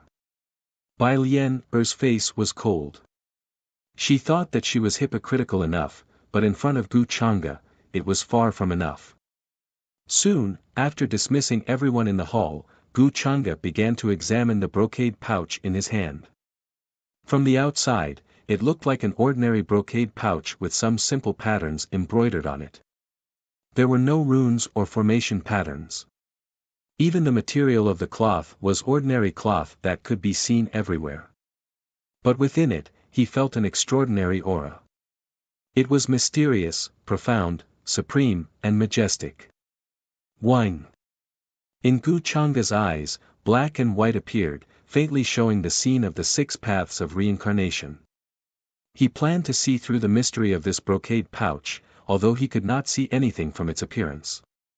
But he knew that if someone forcibly opened it, it would definitely self-destruct. This brocade pouch would definitely self-destruct and erupt with terrifying power. It wouldn't allow the things inside to leak out. Is it specially left for Jun Bufan? Apart from him, no one can open this thing. Gu Chang'e frowned slightly.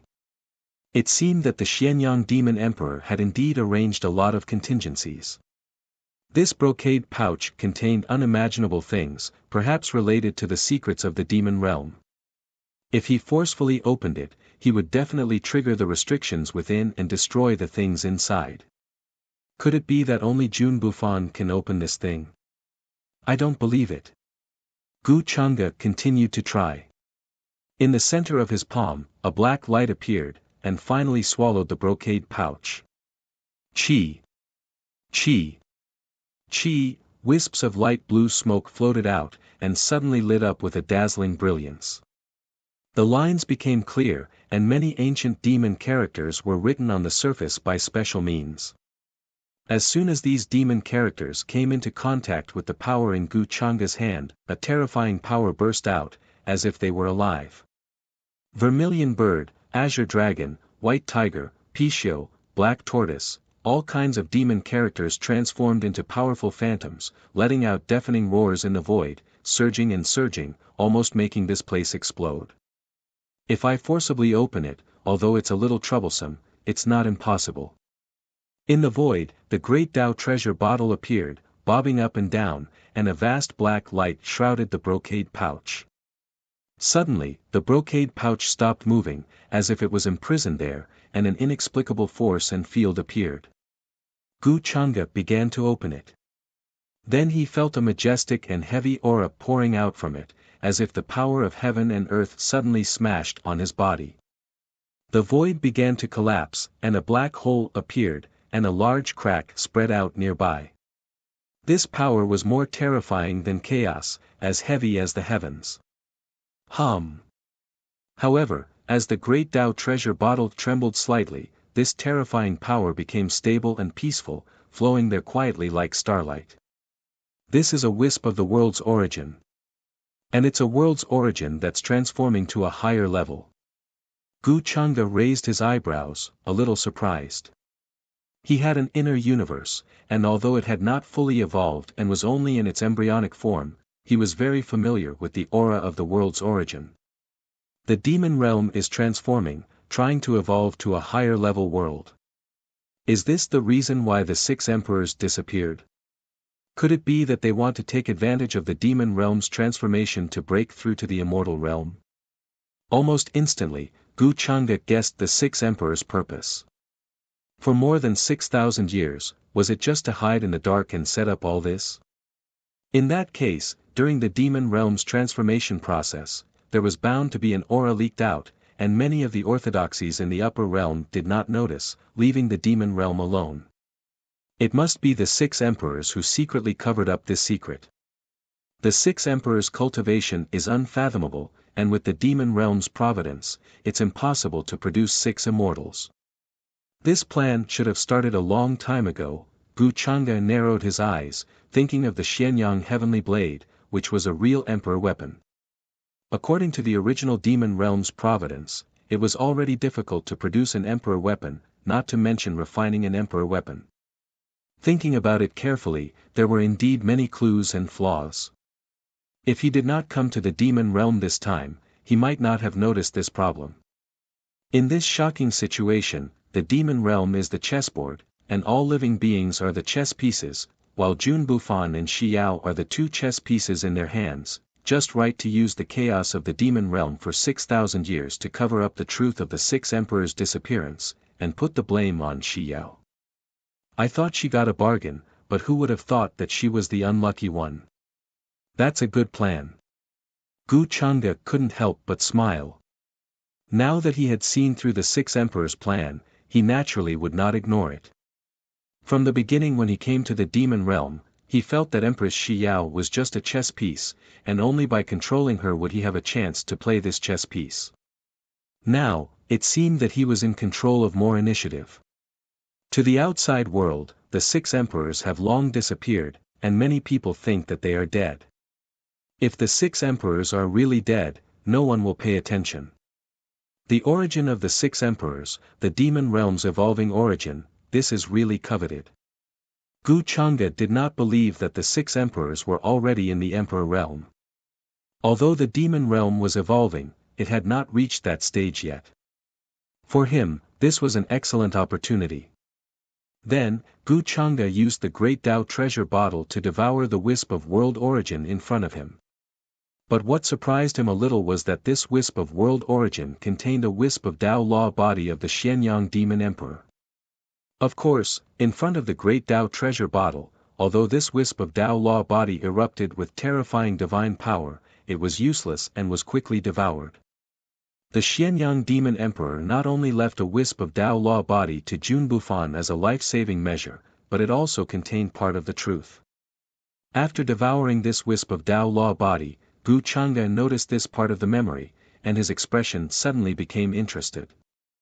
Tell Jun Bufan that all of this is a misunderstanding. The reason why Shi Yao poisoned him 6,000 years ago was actually because the 6 emperors added fuel to the fire and persuaded him to let go of his hatred. Then tell Jun Bufan to look for the key left by the Xianyang demon emperor. Tisk tsk, so this is the real plan. Gu Chang'e couldn't help but touch his chin, feeling that he had underestimated this level of melodrama.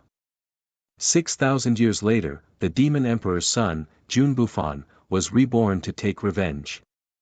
In the end, when he found out the truth, he couldn't help but roar to the sky.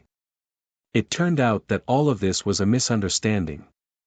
The reason why Empress Shi Yao poisoned him to death was also set up by the 6 emperors in advance. Their purpose was to create chaos in the demon realm.